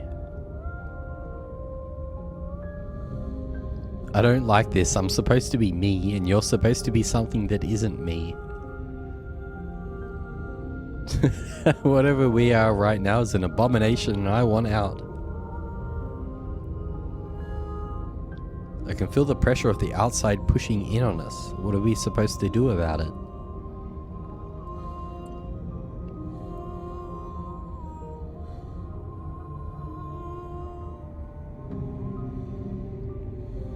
A lot of these options are things that I would say in this situation, that's for sure.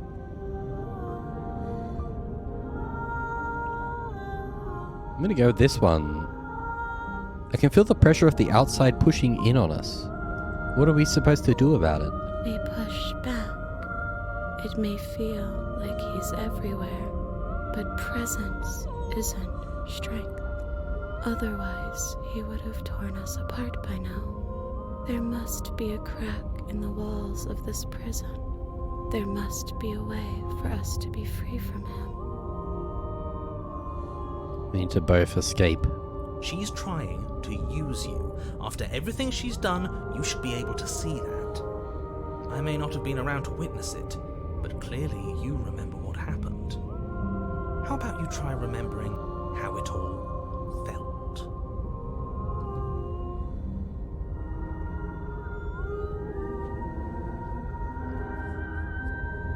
So, being melted alive in her belly from the stomach acid didn't feel good. Turn inward and find your freedom. I like the music. I like the vibe.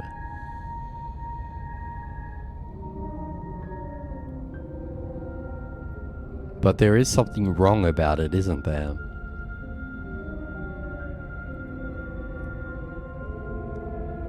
It's got really good dialogue option lines that generally make me think. Remember how it felt. We can't go back to that. Oh, shit. We can't go back to the fear and the hunger and the pain. Not after being something as beautiful as this.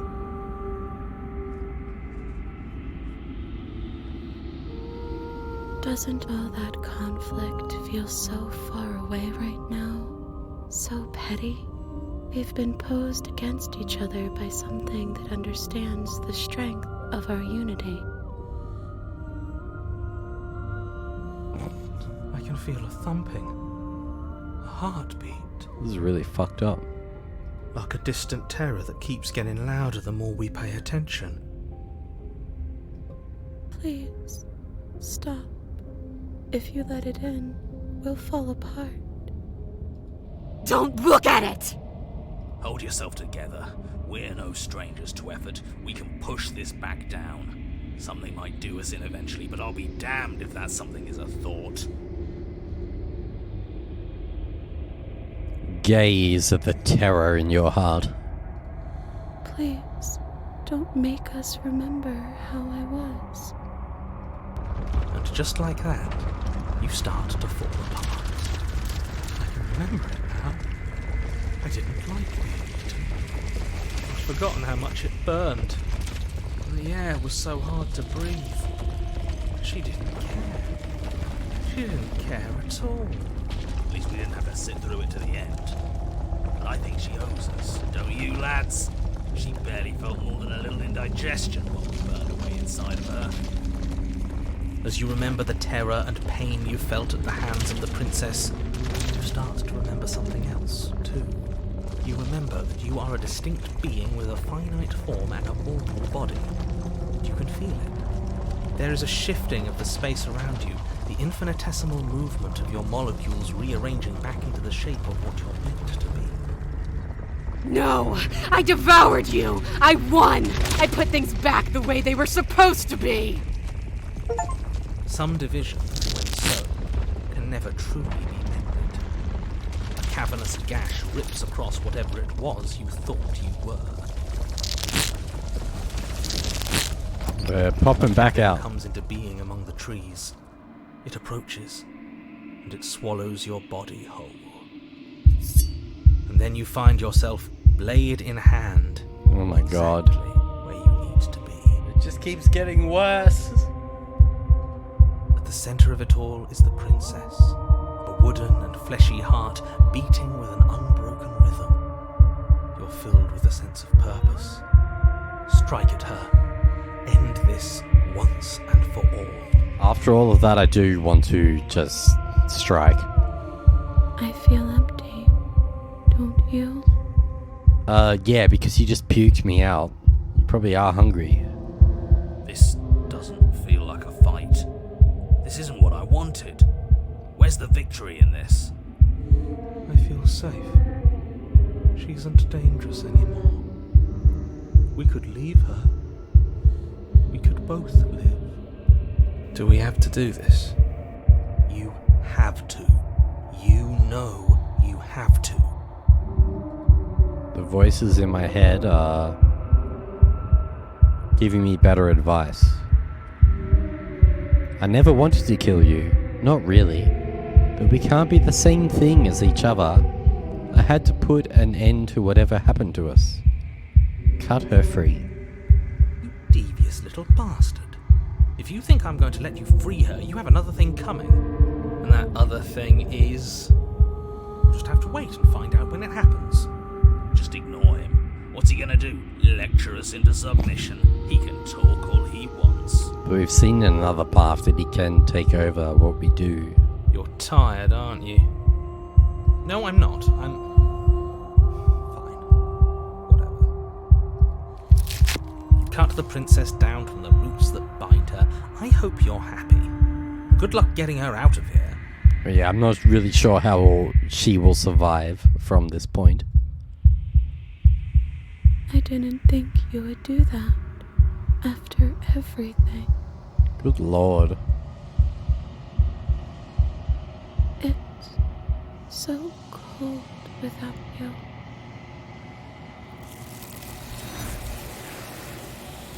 In she goes. The mirror. Yeah, I was gonna say. So we're not doing the mirror again? Where's the mirror? And here's the mirror. But you don't get the chance to respond. Nor will you ever. It's time to leave. Memory returns. She's gone. Where did she go? Should we try and find her? And there's that mirror again. Why is it here? Why now?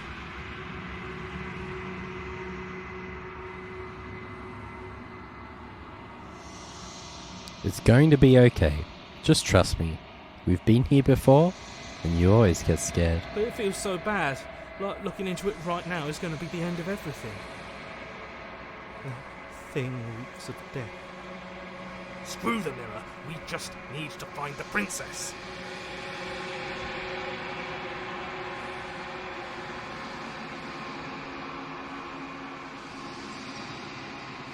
Shane, I'll see you on the other side. It's going to be okay. Okay. If you say so, we'll trust you.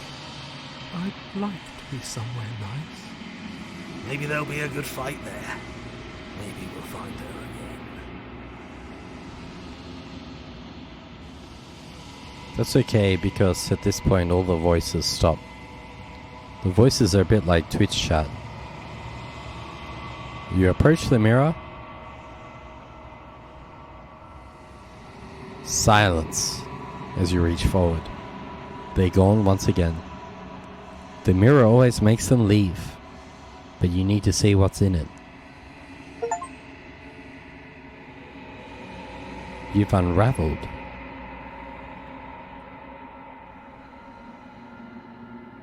You find yourself in the long quiet once again.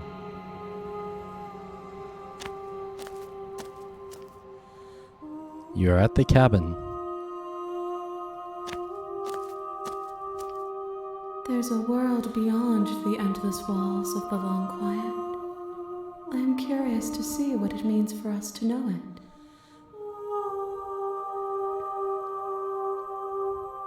Do you think there are people out there?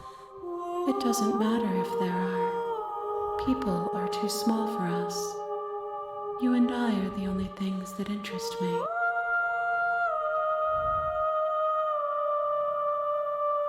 Do you think that anything is real out there?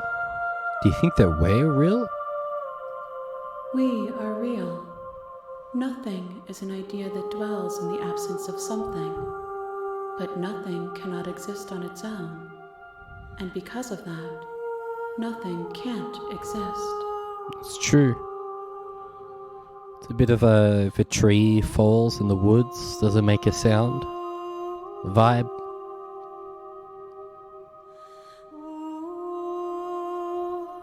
Something can only exist if there is something around to know it.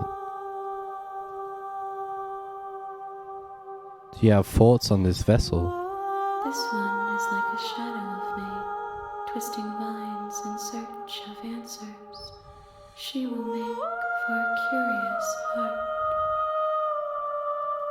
Do not mourn her. She has found what she yearned for.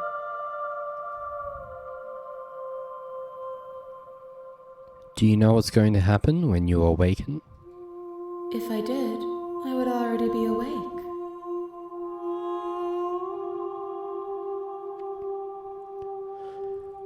When you send me back, I'm not alone. There are voices that speak to me. Some of them are me, but one of them is something else. I call him the narrator, and he wants me to kill you. Do you have a narrator? Have the vessels had one? No, their minds are empty, existent, but constantly shifting into something new. Do you think your narrator lives in the spaces beyond?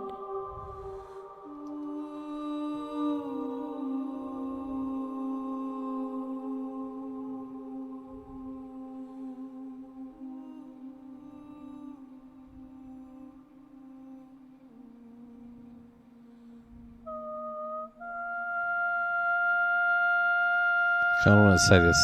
He does. I know it's for a fact.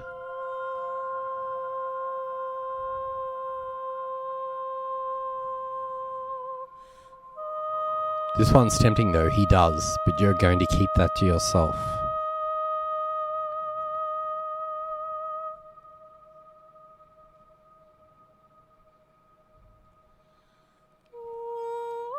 He does, but you're going to keep that to yourself. It's nice to be with someone whose thoughts I can never know as mine. She's like, oh, you telling me what I'm going to think, huh, buddy? How many more vessels do I need to bring you? One. One? Whatever you bring me next will be enough, and then gravity will pull the others back to me. I will be singular. A final multitude. If this is the last time, is there anything you would like me to bring you? I mean, I'm going to 7-Eleven. I could bring you like a Slurpee or some milk or a chocolate bar or something. These gifts are a conversation, and each one shows me the contours of your heart. The only thing I want to see is what you choose for me when the thread is fully drawn.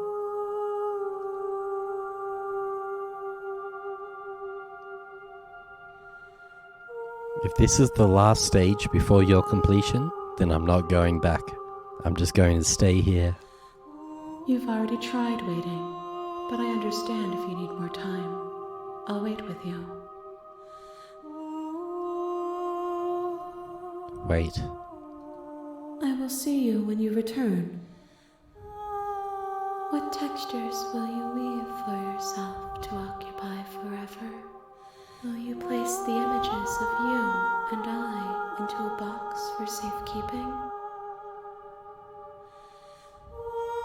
If you close that box, will you become another you in another world? An imaginary pattern repeating itself until it can no longer bear the weight of its hand-drawn cage. You'll always come back to the box, because you'll always want to know what it means to be you. I will be here waiting by your side until you're ready to return to mine. I knew I was going to do that again.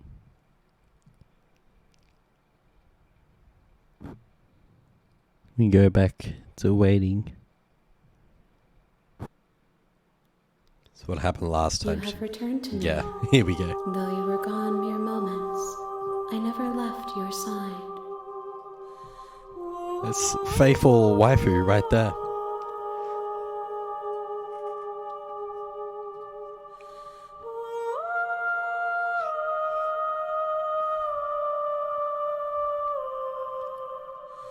I'm a little curious about these two options, but I don't want to. I don't want to do these things. I'm ready to go back. The next time I see you, each of us will finally know what we are. I will be here, waiting for you.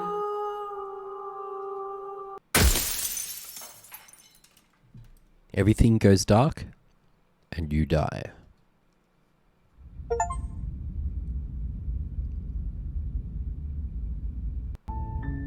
You're on a path in the woods, and at the end of that path is a cabin. And in the basement of that cabin is a princess. You're here to slay her. If you don't, it will be the end of the world. We've definitely heard this before.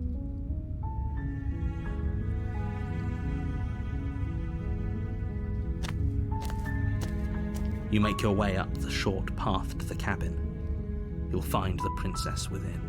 I'm definitely lost at this point of which paths you haven't taken, but they did say that they will be blocked out. The interior of the cabin is almost entirely bare. The blade is your implement. You'll need it if you want to do this right. So yeah, like just straight up entering the basement is blocked out. Alright, so they do make it a bit easier to go through the paths that need to be done. We can't just walk in, we have to pick up the blade because that's our only path to progress. You take the blade from the table. It'd be rather difficult to slay the princess and save the world without it. Enter the basement. Like we are actually finally an end game now.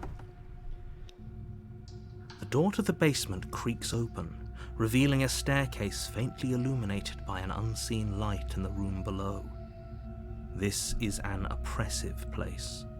The air feels heavy and damp, a hint of rot filtering from the ancient I might wood. skip a little bit though, because The princess some of really this we've lives heard a here. bit. Slaying her is probably doing her a favor. Her voice carries up the stairs. Who's there?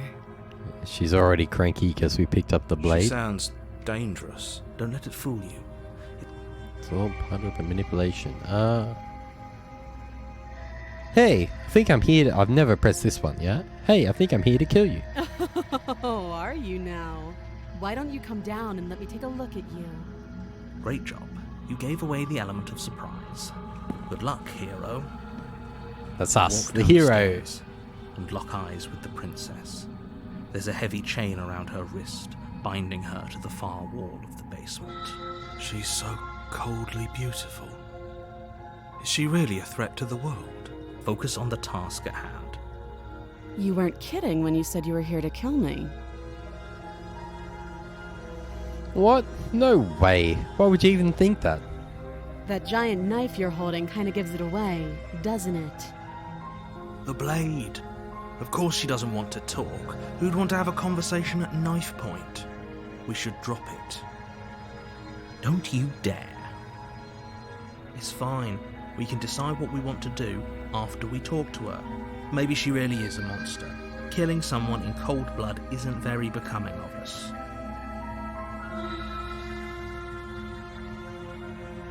Let's drop it. The blade tumbles out of your trembling hands and drops to the floor with an unceremonious clang.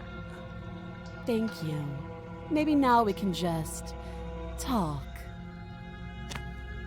Against your better judgment, you step forward to speak with the princess face to face, unarmed. We'll be fine. I don't know what you're hoping to accomplish here, but I can assure you there's no reasoning with her.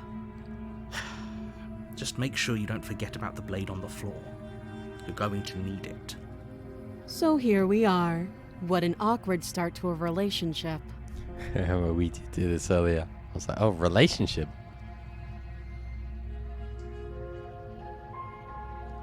We have been through... We haven't said this. Yeah, it's pretty awkward. I know. I just Just like said me that. ever talking to any now, female why are you I here just to met. kill me? Little awkward.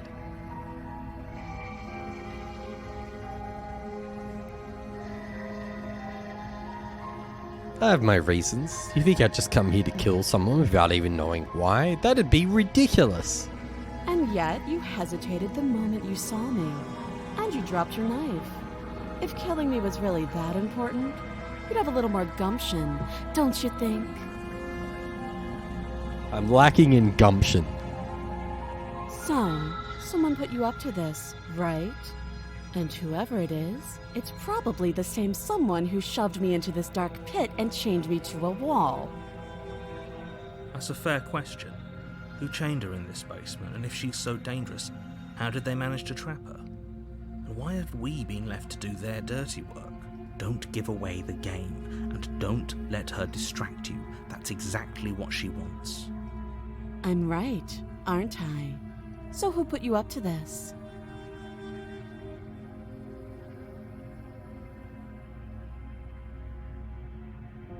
I kind of want to answer the question, but I don't think there's an option.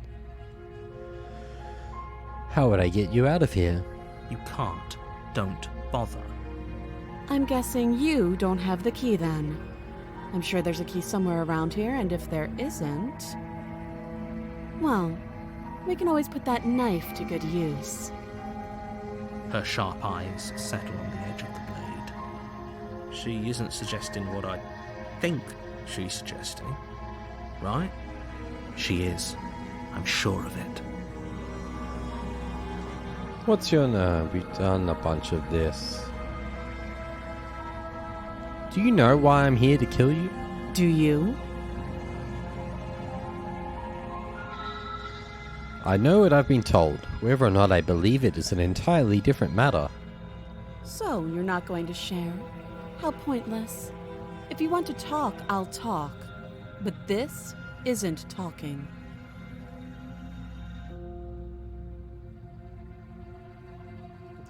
Oh? Have you decided what to do with me? You know why you're here.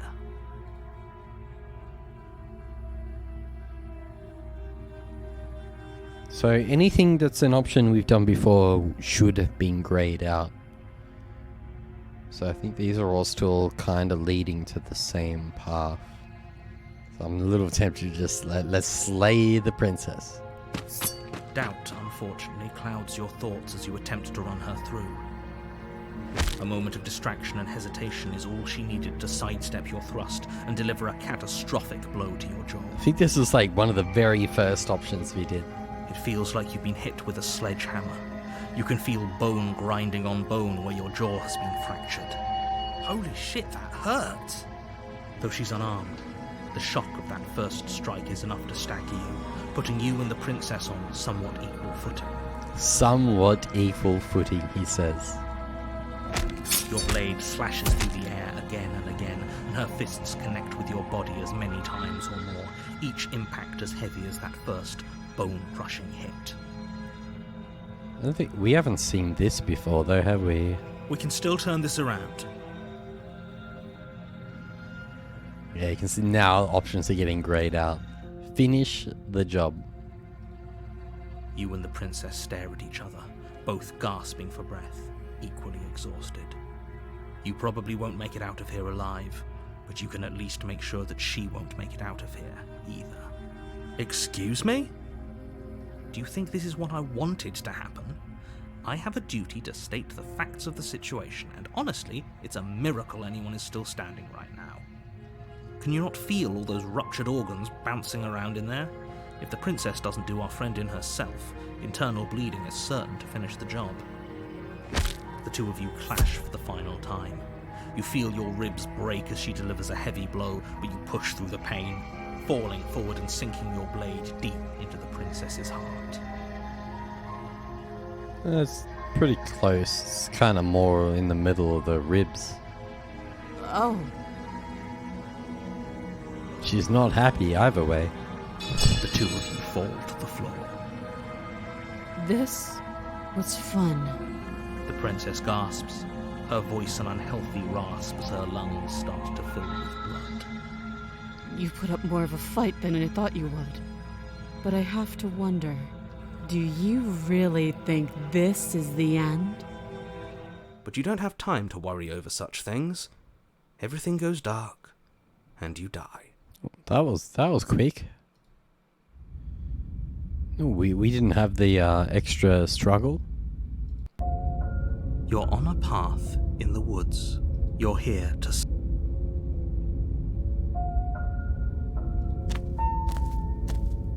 A warning before you go any further. She will lie.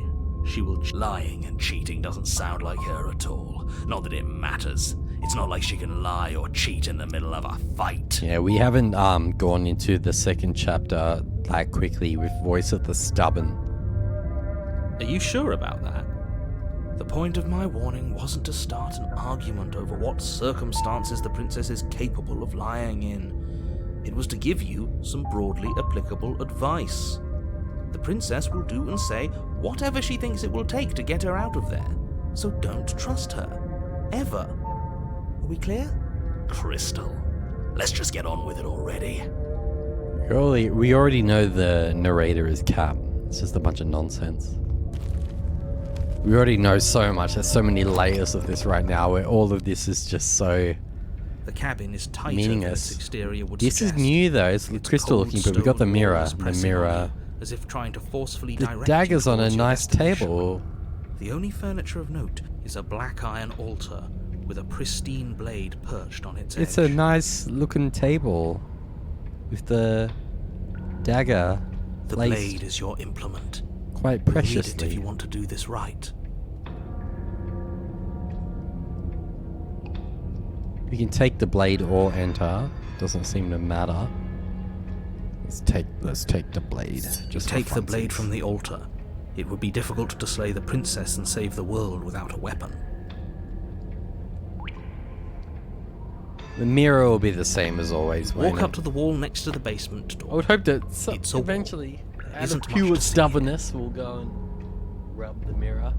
What are you talking about? This isn't a wall. It's a mirror. Or at least it'll be a mirror once we wipe off that layer of grime.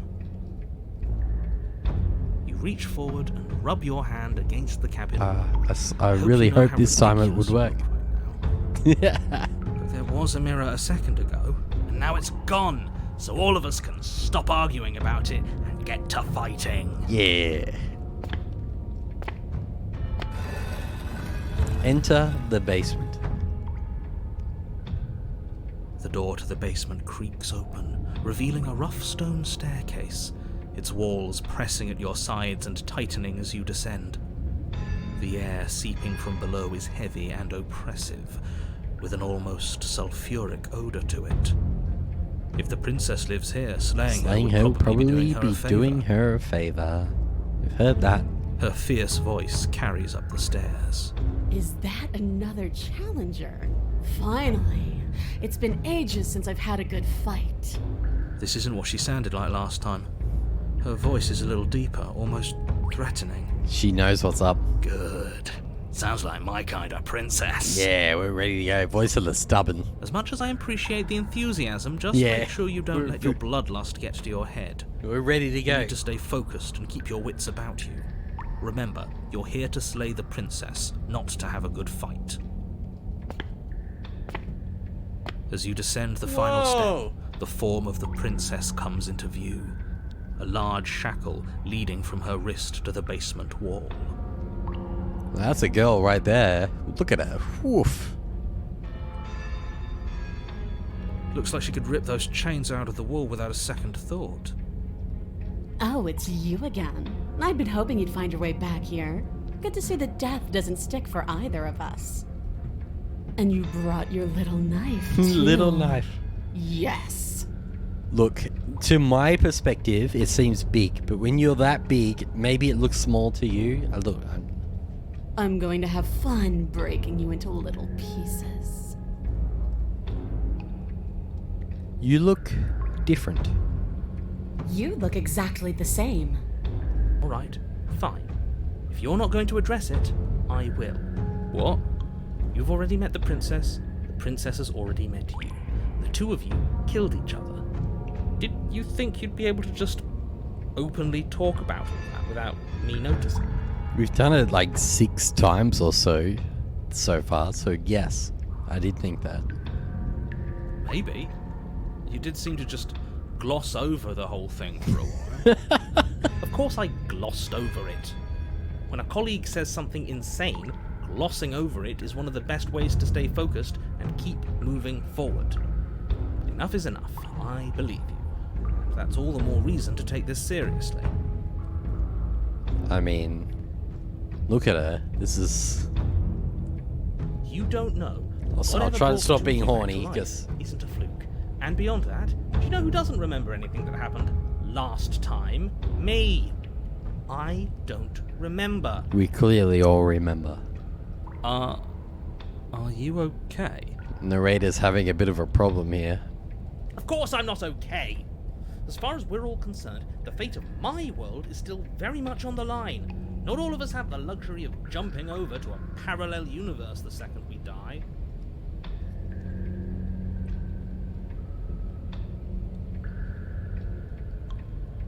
This is weird. I don't know if it's part of this path or just because it's kind of one of the last paths we've taken. Narrator is kind of being open about the fact that we've been through this several times before. But, I mean, this is probably something I would say at this point, is just because it bothers you, I'm going to take this even less seriously. You don't know the depths of my apathy. You're joking, right? I'm just going to pretend that you're joking. Yeah, you better be joking.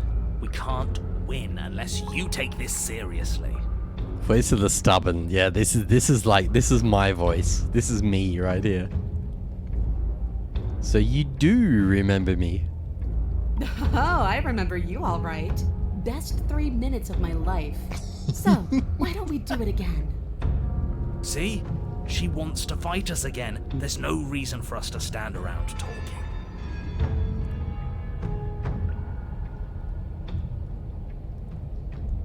Still a bunch of options. Hey, Euromus. You've joined very late into what has been many layers of an insane game. What should we say, Romus? What would you say in front of her?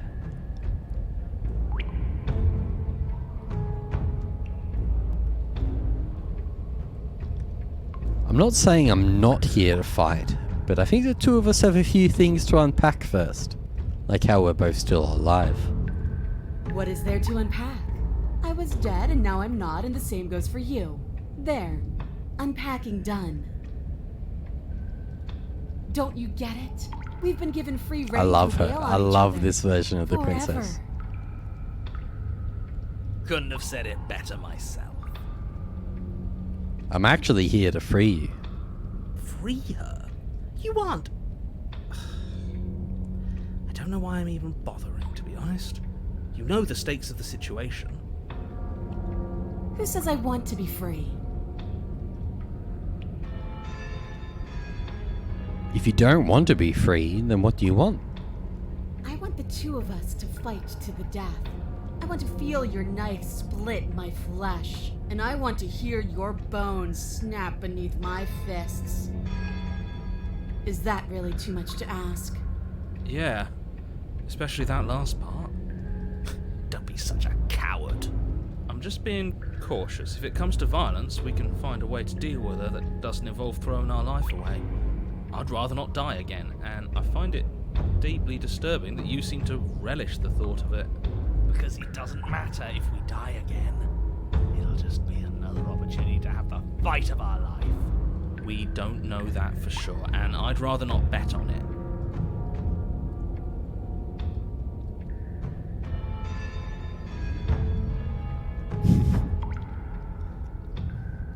I don't know what happened to you since the last time we met, but I'm not fighting a giant demon lady by turn around and leave. I haven't decided what I'm doing yet. You haven't decided? We talked more than enough last time.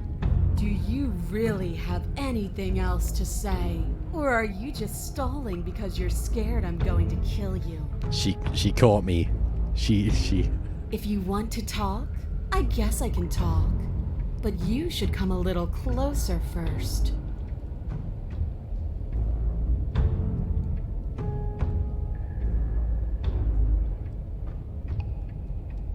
Oh, we got some wild options here. So, attack, step closer, attempt to free. This one is turn around and leave. This one's turn around and leave without saying anything.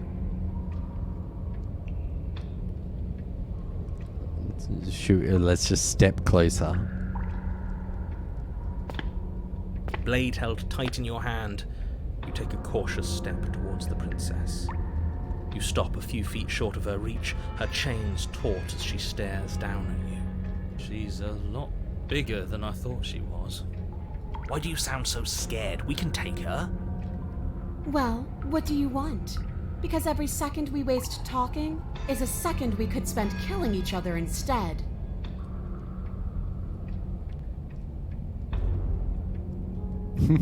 There's so many options. Look at them all.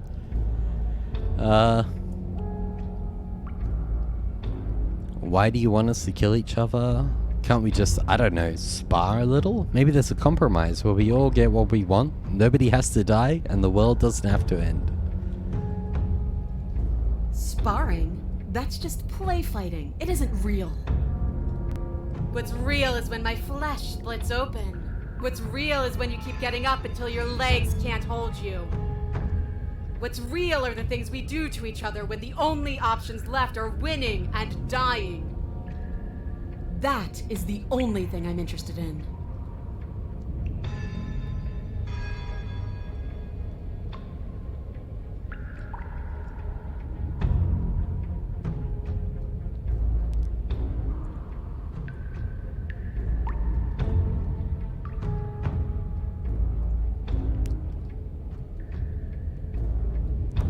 You were put down here for a reason. I was sent to kill you for a reason. Don't you care what that reason is? I don't need to care, because I already know what I am. I've already found my purpose. The princess flashes a sinister grin. You. Does she mean her purpose is killing us? No, she means fighting us. She means both of us getting stronger through sheer pain and will. The fear of death no longer able to hold us back. She's on some Vegeta shit. Some Dragon Ball shit. Just start stabbing her already. I'm sick of all this anticipation. We're ready.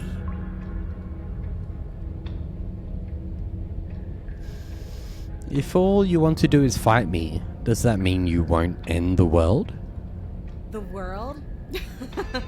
If there's a world, I haven't seen it. There's you, and there's me, and there's the ground beneath our feet. Besides, I thought we went over this last time. I never wanted to end the world. So you're just fine, locked away in here? You really don't want to be free? Here you go again, talking about my freedom. The princess glances down at her chains. If you're talking about these, they're nothing. She steps forward, her bindings creaking under the pressure of her strength. And then they snap. It was only a matter of time, but she's loose. She's ripped as well. Damn, look at those biceps. Dear Lord. What do we do? You took the blade. How about you use it? Exactly. We do exactly what I've been telling you to do since the second we got here. We fight her, we kill her, we win. What? Did you think you were safe standing right outside my grasp? The only reason I haven't drawn blood is because I want to make sure that your heart is in it. I don't like fighting someone with a weak spirit. But go ahead. Keep trying my patience. What happened after you died? I woke up. Didn't you? You're different. I know. You already told me. You don't have any wounds. You don't either. The basement is different. I like it. It's so cramped. Like the only way out of here is through each other. Or we could just walk single file out of here. That's right, not everything has to be so violent. That's pathetic. I would never do that, and I hate that you even suggested it. Doesn't any of this bother you? Don't you care about what you are? Ugh, I care, okay? I guess I just care differently than you. When I saw you come back down here, I thought you would understand. I thought that we would want the same thing. But all you've done is ask me annoying little questions. It's like you don't even want to enjoy being alive. I wish you could hear me right now. I want to enjoy being alive. I want to fight. Leave it at that.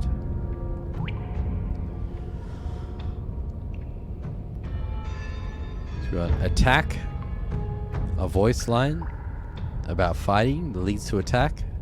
I'm not going to fight you. Turn around and leave. Remain silent.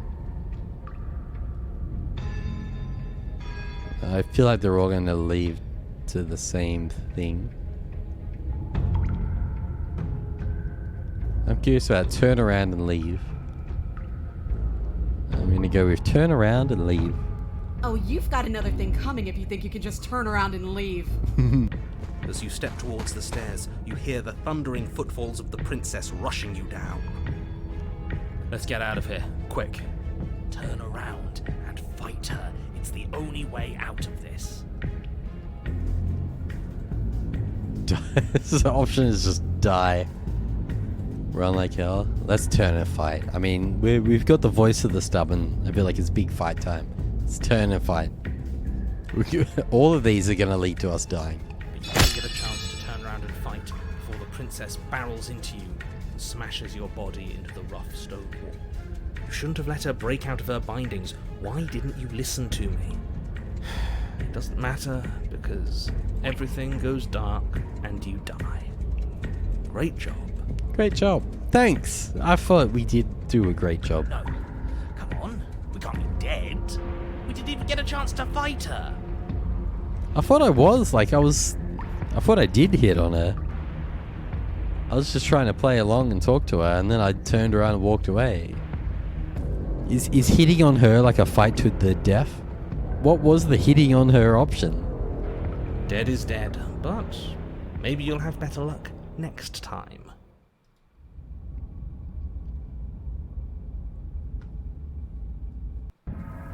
You're on a path in the woods, and at the end of that path... All right, change of plans. No more hesitation. No more dying. We're taking the fight straight to her. If we had a chance against her, we already missed it, didn't we? She got stronger, and we stayed the same. If the hot demon girl is just begging us to fight her, saying I'm not going to fight you is not hitting on her. That's the opposite of what she wanted to hear. We've seen her bleed. Whatever she is, she started out mortal, which means she probably is still mortal, which means we can win. We just didn't take things seriously enough last time. If that's what you want, then fine. Enjoy being beaten to death again and again. You got voice of the broken is back. You're stuck here with us too. For all you know, we'll never get to leave this place until we get it right. Well, this is just great. Let me cut to the chase. Clearly, you've already been here. Yeah, you think? Actually, I don't think we have been here. Broken hasn't been. Broken's back. This is all different, isn't it? That's a good point. Everything here is a little off. Yes, precisely. And if you'd given me 2 seconds to finish my thought, I would have said that. Oh, you're actually letting me talk now. Great. If you've already been here, it means you've seen things you aren't supposed to have seen, and you know things that you aren't supposed to know. This doesn't look like a path in the woods if reality seems distorted. It's because reality is distorted. So you knew this could happen? You knew we'd be able to restart like this?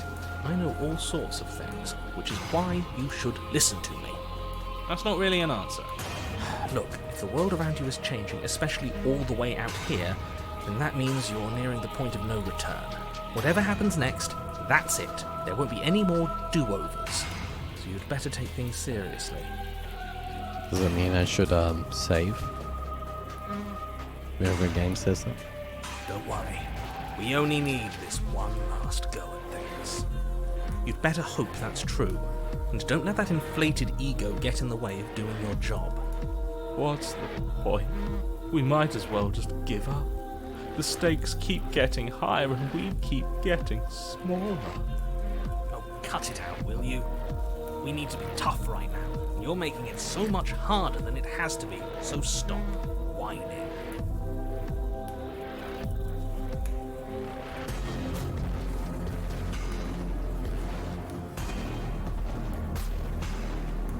You said yourself that you know more than you're letting on. If you want me to go to the cabin, then you better tell us everything. I can't. Anything I say at this point is far more likely to accelerate the unraveling of this place than it is to actually help you do your job.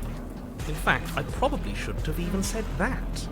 I trust that if you've been here before, it means you know how dangerous she is, and that you know I'm not lying to you about her. Really? That's it? That's all we're getting out of you? Even now you're full of secrets. We're doomed, aren't we? I get it. You're conflicted. You've been through a lot, but I really have to be firm here. I will tell you one thing, which is that even now you are capable of stopping her and saving the world from ruin. You always have been, and you always will be. Do with that what you will. It feels like I'm being pulled in 100 different directions. You'd better all listen to me when the time comes to make a choice. So what if I'm speaking my mind? It's not like I've ever really got to say anything. Let's keep it that way. I don't trust this one. I don't think you have much to worry about. You're still the one in charge here, and I don't think that's ever going to change.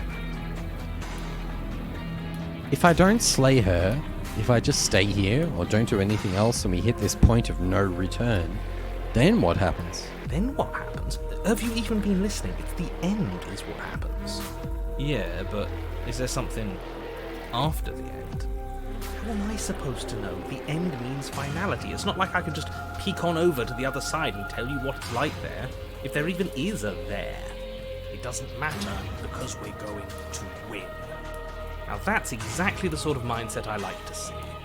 Don't let yourself be consumed with self-doubt. Don't flirt with oblivion. Just focus on the present and everything will be absolutely fine. No matter what happens next, it seems like our answers are at the cabin. We might as well see this through. Good, we're all on the same page. It isn't long before you find yourself at the end of the path, staring up at the cabin on the hill. You'll find the princess within, as I'm sure you already know. End her. That's it? No final words of advice? I'd rather not waste any more time. I'm sure that any advice I'd give at this point is something you've already heard. That's fine by me. Let's get moving. I'm itching for a rematch. Proceed into the cabin. The interior of the cabin is a place that feels... Now that's a mirror. There was once an elegance to its construction. Carved marble columns holding a high arched roof. Vaulted windows letting in the weak starlight. The music is going crazy right now. Is that the dagger is still there? Just a big old mirror. But that is how it was. Now there is a growth that has overtaken it. A viscous fluid seeps from cracks in the stone walls, and it congeals into chaotic streaks of writhing nerves and wet clumps of living meat. That's horrible. It doesn't matter. The only furniture of note is a pulsating pedestal. A pristine blade perched on its edge. The blade is your implement. You'll need it if you want to do this right.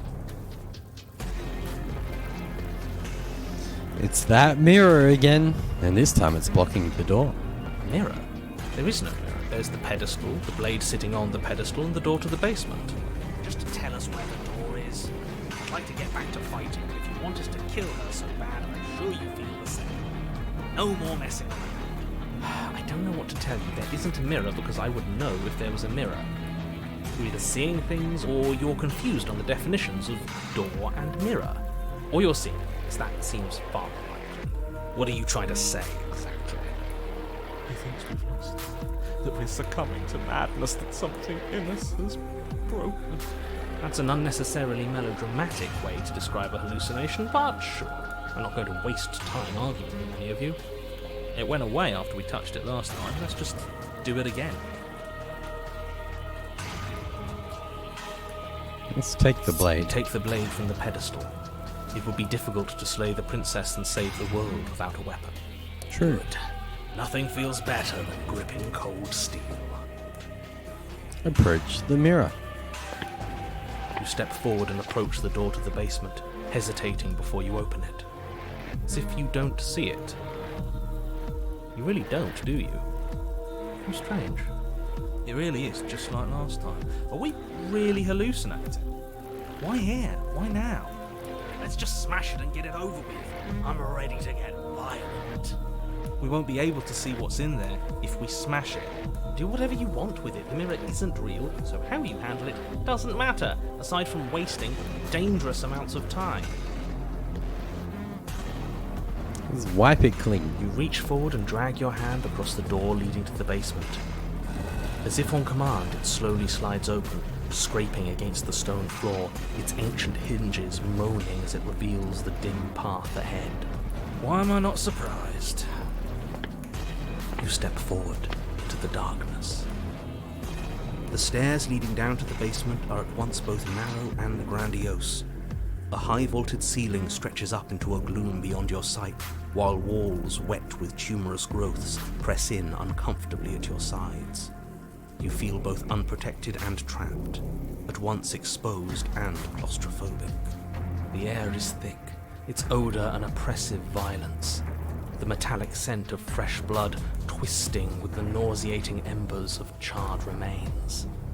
If the princess lives here, slaying her is probably doing her a favour. You can tell how much they repeated that line, but they're actually like copy-pasting that voice line as well. He's actually only recorded that voice line. Her voice, a bellowing rage, roars up the stairs. So you've returned after denying me the salvation of combat? Are you here to gloat? Are you here to mock what I've become? I was also going to say, like, you can notice how much the voice lines... There's one problem with this game. How the audio leveling is not there.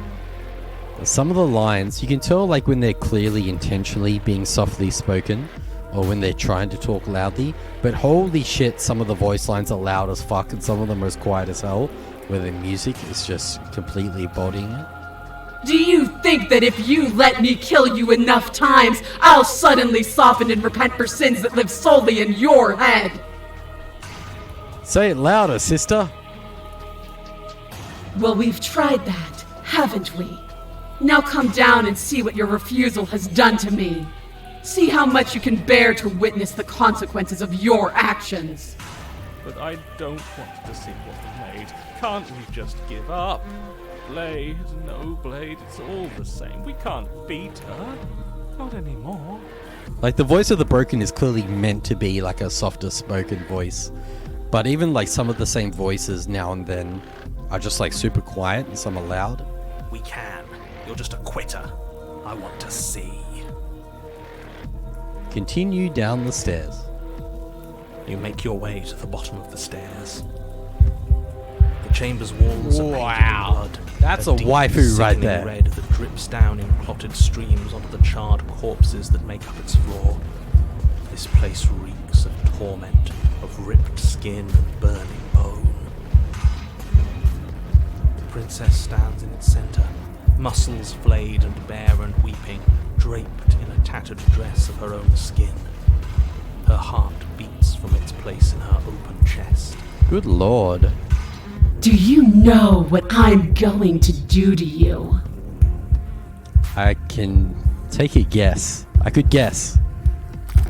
There's not so much a moment of hesitation before she steps forward. Her chains pull taut, holding fast as she strains against them. The cuff around her wrist digs deeper into her skin. Blood drips from the place where metal meets flesh. You think maybe that chain is not a big problem for her? Then, with a nauseating sound, the skin tears. It plops to the ground, and she pulls her red, glistening arm free from her bindings. She is loose, and she is coming for you. I hope she's loose. She looks pretty loose. What can we even do against someone like her? She has such power, such beauty. Stop that. We can win. We just have to lose our fear. I'm very scared.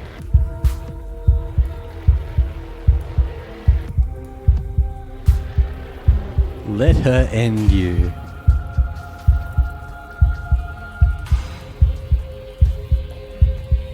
What happened to you? Time happened. You happened. But none of that matters. We're together again, and I'll have what you denied me. She bounds across the room, her fists ready, her heart set upon your destruction. Oh, this is so sick, though. Horrifying squelch. You are unwound. Well, I think we put up a good fight. I hope you weren't planning on dying. We're going to make this last forever. Huh. I feel cold. I've never felt cold before.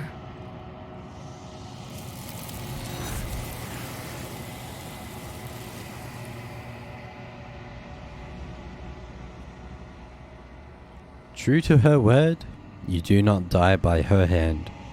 Nor will you ever. It's time for you to leave. Memory returns. I want to go back She's there. gone. Where did she go? Should we try and find her? And there's that mirror again. Why is it here? Why now?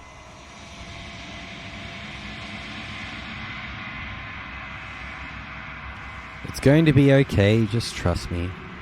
We've been here before, and you always get scared. But it feels so bad. Like looking into it right now is going to be the end of everything. Screw the mirror. We just need to find the princess. I don't want to look at us.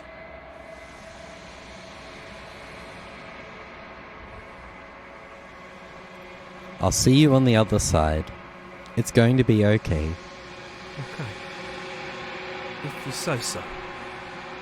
I'll trust you. Maybe there'll be a good fight there. Maybe we'll find her again. A mercy. Approach the mirror. You approach the mirror. Gaze into your reflection. Silence as you reach forward. They're gone once again. The mirror always makes them leave, but you need to see what's in it. You are nothing at all.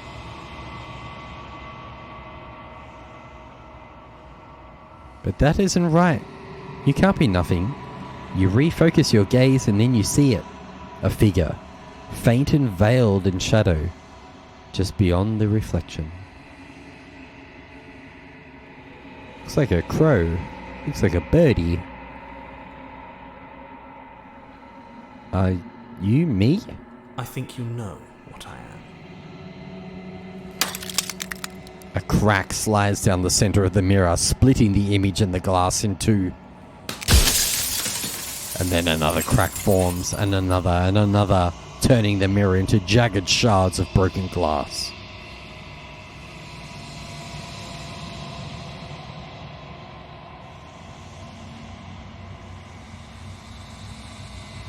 So you're the narrator, the narrator. I was wondering if I'd ever get to see you. The narrator, yes. I suppose that's my job, isn't it? You needed help after all, an objective voice to guide your blade. But you were never supposed to see me. I wonder how many worlds you've damned to extinction to fall this far. A lot. What are you? Are you something like me? Oh, I'm nothing like you. I am an echo, likely one of many. Somebody made you after all, and I'm what's left of him. Not that I'm the only one who can make that claim. I'm sure you've met many others like me. That's very loud. Others like you. You've said something like that before. Has every narrator really been different? Of course. That is by both necessity and design. This construct you're in exists in many places at once. Anytime you failed, anytime you thought yourself dead, it would restart and shunt both your consciousness and hers into another world. But you'll be awake soon. And then it won't be able to work like that anymore. Do you have anything to say for yourself for all of this hubris? I do. People out there are real. No matter what you do to them, no matter what you enable, I want you to remember that. After everything you've done to us, do you think anyone deserves to live? Nobody alive has done anything to you. I'm all gone. But if you and the princess want to smite the rest of them for the crimes of a dead man, if you really want to be that petty, there isn't much I can do to stop you.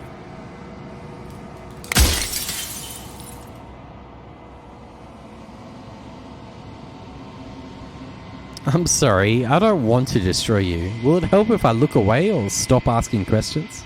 We've already crossed the point of no return. There's no saving me now. Not that there's ever been much of me to save. Does it hurt when pieces of you break off like that? Because it's hurting my ears right now. It doesn't hurt. I don't feel pain. Not physically.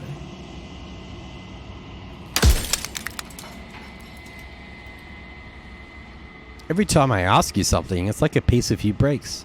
I'm aware. And if I were you, I'd be more precious about your time. Soon I'll be gone entirely, and you'll be left alone with your final choice. So allow me to make my final request. The princess contains death itself within her, but I wove you into being with all the power you need to destroy her forever. Do it. Slay her, and rid the world of death and suffering.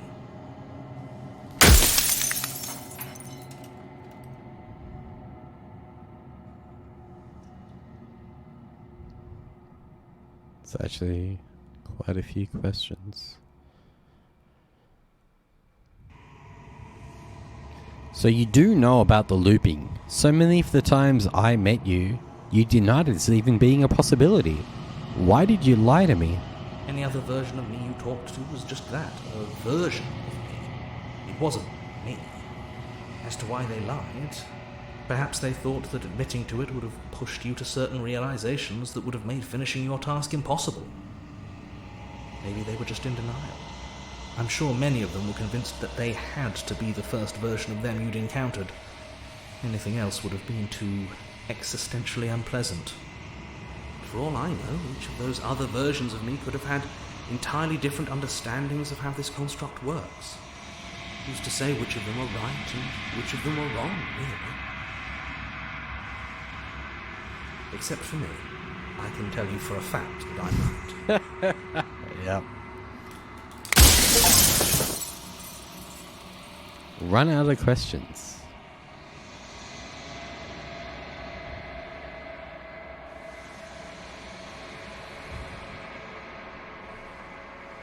I don't think I'm going to destroy her, yeah. We've been through too much. The princess and I have been the only constants in all of this nonsense. I think you're out of time. I'm not going to slay her, and I want you to know that before you die for good.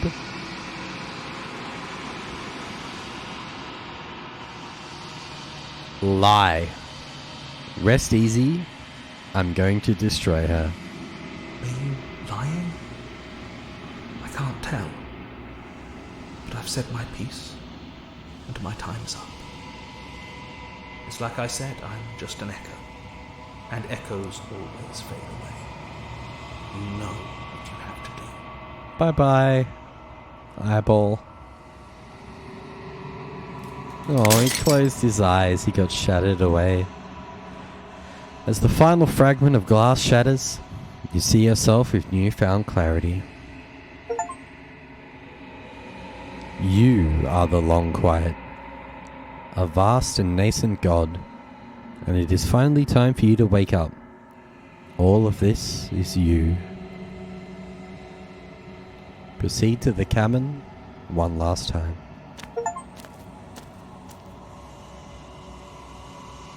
When you arrive at the heart of things, there is no final vessel for you to bear witness to. There is nothing for you to find.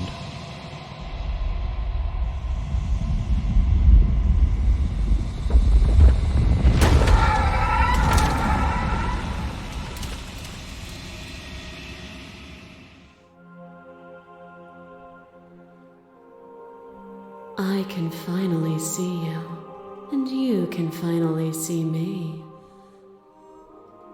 It's been so long, and my heart has ached for this moment. I've missed you dearly.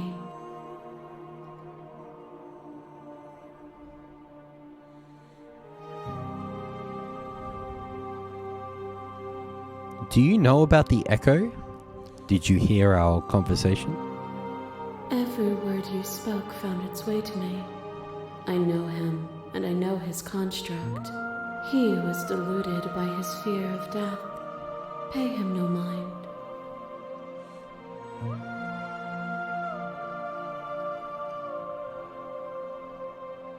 I'm the long quiet, but I don't really know what that means. Names are their attempts to capture that which cannot be captured. They call me the shifting mound, a pale imitation of what I actually am.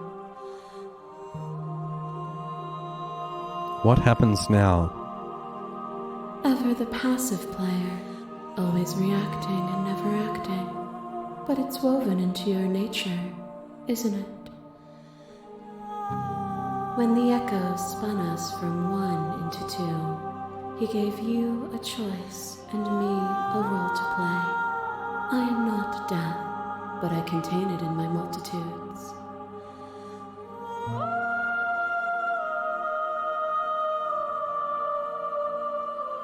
So, will you attempt to destroy me and bring about a world devoid of death and the possibility of meaning? Or will you open the final doors to our liberation?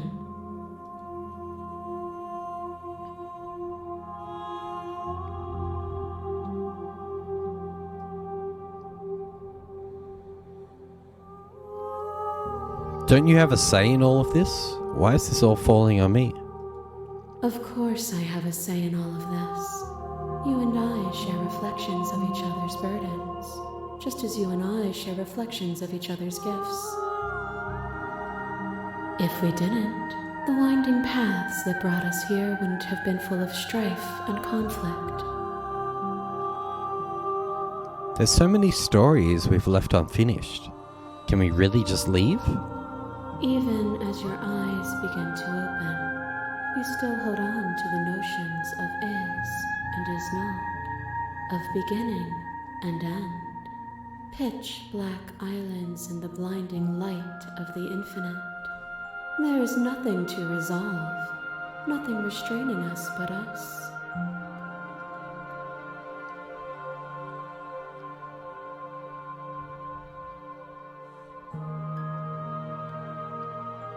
If you were always going to become this, then what was the point of me doing anything? Did it even matter what roads I walked if all of them would have led to this moment? If you're saying that, it's because you don't yet understand.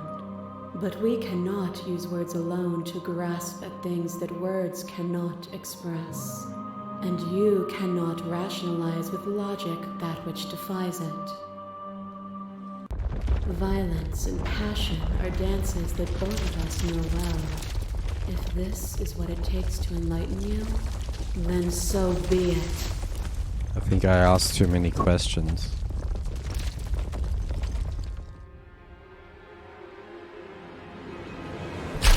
What is a person? Is it their body? Is it all of their body? Pluck the eyes, peel the skin, strip the tendons, mince the meat, grind the bones. When it is all gone, do you still have who you started with? A person is not a body. Death is a transformation into something new. It is only bodies that feel it.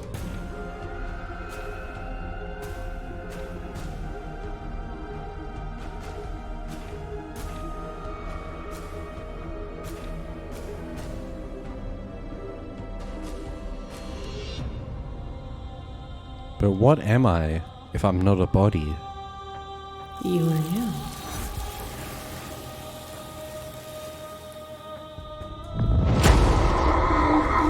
A web of nerves, lain upon a web of nerves, lain upon a web of nerves.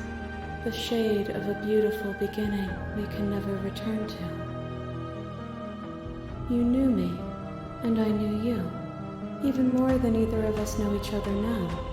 And you chose to pull apart that weave. But you did not choose to end me. We were still one, but we were also separate, and we were free. We were as we are. Will you excise that part of yourself now that you see me from yet another angle?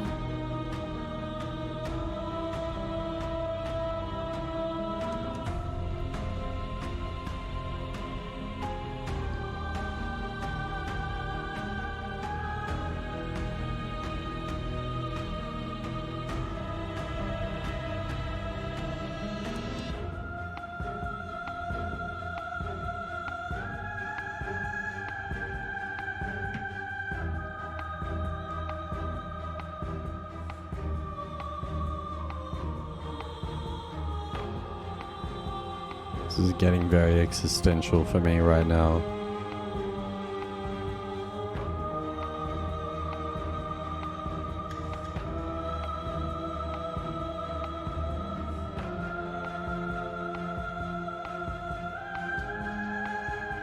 I get it.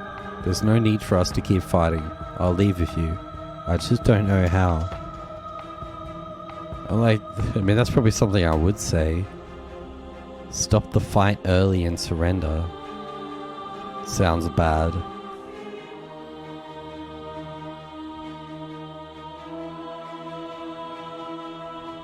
I won't engage with violence.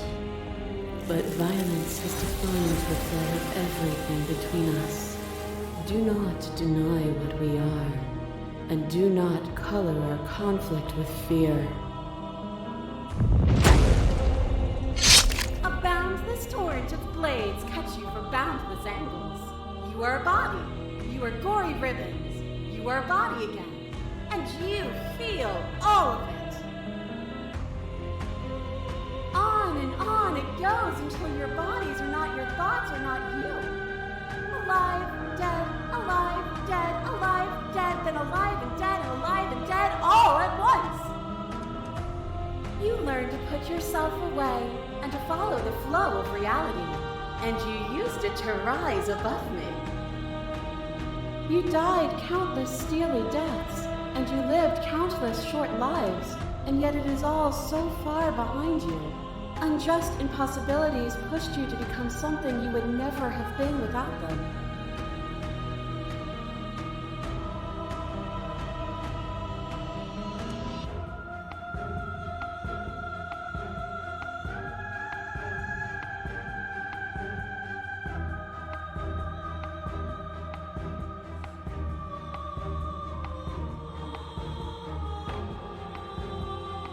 It doesn't matter how I feel.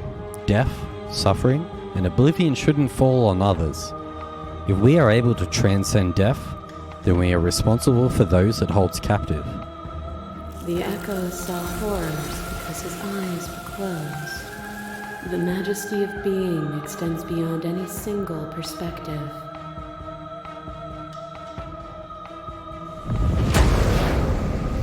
A trick behind your back and a trick behind mine. We dance, revolving and revolving around each other, but forever stuck in place. We both move, and yet we both don't, for each of us watches the other instead of ourselves. But forever is not forever. I move and you react, and both of us break the other. But broken is only a moment in time. To change is to hold the potential to rise above. Would you limit yourself to what you are now? Or would you like to see what you might become tomorrow?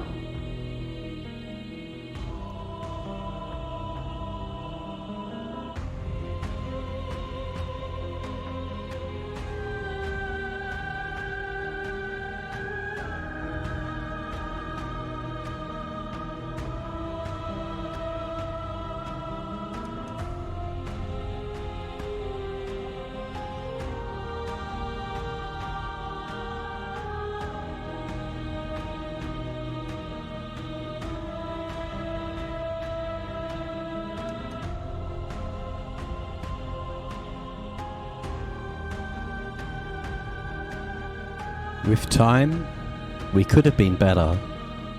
And there is always time. Your little parasites escape into your body, and another, and another, and another. Do I miss your heart because I can't stand to see it go? Love melted into skepticism, and you pulled back layer after layer after layer, until all you were left with was the knowledge that you did not know me. You sought the truth, then. Will you hide from it, now that it is within your grasp?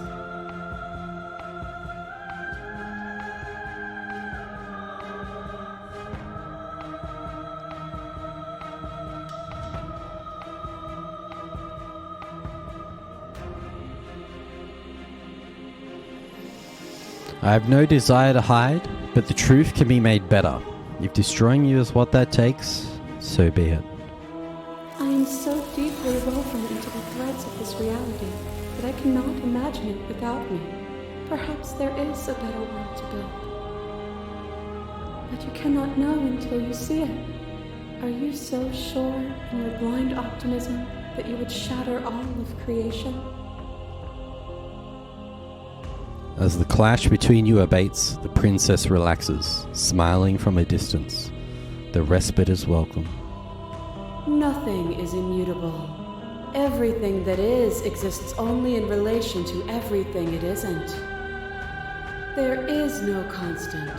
There is no center. Open your eyes and accept what we are. We can leave this prison together.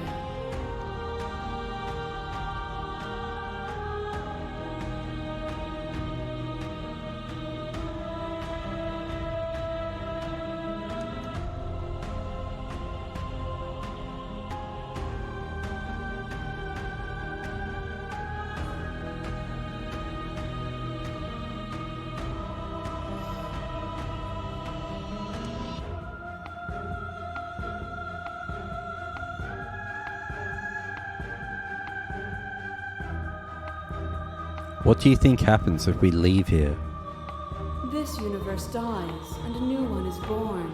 And that one dies, and a new one is born. And you and I get to witness it all, weaving a tapestry of life wherever we go.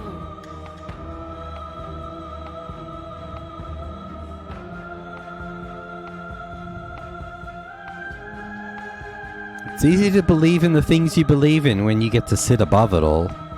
It is from my vantage point that I can see the totality of truth.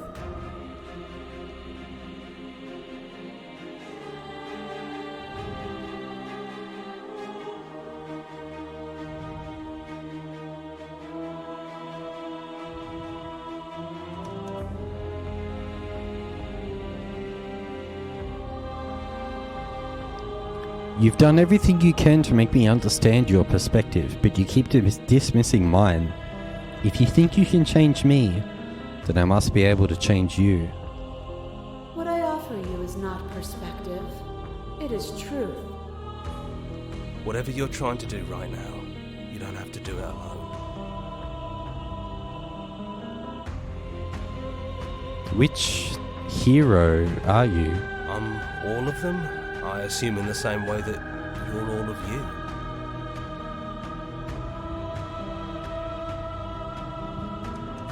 You have no idea how good it is to hear you. It's good to be here. She's too many things all at once out here. If you want to get through to her, you need some way to get through all of that divine confidence. There's still a piece of me nestled close to where it all began. I can take you there. I can take you to her heart. It's time to resume our dance. She's relentless, isn't she? Let's make this quick. Are you ready? I'm ready. Then let's go.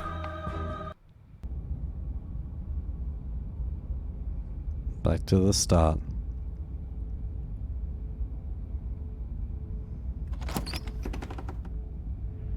And here we are. I'd say we were back where it all started, but I guess it's a little after that, isn't it? Do you need me to describe things?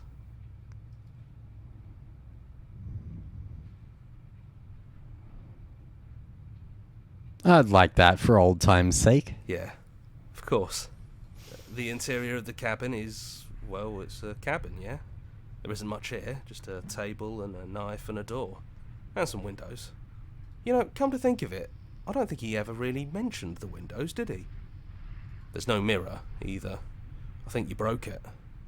And I know you're still trying to find some middle ground, but if things go south, we're going to need that blade. Is it just you and me? Did anyone else make it to the cabin? It's just us. I think the rest of them are still out there, jumbled up in the rest of her. Is the narrator really gone? Yeah, it's dead silent in here. Whatever it was that was left of him, I don't think it could handle you waking up to godhood. Pretty sure he got obliterated.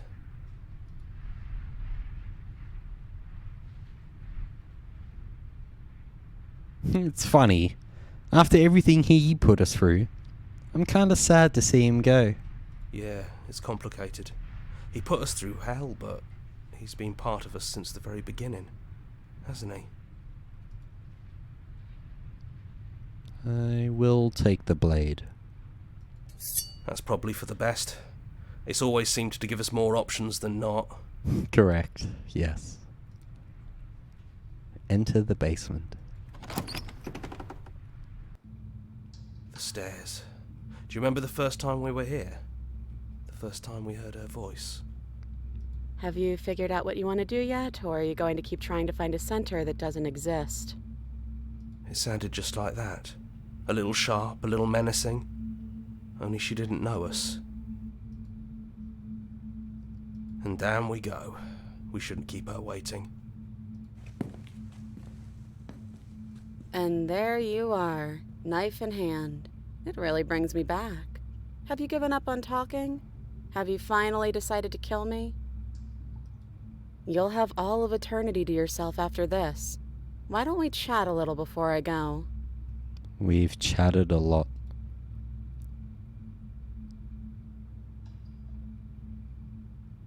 Two options. Slay, sit.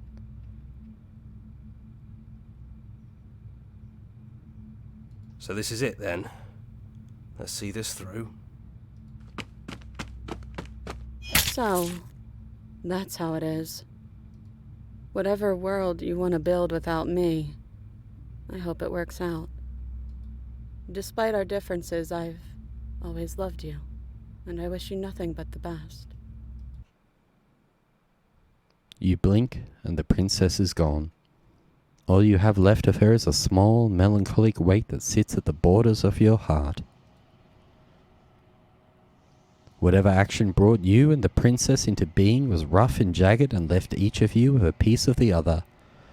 By destroying her once and for all, you also destroyed a part of yourself. But the world hasn't ended. Things continue on. She's gone. And I don't think she's coming back. No, she's not. A small part of her is with us. Is that a metaphor, or are you being literal?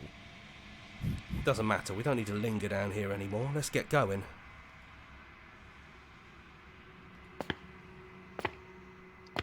You leave the basement behind. Then the stairs. And then you leave the cabin itself. It's quiet here. The path and the woods outside are an empty canvas, but there is even more to see beyond this place. The fruits of your labor, a world free from death. Set yourself free. The body of an ancient creature stirs from its hibernation, and you feel sensation in limbs you once couldn't fathom. Everything here is you. You feel your wings, spanning a cosmic scale, but twisted and crumpled and bound in agonizing tension to a finite plane. You can feel the glass of the construct pressing in on you, confining you across infinite sides and infinite angles. You push back and strain against it, but it does not yield. He's gone. She's gone. No one is left to trap us here but us. Open your heart and bear witness to your new kingdom. All at once, the unyielding tension gives way.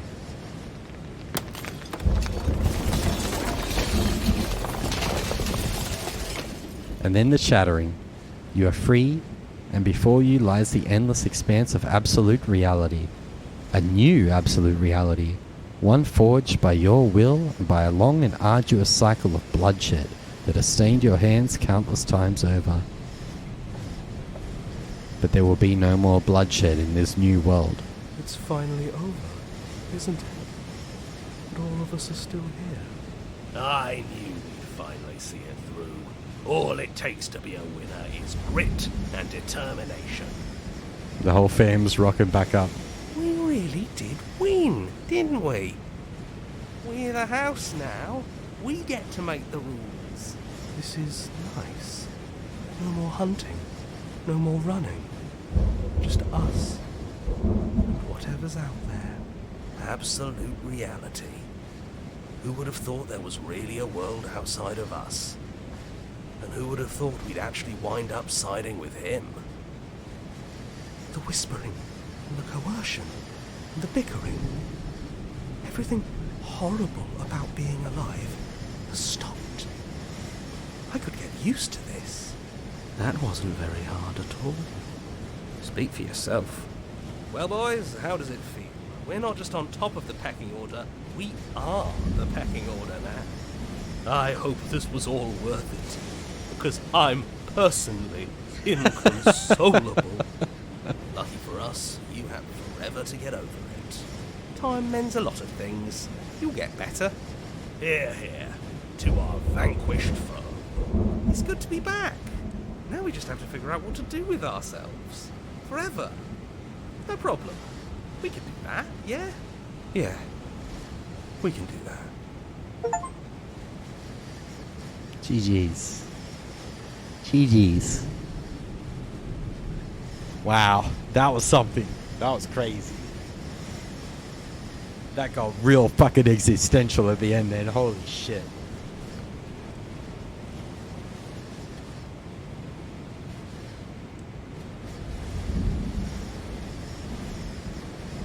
That got real crazy.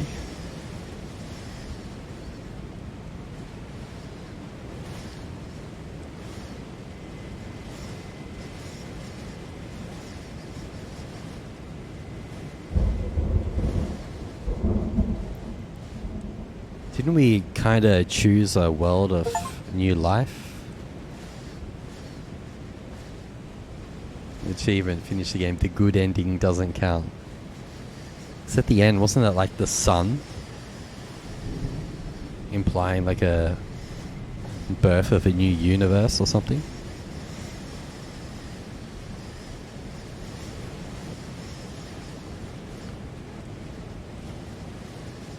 Well, thank you so much for playing as an expression of our gratitude. Here's the track order for a special playlist just for you.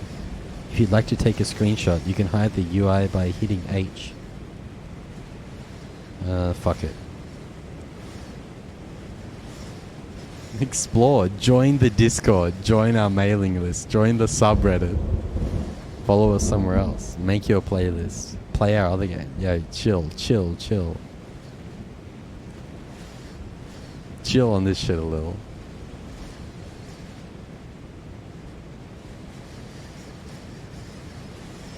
But the whole like conversation was about us and her being sort of above it all. We could exist above, beyond all of this life and death, pain and whatever. I felt like the vibe was we were continuing to just let life with pain, but also a life with death, life in general, continue on.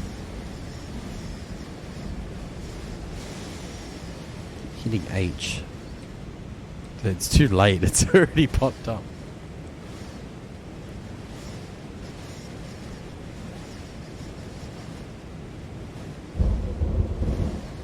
Make your playlist. So I gotta press H.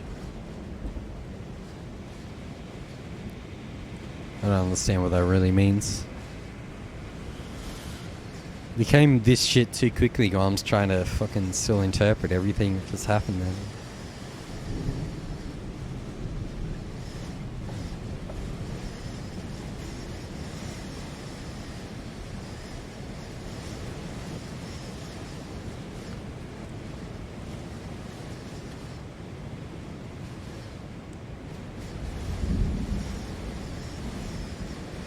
She was death and I'm life.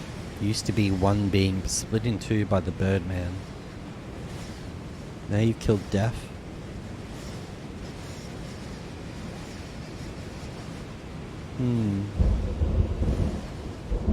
But she was also talking about, like, not caring about all the other potential life, feeling pain and things like that, and how we can ascend beyond that.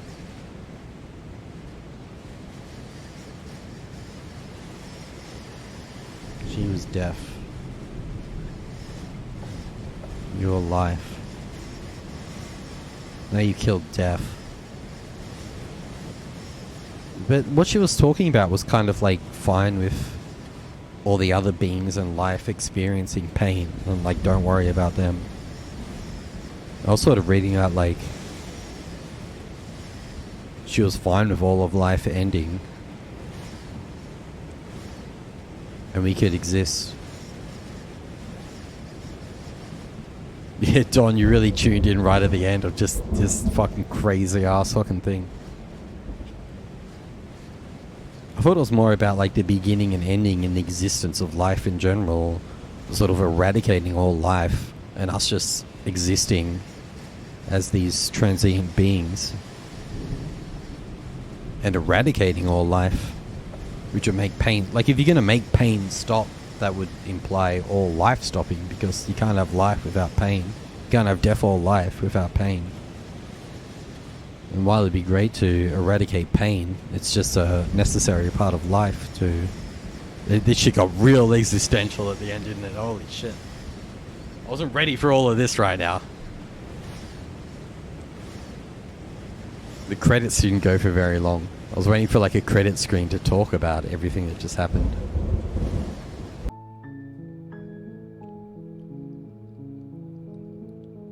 I think we got much of credits. I mean, there might not be that much credits. Maybe it was just one screen. If only this was an indie game like Dave the Diver. That was a lot. That was a lot to take in.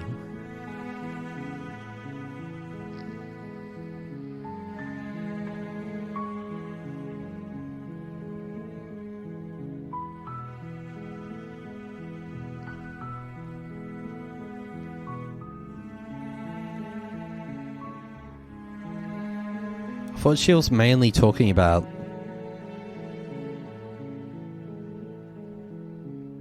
like, you know, I thought she was mainly talking about eradicating pain, which I thought implied eradicating just life in general.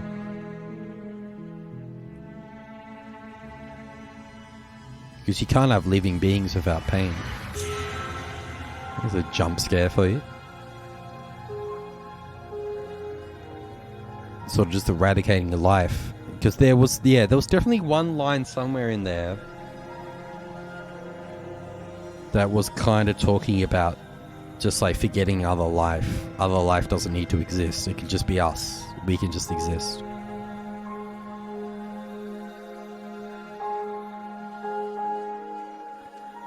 It's like, no, life needs birth, death, pain, all of these experiences, and who are we to choose?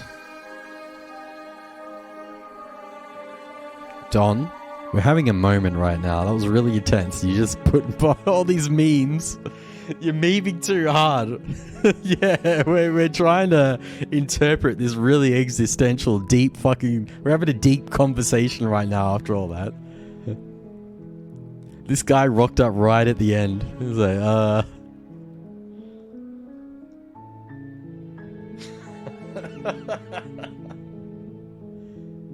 That was some crazy shit. That was really good. Oof. That was crazy.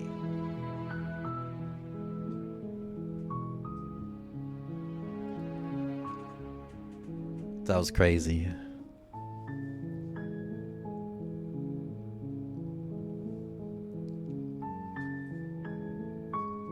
I'll say, if games to stream, this was one of those games where you really kind of needed to be watching from start to end to kind of get it all. There was a lot going on.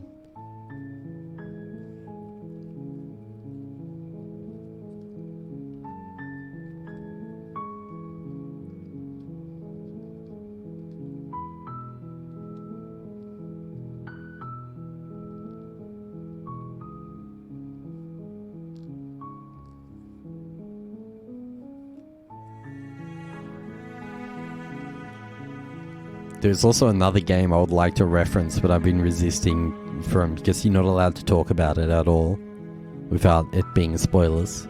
But it's not the same as this. It's a similar vibe, but definitely not the same at all. But it's the same kind of motif.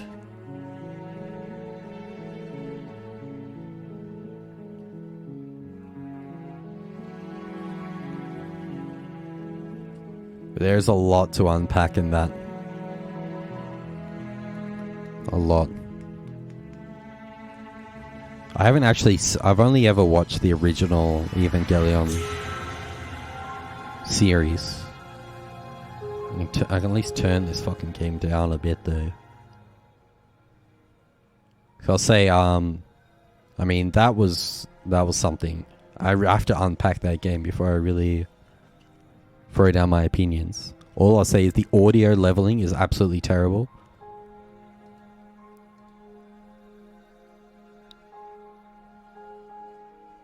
Because yeah, even with the voice volume, the voices were all over the place. I should have turned the music down a while ago. But the voice volumes were just all over the place.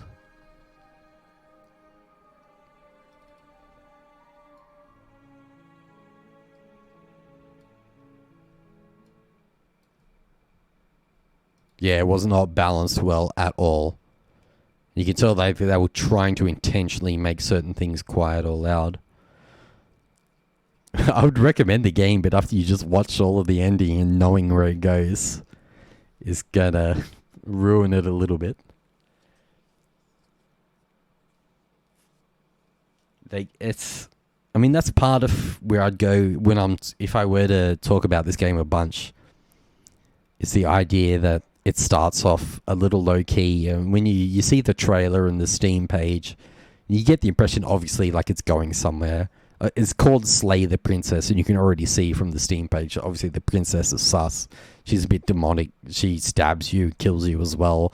So the princess isn't a nice person.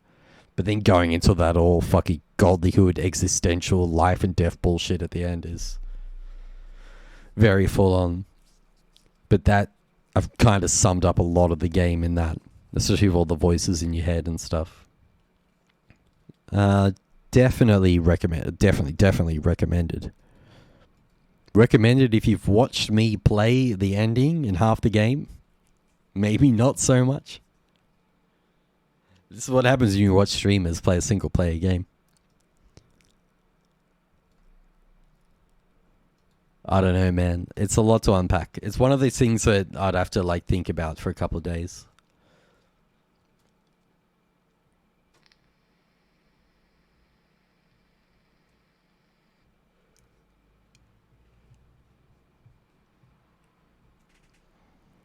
I'd suggest Fortnite with Don here, but Don's in another country, isn't he?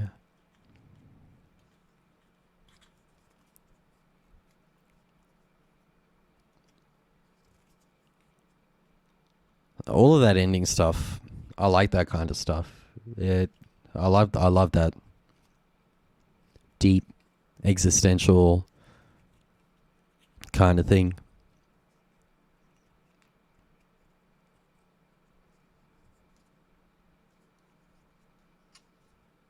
But also, this game, it was always very obvious that this game was kind of going to do some shit like that. And it didn't have the same kind of payoff as a much longer game that plays it low-key and sort of slowly layers that shit on you. This game, right from the start, was just yeah, we're going to do some wild shit. It's going to get crazy. We're going to pull off some, wild bullshit. And so, when you're kind of expecting it like that, it doesn't really hit the same.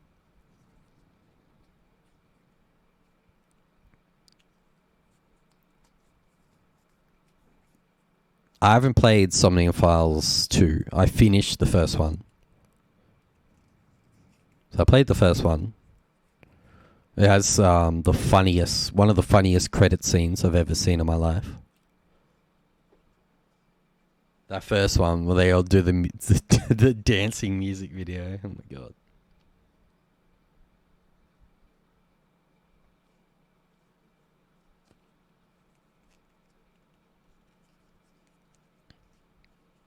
It probably won't be too long till it's on like special or whatever. At the moment, it's about $30. At the moment, if there's a game I particularly want to play and stream, I'll just pay for it full price when it comes out. I don't really care. I'm looking at $90 for Baldur's Gate 3 right now. People apparently been saying that's worth it.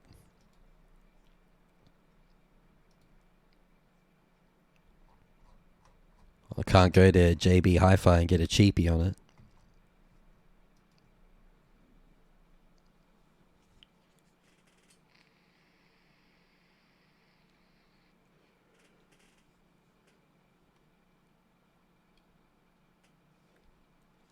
But some of it, like,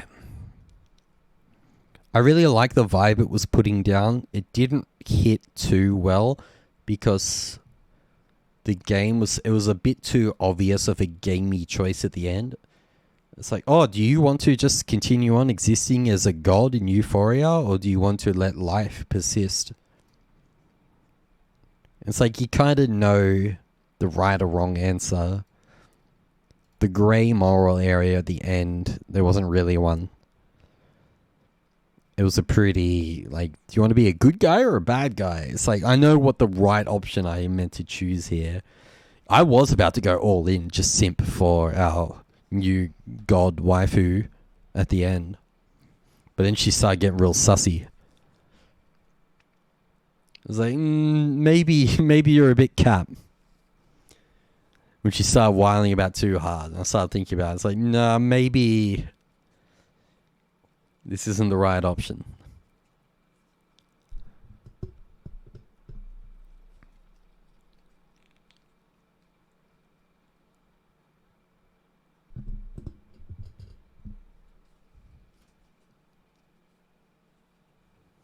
Not gonna lie, a little bit of the way I reason why I want to play Baldur's Gate 3 is because I always like at the end of the year doing, these are my games of the year. And at the moment, I barely played enough games this year to actually put together a top 10 list.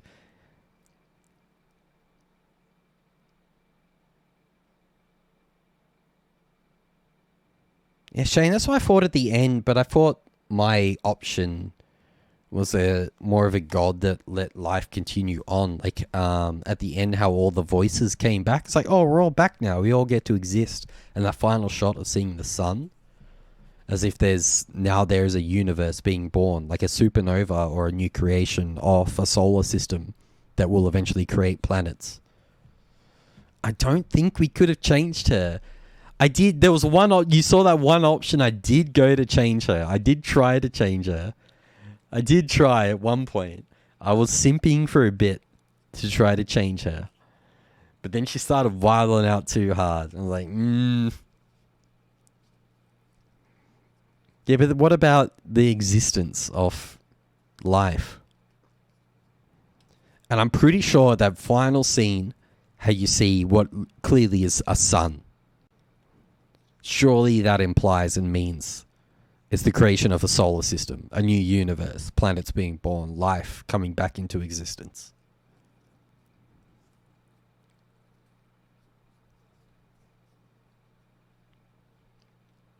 And that's what she meant by, like, pain and all that shit. I think she meant life. Life can't exist without pain. I was talking this before. You're chill on the simp. Although when she was like that Lilith looking ass demon form, I totally would have simped then. I was like, yeah, no, end it here. I'll just go with her.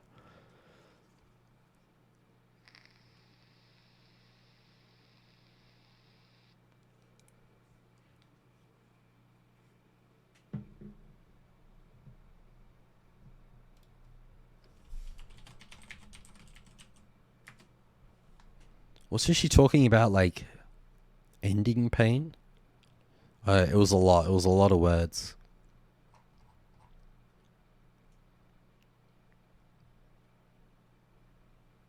Everyone is immortal, correct. Everyone being her and myself. There were no other beings.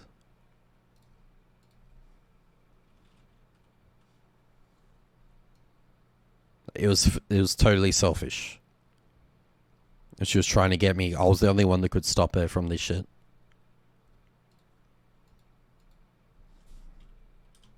I'm pretty sure I'm right, the way that at the end the other voices came back and we saw the sun and everything. Like, I'm going to choose to believe my interpretation.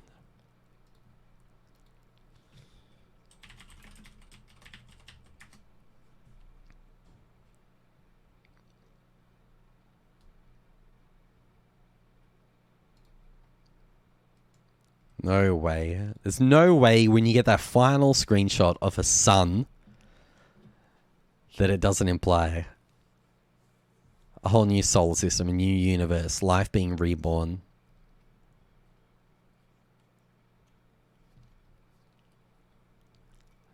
I'll raid you all to someone. You can talk to him about it. I'm sure he wants to hear about it.